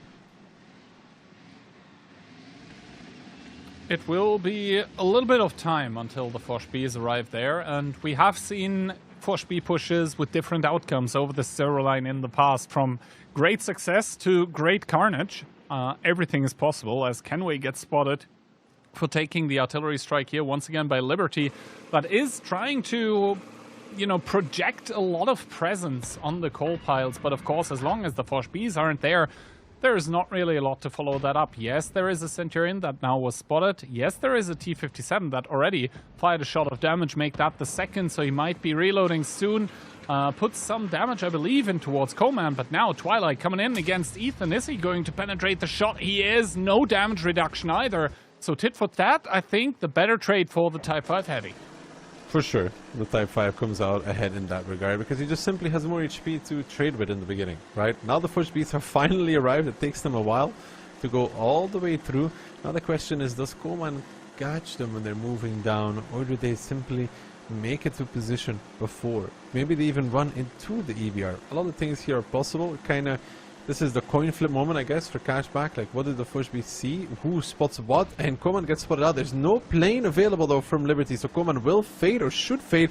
Liberty now puts the plane, but he misses Coleman. Coleman still in the open. Can the Force Beast get him? He's a one-shot. He's still trying to drive out. He stops behind the building now. He realizes he might be dead in the water. The strike is coming out, though. That one will find and hit the target. Little takes down Coleman. He's minus, and now Kenway kind of left to his own devices. Where did all these Cashback tanks just come from? Kenway is thinking that to himself, as he is simply not able to withstand the amount of fire. And yes, Little in the middle of the map is getting overrun in return, but it's a 2-for-1 trade. But there's one more juicy Japanese snack in the 2-line. There is a Godzilla, there is a Type 5 heavy tank that might be gobbled up by all of those Stack players, but in return the K91 by Stack will not be able to evacuate anymore if the Cashback players do opt to go for it. And yes, Twilight here might be dead in the water, but he's still dealing a little bit of damage on towards those high DPM mediums. Are they going to be able to shut him down? The answer is actually going to be yes before another shot comes from the gun. But now Sebastian in that K91 has been found, needs a lot of support, but there is not really a lot of support to be had from all those players. Instead, it is the Cashback guns just barreling down on towards the Soviet medium tank. It is the K91 going out, so the trades keep going, which means that Cashback is up a tank, right? Because they got 2 in the field, and then the K91, well, their 2 tanks from Cashback left in the city are dead, and now it's 4 on 5, and that's where the problems start arising, right? The mid-strike control, they don't have it for the side of Stack. The Eastern strike control, they don't have it either, of course, but Aka is not in the greatest of positions here on that mid-strike. That's why you see the second Force B of Aphrodite covering off against OP Hacker, because they need to make sure Aka cannot get pincered from 2 sides. I mean, as we take a little bit stock of what is remaining here on the map, we do see HP advantage for Cashback, roughly 1k. We see tank advantage, that might be more important. And the most important thing in between the tanks that are still up and available is that Liberty, once again, he has the RHM, and that is a huge problem here for the players of Stack that are never going to be winning the information war as Aphrodite starts peeking on towards OP Hacker, ability active. He's going to be taking damage, but that is an entire Force B clip that he can do, even bouncing one of those 2 shots that was coming his way here. So he's going to do his whole clip, and he's going to be saying, thank you very much, time to finish my healing ability. Actually, I thought he had a better time, but it's not going to matter. Ethan and OP are taking so much for this. The damage is just so high, and you see Aka did get pincered at the end. They know that they have to try and kill him, but it's a Force B. That's 6 shells waiting to happen, and Aphrodite is going to be coming in back as well soon. The strike comes out on towards Aka, but now Mindbreaker, also an autoloader, finding some shots on towards it. Aphrodite coming off a reload, finishing off OP Hacker, switching over towards Ethan, gets the 2 for nothing kind of trade. John coming in for Aka, but he's not able to kill him either. Aka simply has too much HP for that. John takes 2, will take the 3rd as well, might find the kill, but the hopes and dreams of the North American region will have to be with Dopa, because Stacked is not the one to do it. They will lose out here against Cashback with a 5-2 scoreline. Also completing my prediction as well, thank you very much. And Cashback, after some initial problems, you could say, maybe problems starting the engine on Sand River, they really got going, getting a 5-2 after all of this is said and done. So congratulations to them. And indeed, you said it, the American hopes and dreams now lie with the team of Dopamine. Yeah, it is Dopamine that has an opportunity to, keep NA dreaming, but they're going to be meeting a hit and run team that wants to really prove something, I would guess. So Well, first of all, damage numbers dealt here, and yeah, Defty was really trying to keep his team going in that E50M, but I think the bigger problem for Stacked was that they ended up completely getting outplayed on the field. Like, in between Coleman and Kenway, they have not even 1,000 damage. They ended up completely losing 2 tanks for free. And yes, it prompted Stacked onto action, on towards Little, and on towards Twilight, but arguably at that point, it had already all gone wrong already. Because remember, by going for the Type 5 and the E4, they opened up the K91 towards a possible repush. So, yeah, good read by Cashback here. Good aim on the Force as well, with picking up the EBR that ended up getting finished by the strike. So decision-making as well, great, coming out from Cashback. And for Stacked, well, it is into the comfortable chair. Maybe some popcorn prepared, because they're not going to have a say anymore in how this tournament is going to be laid out. Instead, the last match is going to get played between Dopamine and Hit. So it's once again going to be America against EU. But here we have a Hit team, you said it already, that is probably kind of looking for redemption after not achieving what they set out to do at WCI. Yeah, of course. They want to, you know, start winning back some of the lost funds at WCI, right? And the best way to do it is by winning. Absolutely. But as we saw today, Polish teams are not invincible. At least here in the Winter Invitational. Because Weekend already took out what some would say would be the biggest title contenders right now. Mafia, this time around, falling in a tiebreaker. So Hit, I mean, the stage is wide open, and I mean, W, are they in the shape, really, to be contesting? It would be a very interesting match tomorrow as well, because, well, if you think back to where Call Me Piotr used to be on which team, he would be immediately meeting his old teammates if Hit wins here. Yeah, that would be an interesting one, right? I thought about that already, I think. W versus Hit and Run. Piotr meeting his old teammates. They betrayed him, they left him behind. He has now taken, or come to take revenge upon those who cast him aside so easily. That sounds so dramatic. But yeah, we'll have a look if that actually comes to pass, because in the way of Hit to meeting W, there is a pretty big obstacle. That one's going to be called Dopamine. We'll see that one after the replays.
This is the world's most advanced processor.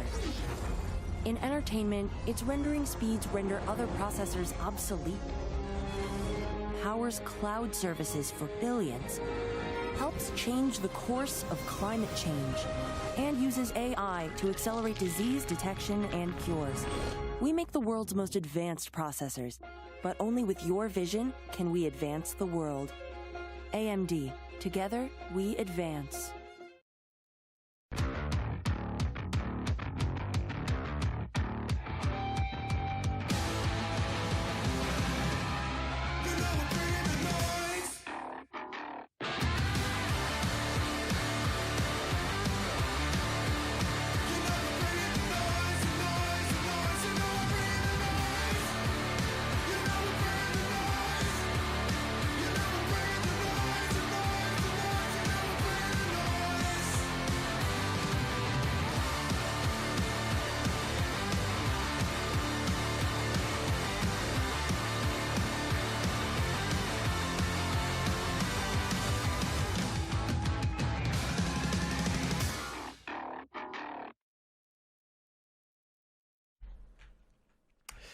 Hello, ladies and gentlemen. Welcome back to the AMD Winter Invitational. We are arriving at the last match of the day, Phil.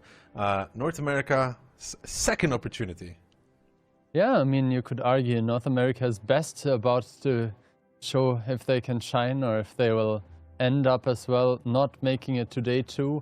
Dopamine, our defending OLF champions against Hit and Run. Definitely a match that we have seen in the past. Dopamine was not looking good against the top EU teams. They played against both the Ukrainian teams and in the Swiss stage ended up, I think, 5-1, dropping their matches to both of them. So we'll have to see if they can do any better against Hit and Run. Yeah, this is probably a very motivated hit and run team, right? You know, they know that the bank accounts are going to be a little emptier than last year, right? Because they didn't end up winning at WCI.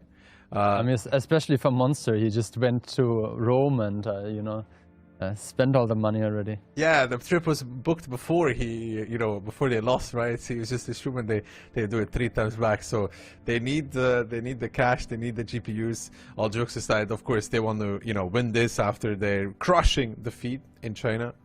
There's no other way to put it, right? One round worth like, I don't know, what was it, 40,000-50,000 euros? It's tough to lose that. So for sure, they would love to win this, just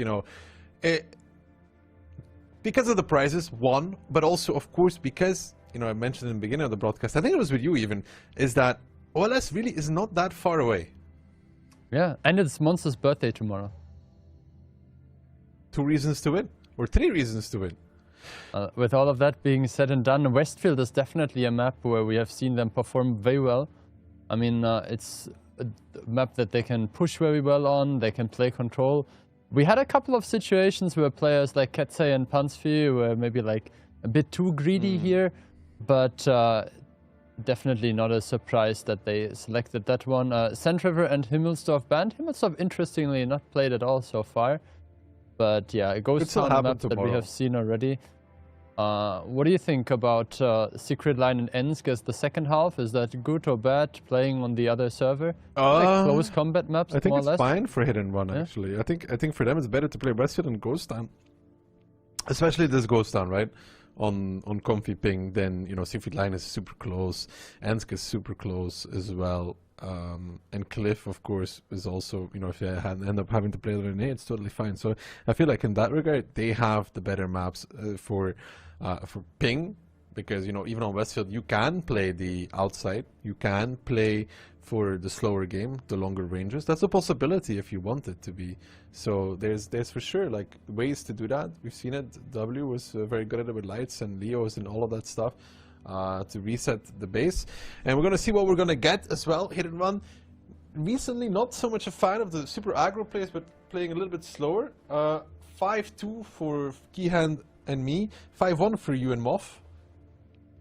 Yeah, I just saw the maps and I felt basically inclined to do whatever you just said, like give the benefit of the doubt to Hit and Run on making their like good map picks on their own server, and then I felt like the other maps were maybe like more the equal maps, but we'll have to see. I saw that Decha is playing on the bench for now. So Barbarian definitely back. He's one of their standout players, and maybe also like a bit of like extra in-game leading that he can help with. It looks like we are about to start, and we immediately jump into action. The Centurion Action Exit tank that we have seen many times from them on Westfield, usually they had a Type 5 there as well, but now a triple Bliskavitze, an RHM, and the double BZ. In return, they're playing against 5 BZs, a 140, and a Bliskavitze. So, hit and run, not going full on the brawl. It's somewhat controlled, right, because of the light. Yeah, but definitely lots of firepower still. Obviously, the combination of Inspire plus triple Bliska is very potent. And I'm not sure if with the BZs you really want to push into all this firepower. I don't think so. T-Sec gets into the corner. That's obviously pretty good. But there wouldn't be too much immediate like shooting onto him anyway, right? Like the cover is pretty good. Barbarian took quite some damage. Now PM, Melly, and Hockey will immediately cross. They are spotted, but not a lot of damage flying in there. And T-Sec really needs to think what he can do still, because he will be in 2 versus 1.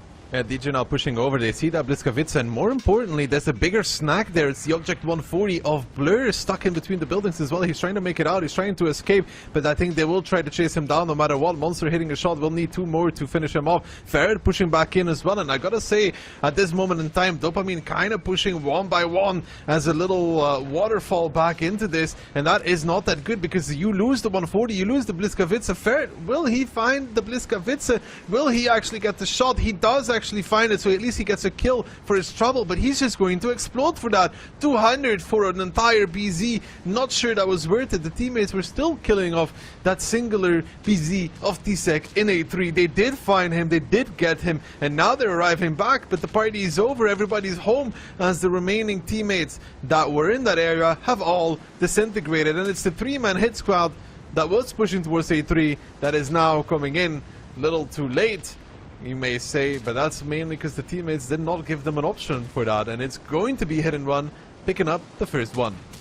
Yeah, I mean, Barbarian managing to get the last activation of his ability in time, staying alive. This looks like a pretty clean game, I would have to say, from the side of hit and run.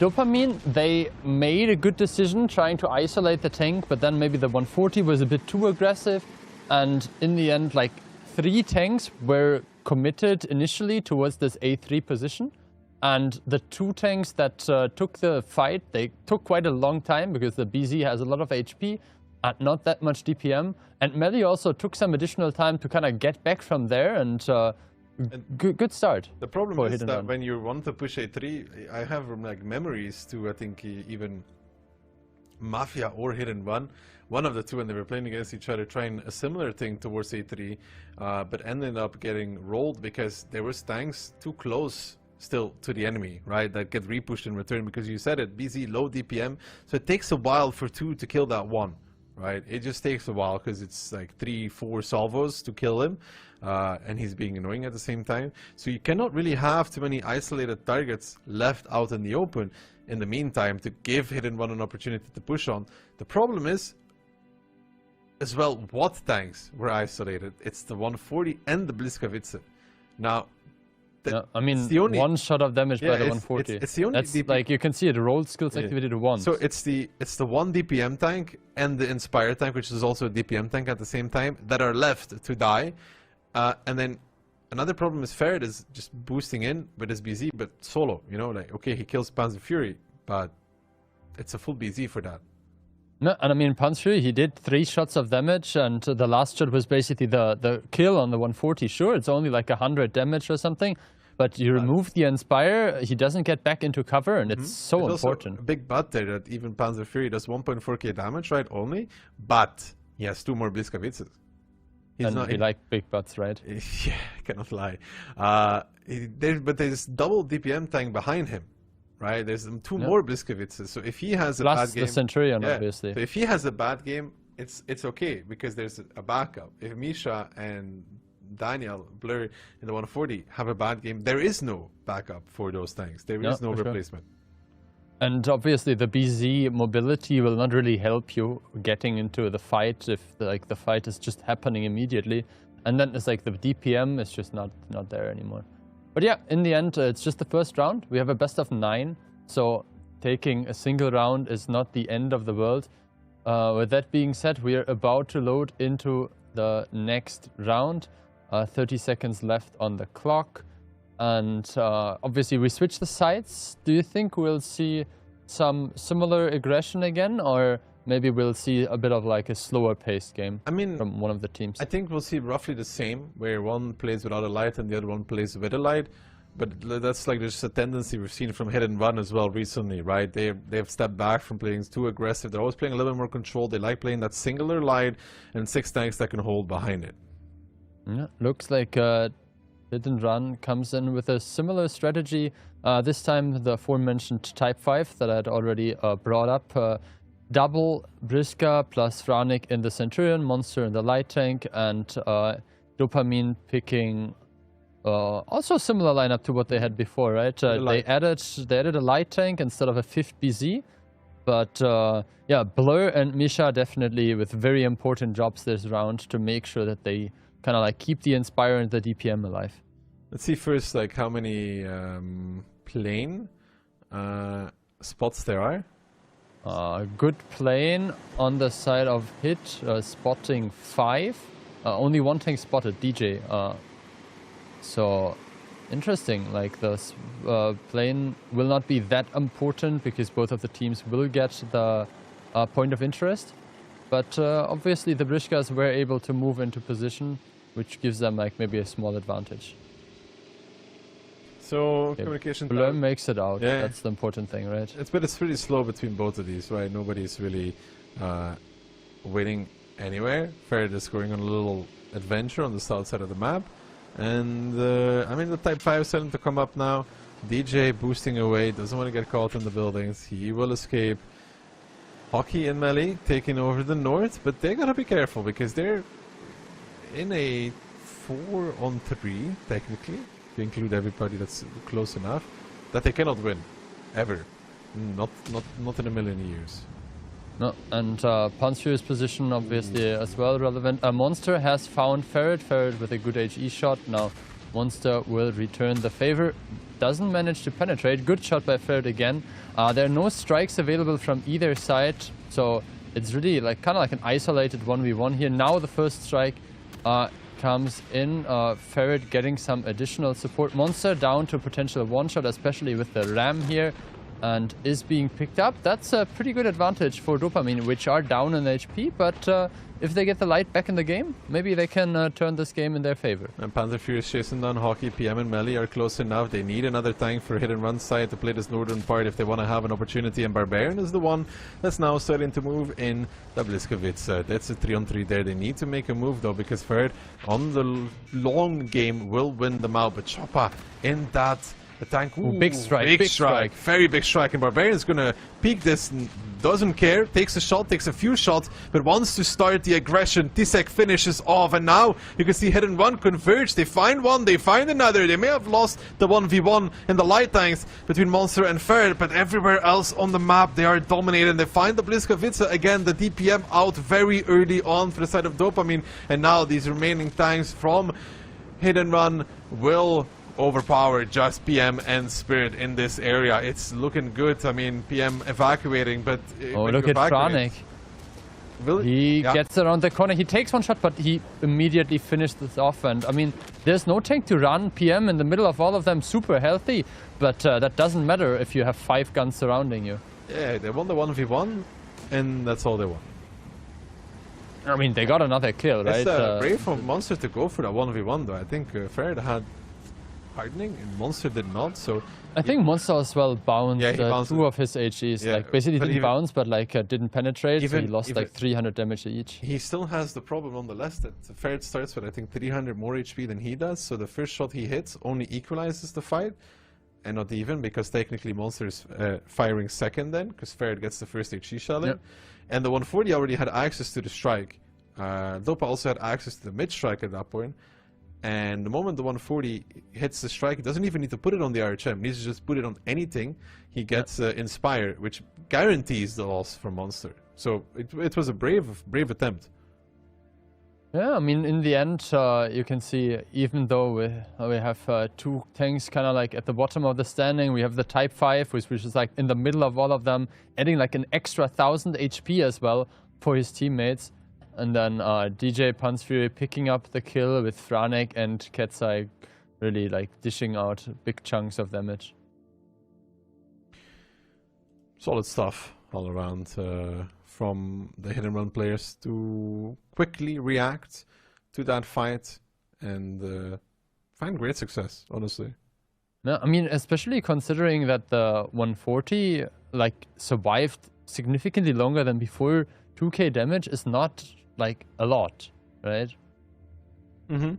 He got initially, I think, like he got the strike, put the strike onto Monster, so he got the 450 damage there, and then had the Inspire going, and it looks like he was able to activate it 4 times during the whole match, same as Franek. So both teams were basically having, like, for the majority of the fighting sections, having the Inspire. But Franek just like ending up dealing 5k damage, it makes a big difference. For sure. I mean, that's one of the DPM tanks, like multi-eye roll, right? Both Inspire and DPM, you wanted to deal the damage and Inspire the whole time at the same time, which one kind of leads to the other, right? You do a lot of damage, you Inspire a lot, usually. Yeah, for sure. But, you know, Westfield 2-0, and it was kind of worrying, you know, because it was very straightforward. It wasn't close. Yeah, with that being said, Ghost Town is the next map, and we have seen a bunch of Ghost Town already. I think it's a map that provides so many options that we'll never really have like the one and only solution for it. Stacked was fighting on Ghost Town. It didn't really end up going that well for them, but Dopamine is definitely a team that, if they are well prepared, can take a round of hit and run here. But it would be really important that they do, because like going with a 4-0 potentially into the third map is kind of like a doomed situation already. I mean, I talked about it with the key hand for the previous NA team. You want at least one round moving back towards your own server, right? So you have something playable, tangible that you can actually work off, because when you're looking at 4-0, it's just bad for morale as well. With 3-1, you still have a little bit of belief, right? But we're not there yet. We're not in the situation yet. I mean, for all we know, Dopa wins the next 2 rounds, and it's 2-2 going into an A. But for that, they have to win, and they have to play a lot better than what they showed so far on Westfield. No. With that being said, we just have started into the Ghost Town round, so the players are selecting their tanks and will be ready any moment. Do you think there are like tanks that we haven't really seen today for Ghost Town that are still like options? I don't think the 50B will be staying there. No, really, no. I mean, we've seen IS4s, we have seen Batchats, and it looks like both teams opt for... We've seen basically everything. Yeah, I mean, taking a look, it's double Type 5 for Dopamine with an IS7, 140 CS. Just a bit heavier from Dopa. And, yeah, I mean, in the RHM on both sides, obviously. You add a second Type 5 for Dopa, but then you go lighter on the medium department, because it's CS 140 versus E50 140. And then the rest is roughly the same. So Franek with the Batchat, obviously always a very important tank and player. Usually has the Inspire tank, but we have seen him dealing like, I think 8k damage or something on Himmelsdorf with a Batchat. So we'll have to see. It looks like the race between Monster and Melee goes in favor of the RHM. That's for sure something important, because if he picks up the strike, he also prevents Melee from getting basically the mini strike immediately after. And with the IS7 shielding him, that was immediately accomplished. Also not bad. CS is backing off as well, gets planes, needs to be careful, will take some damage for this. I think T-Sec will peek him there.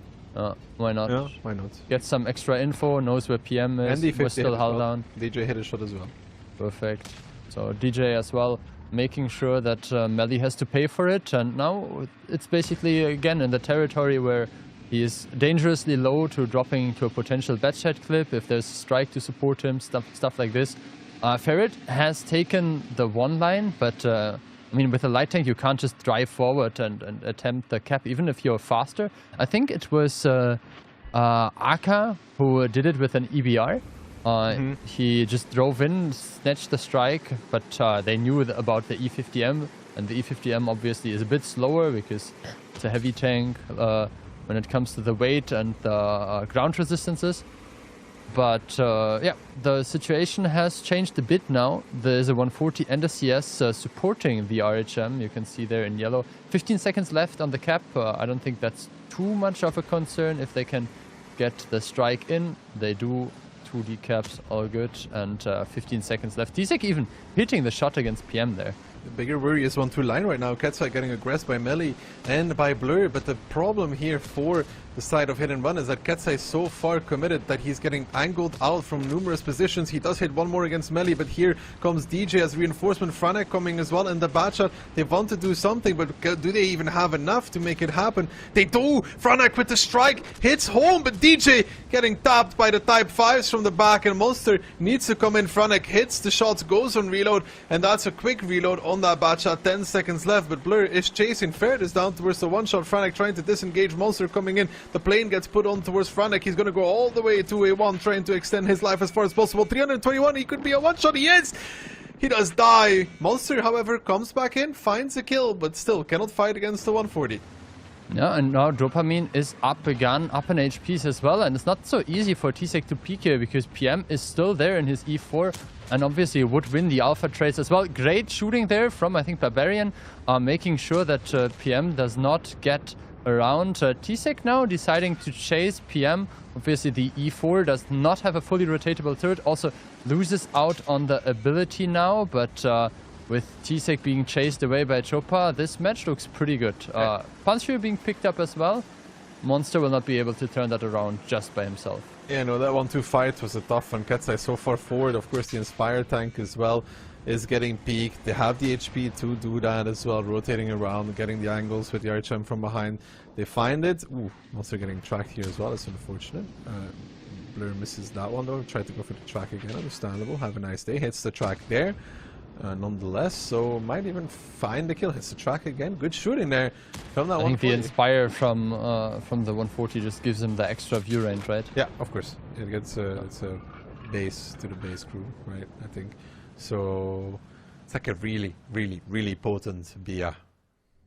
No. With that being said, first point on the board. Dopamine, first round of Ghost Town, putting one in their book, and I have to say, like, I didn't really feel like there was a need for Ketsai to be that aggressive.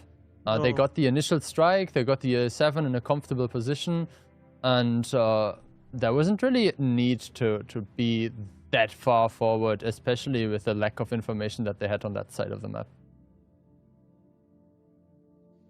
No, I think Monster taking the info was just a little bit, you know, late, and Ketsai was a little bit early. You know, actually no, Monster wasn't late. Ketsai was just very early on this 1-2 pressure, overreacting to what is happening on the cap, right? No, and with that being said, I mean, 1.3k and 1.2k there by DJ and Ketsai. That's definitely what made the difference. Franek, you can't really blame him. Like, he was able to put in the strike to kill the one shot. You can see 380, and that's basically the 1950 clip of the Batchat. So he did basically what he could. He didn't get another reload because the RHM of Ferret put a good HE into his back, and then he was finished off by the 140. Overall, a good performance of the whole Dopamine team, I would say. Maybe like a small here and there, like misplay. PM got caught off by the IS-7. I think T-Sec there was able to put 2-4-0, but in the end it didn't really matter. No, it was a good round from Dopa. They had the right setup on 1-2 line. The cap pressure kind of triggered this repressure, and Ketsai went for it a little too early. Sometimes he does have this moment where he, you know, goes for it a little too early and ends up getting caught in position. The Westfield youth we're talking about is the one that comes to mind, you know, boosting to the communications tower. It's a fine line, right, between a good play and a over-aggressive play. This one was over-aggressive, especially in the Inspire tank. I mean, if it was the E50M, it wouldn't have been as bad. Yeah, for sure. We have seen it a couple of times also, like from one of his former buddies, Mentos, who can kind of like, you know, he can be the best player and then he can still make one round later the worst play. Or even in the same round. I remember the qualification match between Hit and Mafia, like a year ago for WCI, where everyone just remembers how he like boosts up on airfield and gets the clutch kill shot. But the fact that he lost like 2k HP at the very beginning for not really any reason but over-aggression is often forgotten about. But yeah, I mean, definitely something that can be fixed. And I guess maybe they will decide to put Franek again on the Inspire tank and let Ketsai play something else or something like that. Because it's not the usual tank that he's playing, right? Like usually Ketsai is mostly like light tank player. But he plays kind of everything though. No, for sure. But if Franek is usually the one that like kind of like does the spacing with the Inspire tank, maybe like. But Franek was playing the bot there. Like he plays the super niche tanks in general, right? Okay, it looks like we are ready to go. Monster in the light tank, Franek in the bed shed, and Ketsai again in the 140. Pretty much a similar situation, right? Barbarian in the E4, we have an IS-7 by T-Sec, who is also the player for that, Punch Fury and the Type 5. And then Spirit playing the IS-4, Chopper in the IS-7, Hockey Type 5, Melly in the E50M, Blur again in the Aspire tank. PM this time playing in E4 and Ferret in the light tank, so we'll have to see how that combination turns out. I think the lineups are pretty similar. Like you mentioned it before, Dopamine with kind of like one extra heavy for the bed shed. But I'll have to see how the planes go. 1, 2, 3, 4 on that side of Dopamine, and the plane of Ferret not used yet. Ferret holding on to the plane. Monster again making into the strike first. T-Sec following up. It's a passive opening from both of these two, but it starts with hit and run having the strike first again. Why not? So okay, so he uses the strike onto the cap circle. Does he try to? Yeah, he tried to basically shoot Monster, but T-Sec blocked the shot with his track. Chopper takes too much damage for that though. I mean, okay, you can see now 47 HP with the HE from the RHM, and I think Monster will just be able to. Yeah, I mean now the I7 just took 2 shots for no reason, no? I mean, what did he really gain? Pretty much.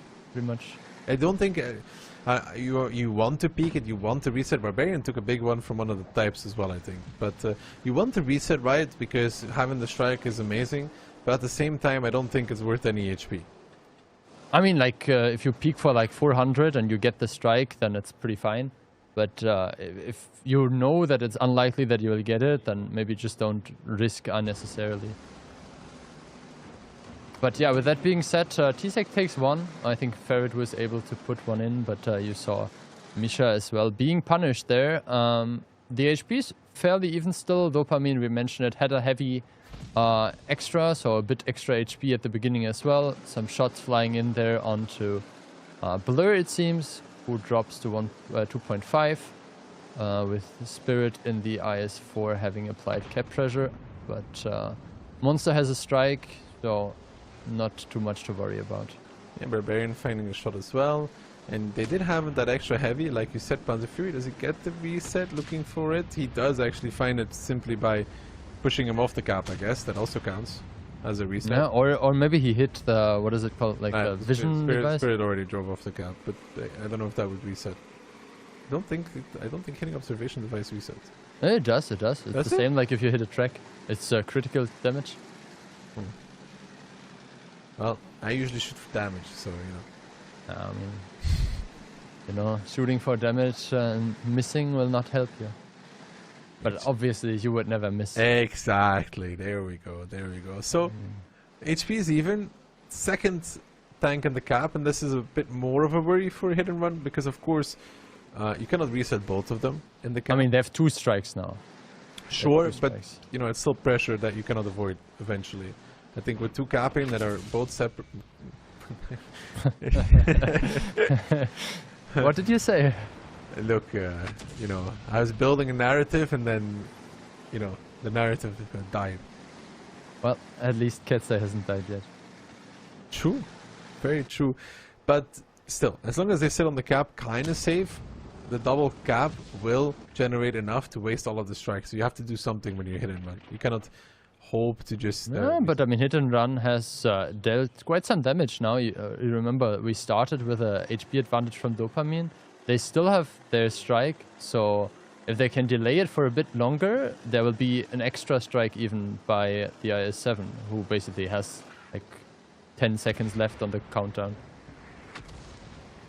Good resets. Not good coordinated, but by them. Like both of them reset the same guy. Yeah, I know. I guess the extra reset just came in handy, but wait, they need to reset though. Driving up 10 now. seconds. They need to reset. They don't have a strike. 18. And the reset comes out. Spirit has all the Ketsai cap. is there, drives out Misses. sideways, bounces, I think. He has another reload for sure.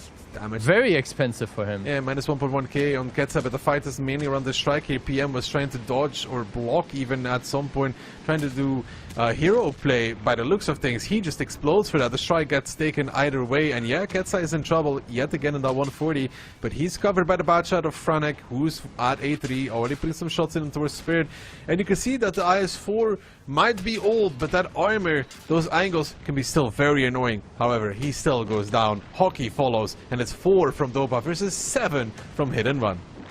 Yeah, make that 3 a good pickup there by Pansri, and like those heavy tanks, those chunky, big alpha tanks, those are his specialty, and he makes that shot. Now Ketsai and Pansri obviously being picked up, but the HP advantage combined with the guns and a very healthy light tank should seal the deal here. Yeah, I mean, it's over. Right, there's 2 tanks left. Barbarian hits one, Monster hits another, DJ finishes it off, and it's just fair. So we'll be moving to the North American server into Cliff with a 3-1 scoreline for Hit and Run. Isn't it Secret Line? Is it Secret Line? I thought it was It Cliff was again. Cliff in the stack game, no? Oh yeah, it was Cliff in the stack game. Yeah, true. It is Siegfried Line. You're right. You're just checking if I'm paying attention. Yeah, yeah. I know. It's just I'm still on the other match. Yeah. I mean, with that being said, how do you feel about Dopamine's progression in this game? I feel like this game was not that one-sided as it might look in the end. I think it was pretty When close. you commit to the cap, leaving the cap is almost impossible. Without, like, That's true for sure. without- I mean, without I think it was too much. Spirit there, right? yeah, it's for the he- type. Yeah. It's like But when yeah. you commit this much in towards the cap and you already take a lot of damage on the type, because I think he dropped about half of his HP, you're already forcing like kind of this cap play, because you're also giving up positions, right? Playing one Yep. extra heavy, you know you can't contest, you know you don't have Eason strike control, so you kind of got to do something. So I understand that they went all in for it at some point, and you honestly, it wasn't that far away. No, I mean, good stuff by T-Sec there. He definitely made a lot of damage. Barbarian as well. He took some shots at the beginning, but was able to retaliate. Ketsai, I mean, he drove in for some decap shots. In the end, didn't really matter because decap came in anyway, but stayed alive. Lots of Inspire as well for him. Franek, good 3k as well. Monster with the decaps as well. And overall, I feel like just a good teamwork in the end. Nothing like crazy special to say, obviously. Nearly 6k in the IS-7 are a good achievement, but it wasn't really about the damage just alone. So yeah, you are right. Siegfried Line into Ensk. Some slower gameplay coming out, I guess, on Siegfried Line. Although, I mean, I don't see either of those two really play too aggressive in the beginning. I feel like Dopa might try, but I don't think Hit and Run will be pushing the cap. It's a hard thing to do. Yeah, I mean, definitely control is something that Hit and Run is known to be good at. And I think they will just step by step, like straight out shots with like things like E4s, maybe like a type or something like that. I believe that Hit and Run is capable of playing it as well with a light tank if they want to. They have a bunch of good light tank players, and we've seen that their light tanks players are also good at like dealing damage, even if they're having like a lower caliber gun and so on. But we saw it in the Mafia game that if the light tank does not have the impact, then like the big chunky guns, they like to also press the 3 button and give them a nice HE. You know. For sure. It is. We saw. I think. I'm thinking back now to Siegfried Line, and Dopa was the team that played with a Yog Panzer in OLF that shot over the blocked off passage. If you remember, that was pretty cool. If you remember that, so some of the gaps have been filled up with rubble pile. One of those streets, the Yog Panzer stalled enough to shoot over for somebody driving straight into the cab. But that would also involve, you know, a straight cap play coming out from a hit and run, which I just don't really see coming, because it's like we saw Weekend pull it off against Mafia. But I think that was more like Mafia kind of like fumbling the bag there in that game with that move into the cap. You know, where Conrad decided to be a little over-eager. Mainly Conrad, I guess, in the Type 5. So every time you go for the cap on this map, you put yourself in a situation where you're facing off with like BZs and Bliskowitzes or something against like E4s and Type 5s, and it's really, really hard to win the fight. Yeah, I mean, in the end, it's also a matter of like, can you have this coordinated effort of pushing in together, picking up a kill? We have seen, I think, some of the teams as well trying it with autoloaders, basically like a second line of like 2 T57s or stuff like that. But I feel like with all this like chunky HP, it's just like you can't really burst out anyone that quickly these days. And then like the group heal, especially if they're like 2 coming directly after each other, just negates a lot of the damage as well. If you have like Type 5s or like, you know, E4s that have the damage reduction and then reduce the clip from like 1.6k down to like something like 1.2, 1.3, and then you still need to pen all your shots and so on. So the T57s are very strong, but like you really need to have like a standout performance to make them work like that. Now, how do we think this match is going to go for the rest of it? Siegfried Line, I could see it split 1-1, and then I think it finishes on Ensk, is how I would look at the scoreline. I think I predicted 5-2 as well, no? Were you 5-1? I think you did. Yeah, I predicted 5-1. I think it will just be a hit playing 2 more rounds, and then it's over. 2-0 on Siegfried Line is not that easy, though. I mean, I was hoping that they would go 2-0 on Ghost Town. So they didn't. You were hoping 4-0 going into Siegfried Line and then 1-1. That makes sense. But in the end, I think either way, it's nice for us to see some extra games. If you think of it that way, you might as well predict 5-0, though, no? Because it's more like if you're really thinking, like if you're thinking predictions, Phil, right? Think predictions for me. If you really think that Hit and Run is going 4-0 into the North American server, why would you not just think that they're going to finish at 5-0 at that point? Yeah, because they're always doing some nonsense, and then you see Ketzai driving forward in the 140.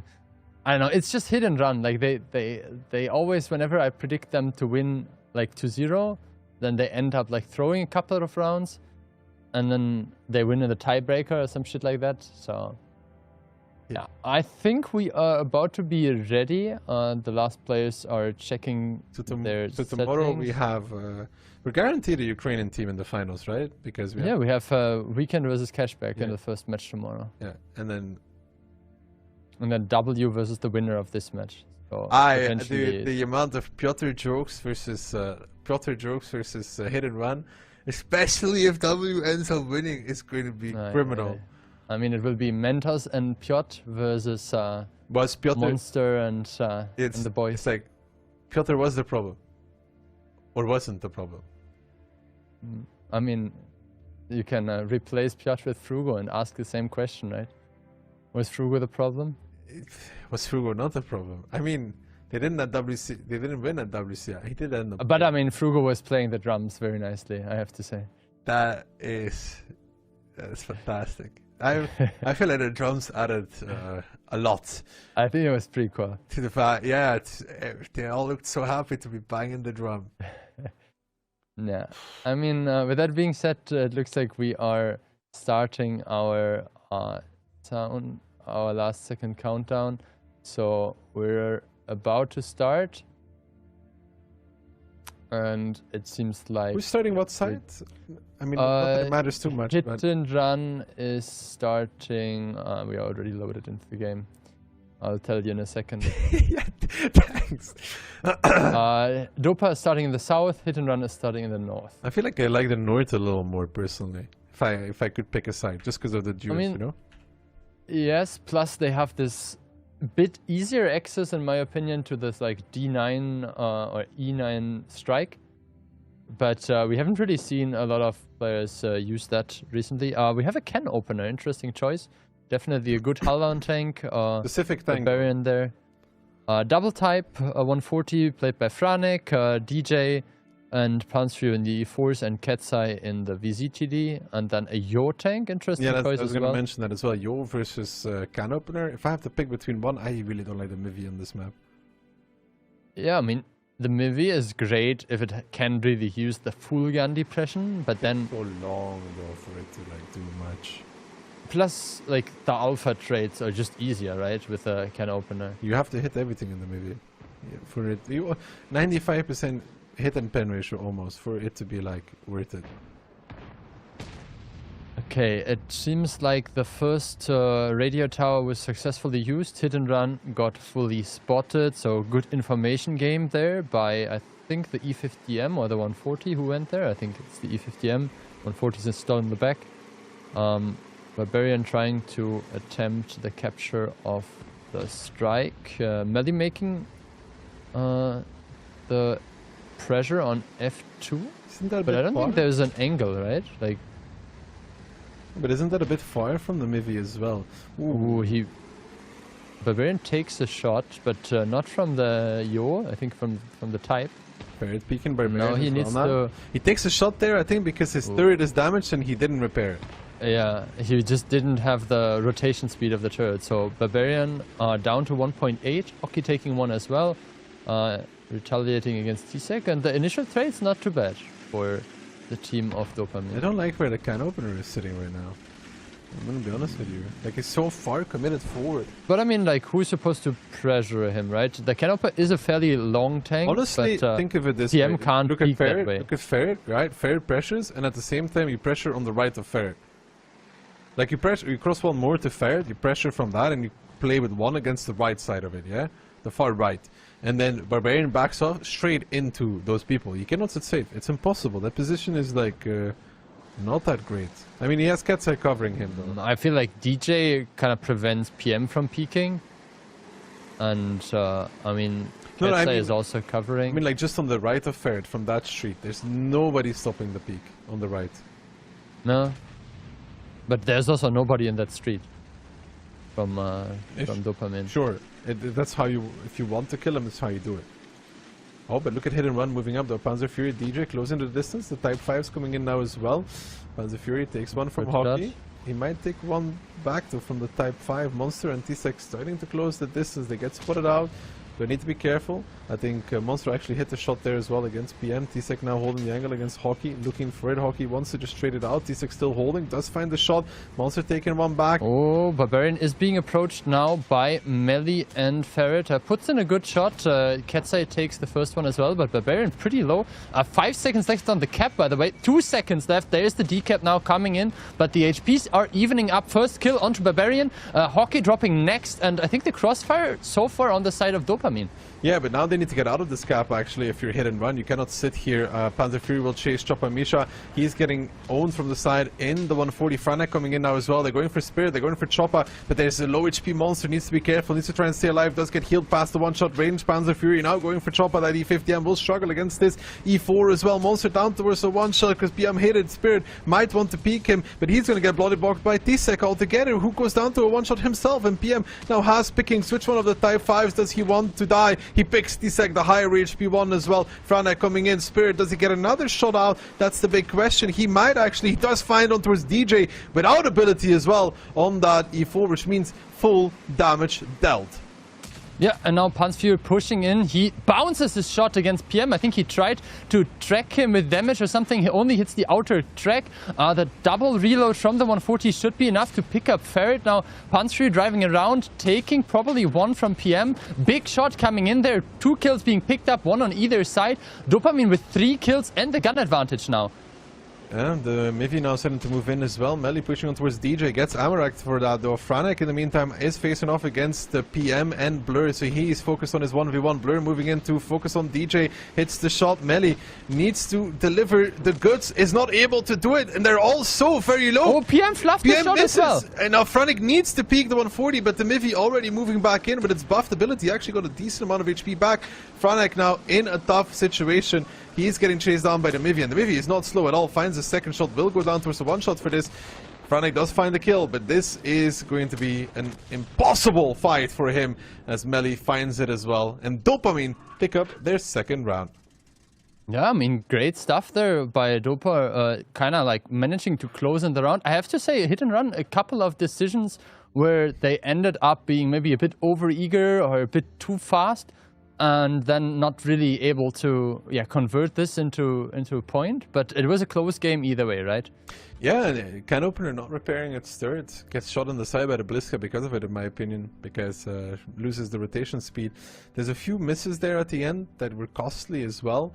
PM's was almost very costly, but there was an E4 miss before as well. Yeah, onto PM even. Yeah, so that was a hard one, but it was a good game by Dopamine though. Yeah, I mean, in the end, the Can Opener not working out at all, right? He did like, what, 4 shots of damage? 3 shots? 4 shots, I think. Okay, well, I mean, 3. he did 2 shots of damage and plus the arty strike, so... Yeah, I mean, didn't really work out for him at all. I mean, the other tanks, you can see a couple of missed shots, a couple of bounces that could have maybe made a difference. Franek doing what he could. I think he came into the game fairly early. He was pushing down on the eastern side. Yeah. And then Melly, like, I mean, 500, it's actually pretty good, right? Like 500 is a lot, actually. I mean, it's not a push B, but it's meaningful enough that if there wasn't, like, it was meaningful enough that the E4 couldn't kill the Mivy in one shot anymore. No. You know? And that by itself is important. With all that being said and done, we are obviously having a second round of Secret Line, but yeah, I mean, 3-2 sounds much better than a potential 4-1 playing against the match point, and if Dopa can pick up another round, then it still has to play 2 more rounds on the North American servers.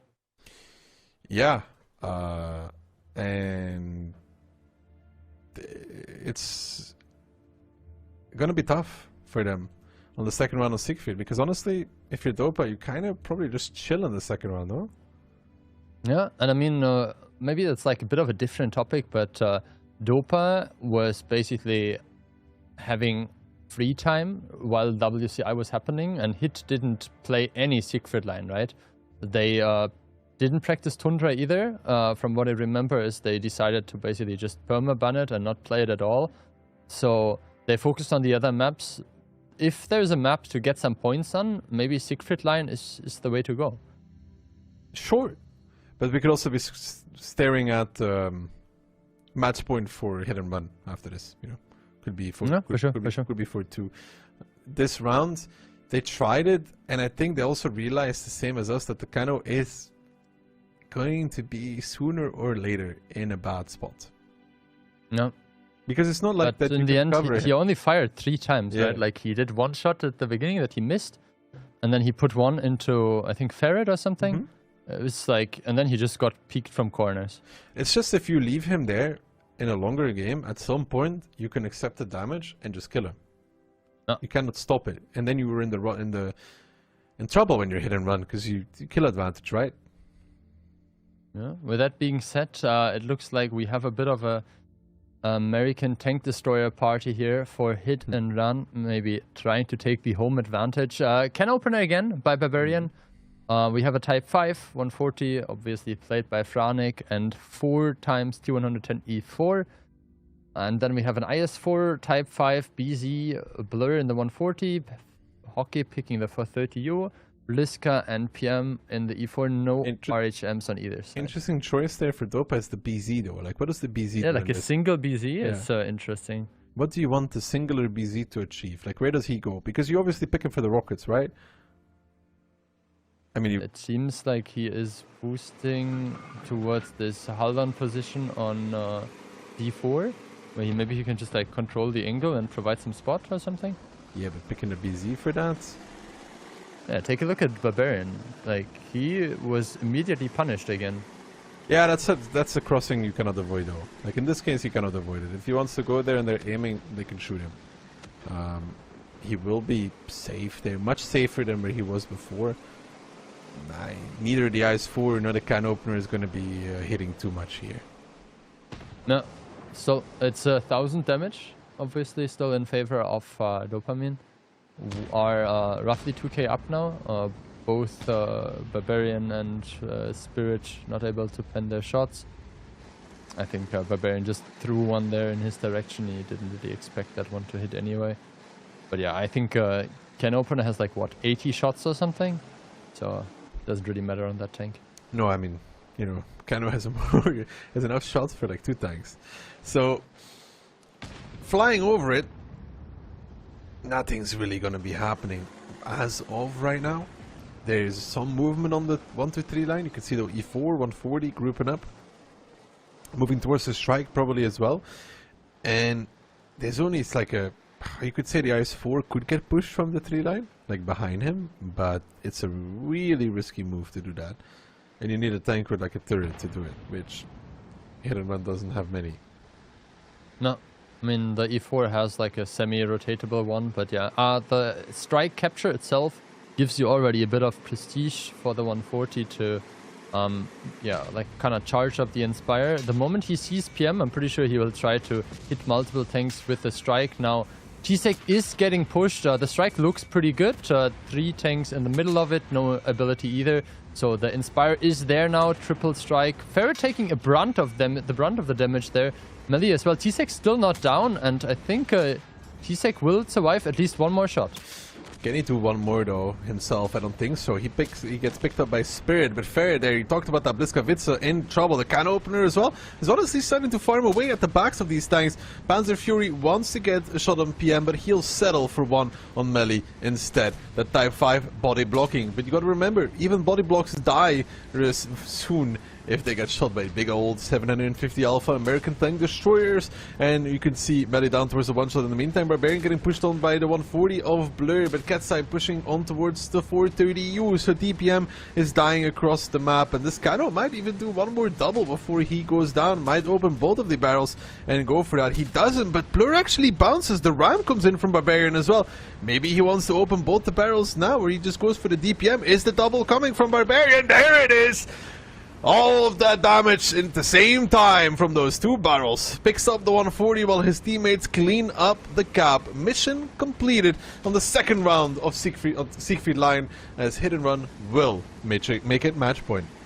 Yeah, do you remember we had a Himmelsdorf round, I believe, where Hit and Run was pushing onto multiple tanks, got like a salvo in, and then tried to like focus fire too much on the first guy, and you were criticizing that sometimes it's just better to shoot the second guy, and I think that's exactly what they did there. Like, they didn't try to like over eagerly get out PM. They said, well, Type 5 is sideways, and we can definitely pick him up with our E4s, and then they just took out the second guy, right? And PM was blocked by the Type 5, so he couldn't really shoot either. Yeah, that's the point there at WCI. I don't remember the exact scenario, but it's like, at some point, the second guy becomes so hard and annoying to kill that you waste so much time that it's just like, when you look back at it, you're like, I'm wasting like 4 or 5 seconds trying to aim the shot, which is like 30% of my reload or more, when I could just be shooting through a Type 5. He will die.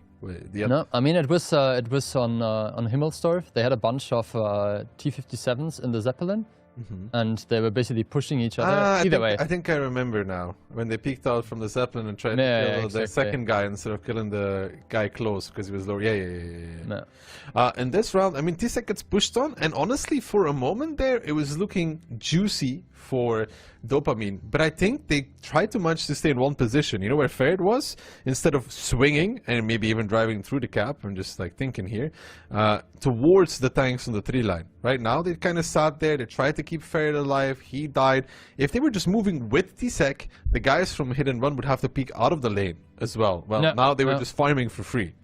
I think they thought that that kind of like the second line attack of Dopamine would just pick up T-Sec while he was retreating, which they did, obviously. But then the crossfire, you mentioned it, like the Barbarian can open a position. Honestly, he did a lot this game. They had to, like, he had to take some damage at the beginning, but then he basically just ended up successfully contributing into the initial fight, plus picking up, I think, Blur in the 140 in the end. And 500 healing as well for him, not too bad. No, not too bad And at all. I think an important thing as well is they got a second strike from Barbarian. And sure, he only hit one guy, but you can see that the fact that he got like 1,000 of strike damage, stun damage, basically means that at least one player was stunned for like a second time, didn't have like a medkit and stuff. So that are the small things that can contribute in the end as well. Of course, for sure. Now moving on to Ensk, it's 4-2 for hit and run. Dopa back against the wall. And hit and run on Ensk is a scary thought for any team. But they will have to bring the heat if they want to make it into tomorrow's matches, of course, where we have, if I'm not mistaken, Phil, 2 best of 9s and a best of 13 waiting for us. No, I mean, I have to say, like, rewatching the WCI, I felt like the best duo picking up the heat and playing on Ensk was definitely you and me in the T803s. True. I mean, backed up half of the Chinese team together. Well, Kihan was doing, I don't know what. Something. I mean, map guides. Hopefully not. Okay, with that being said, looks like nobody decided to pick a T803, even though I think it would be a great choice on this map. Double Forge B on the side of Dopamine, a 705A, interesting choice. We have seen it in the past, kind of like trying to hull down plus side scrape behind the rail carts. But yeah, BZ again on both sides. Actually, there is an Inspire tank. Blur playing the Inspire tank. Triple Bliska plus Fronic in the Inspire as well on the side of Hit. I mean, Barbarian is definitely a Forge B player as well. He does very well in the Forge Bs, honestly. During the Swiss stage, he was doing pretty well on it as well. So they started with everybody towards the city, basically Fronic to spot the crossing. Forge Bs of Ferret and Misha will be across, I think, before they get the spots on that. But of course, there is this thing, guys, you see where Choppa and Ferret just crossed over. There is fences there. It's walls, actually. It's brick walls.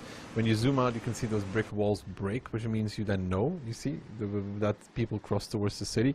And Hit and Run is a very strong team, so they will know that there is tanks across. And you can see as well, immediately the first shot that the 140 was taking was the one to destroy the wall. So whenever they want to cross back, it will be immediately known.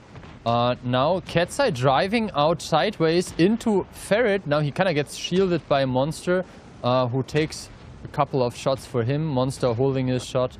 Now decided to shoot anyway onto Ferret, who backs up. Good first clip by Ferret. Yeah, he's out of the shots though, and Hockey is out of HP soon as well, because he's down towards the one shot. If T-Sec manages to connect this one, he does. DJ now with the BZ. It's an annoying shot because the BZ is not a very good tank in the shooting department. Ferret now getting bullied. That's a good strike coming back on towards the Barbarian and Panther Fury for 900. T-Sec needs to kill this Type 5, needs to kill this 705A in his Type 5. He does manage to get some help from DJ, who boosts away from the shot as well, trying to stay alive, and T-Sec body blocking. Now Choppa Misha with his own Forge B, only one shell available. We've lost 3 Dopamine players in this time. Hockey, Ferret, and PM are all down, and makes you wonder, how did this even happen? Because we've only really watched one of them die, then the second one as well, and now the Forge B getting pushed down. Franek and DJ sandwiching Blur. They want the 140 for themselves. Misha in the corner, Melly last one standing. And Phil, the question is, how did all of these things just kind of disappear? Yeah, I mean, it was a bit of a sandwich, you know. North American teams definitely like their burgers. And, yeah, I mean, they flipped it and it didn't work out for them. Hit and Run picking up a 7-0 here on the last round, the first round of Ensk. And 5-2, I think that makes you another perfect prediction, right? Warming up for next season. Warming up, exactly. I've been on a roll. I think I had a good roll at WCI as well. Yeah, I mean, WCI had a couple of upsets maybe. Like, I would have initially thought that Stacked coming into the tournament Could have maybe beaten 1-1 with their internal struggles, but they didn't in the tiebreaker. Turned out that the Chinese server, talking about everyone, so Chinese obviously are above NA, only third best server. Obviously EU today very strong. Turns out neither Dopamine nor Stacked had much of a chance, and yeah, I don't know what happened to Hockey. He was very far up there and then ended up with one shot of damage. The thing is, there's so many separate little fights going on. You said Ferret, good clip in the first B, right? I agree. Yeah, I mean, he did 5 in the first clip, right? I agree to an extent. To an extent. And I'm completely prepared to elaborate why, right? Why, Ducky? Why? No, I was getting to that. You know, I didn't need to add, but thank you for asking. So he does his 5 shots, but there was a second first B. And the second first B was not clipping at the same time. He was more back, more hiding, not really involved. So when Ferret goes on reload, he's not in sync with the second first B. He gets chased down, dies, and then the second first B is clipping out, gets chased down and died. That is not the kind of like team play you want to see out of the first Bs, no? And especially as like, you know, they did 2k damage each, but the damage was not on the same target. It's like 2 shots into Ketsai, who drove in first. Then Monster comes in, well, takes 2 shots as well, takes another 3rd and 4th shot, but it didn't really matter in the end because there were just more tanks coming in, bringing their HPs. Taking a look at the tournament bracket, Cashback and Weekend on the upper side of the tournament bracket, making their way into the semi-finals where they will clash off tomorrow in the Ukrainian Derby, and then we'll have another banger, W versus Hit in the second semi-final. Dopamine and Lotus were, I guess, the 2 teams that looked a bit weaker. Overall, Stacked also had their stronger showings, but in the end, not good enough. I think Mafia, the only team that really gave a good fight. Tiebreaker as well. Weekend, they're making short work of them. And I think Cashback will be pretty happy about having Mafia out of the way. Yeah, definitely Weekend still a good opponent either way. Sure, right? Like they actually... Weekend won against Cashback in OLS, right? Yeah, they won against Cashback in OLS for the 3rd place. Then losing out, they beat Cashback, lost against Mafia. Yeah, so in the end, I'll have to figure out how that continues. We'll have 3 really exciting matches tomorrow, and I think it's important to say that all of those teams have a chance. There might be like some teams coming in as a bit more of a favorite. I guess most of the people will predict for Hit and Run tomorrow over W. But W has had a good performance overall. I think Cashback had the clearer victory, but the easier opponent. So I wouldn't count Weekend out there either. But with that being said... If anything, Weekend had a good warm-up. Yes, I was about to say the same. They had the most competitive match. Right, so they had the most like learning opportunities from it as well. Yeah, they were pushed the most, I guess, but in the end, you have a fresh day now. We'll do the pick and bans.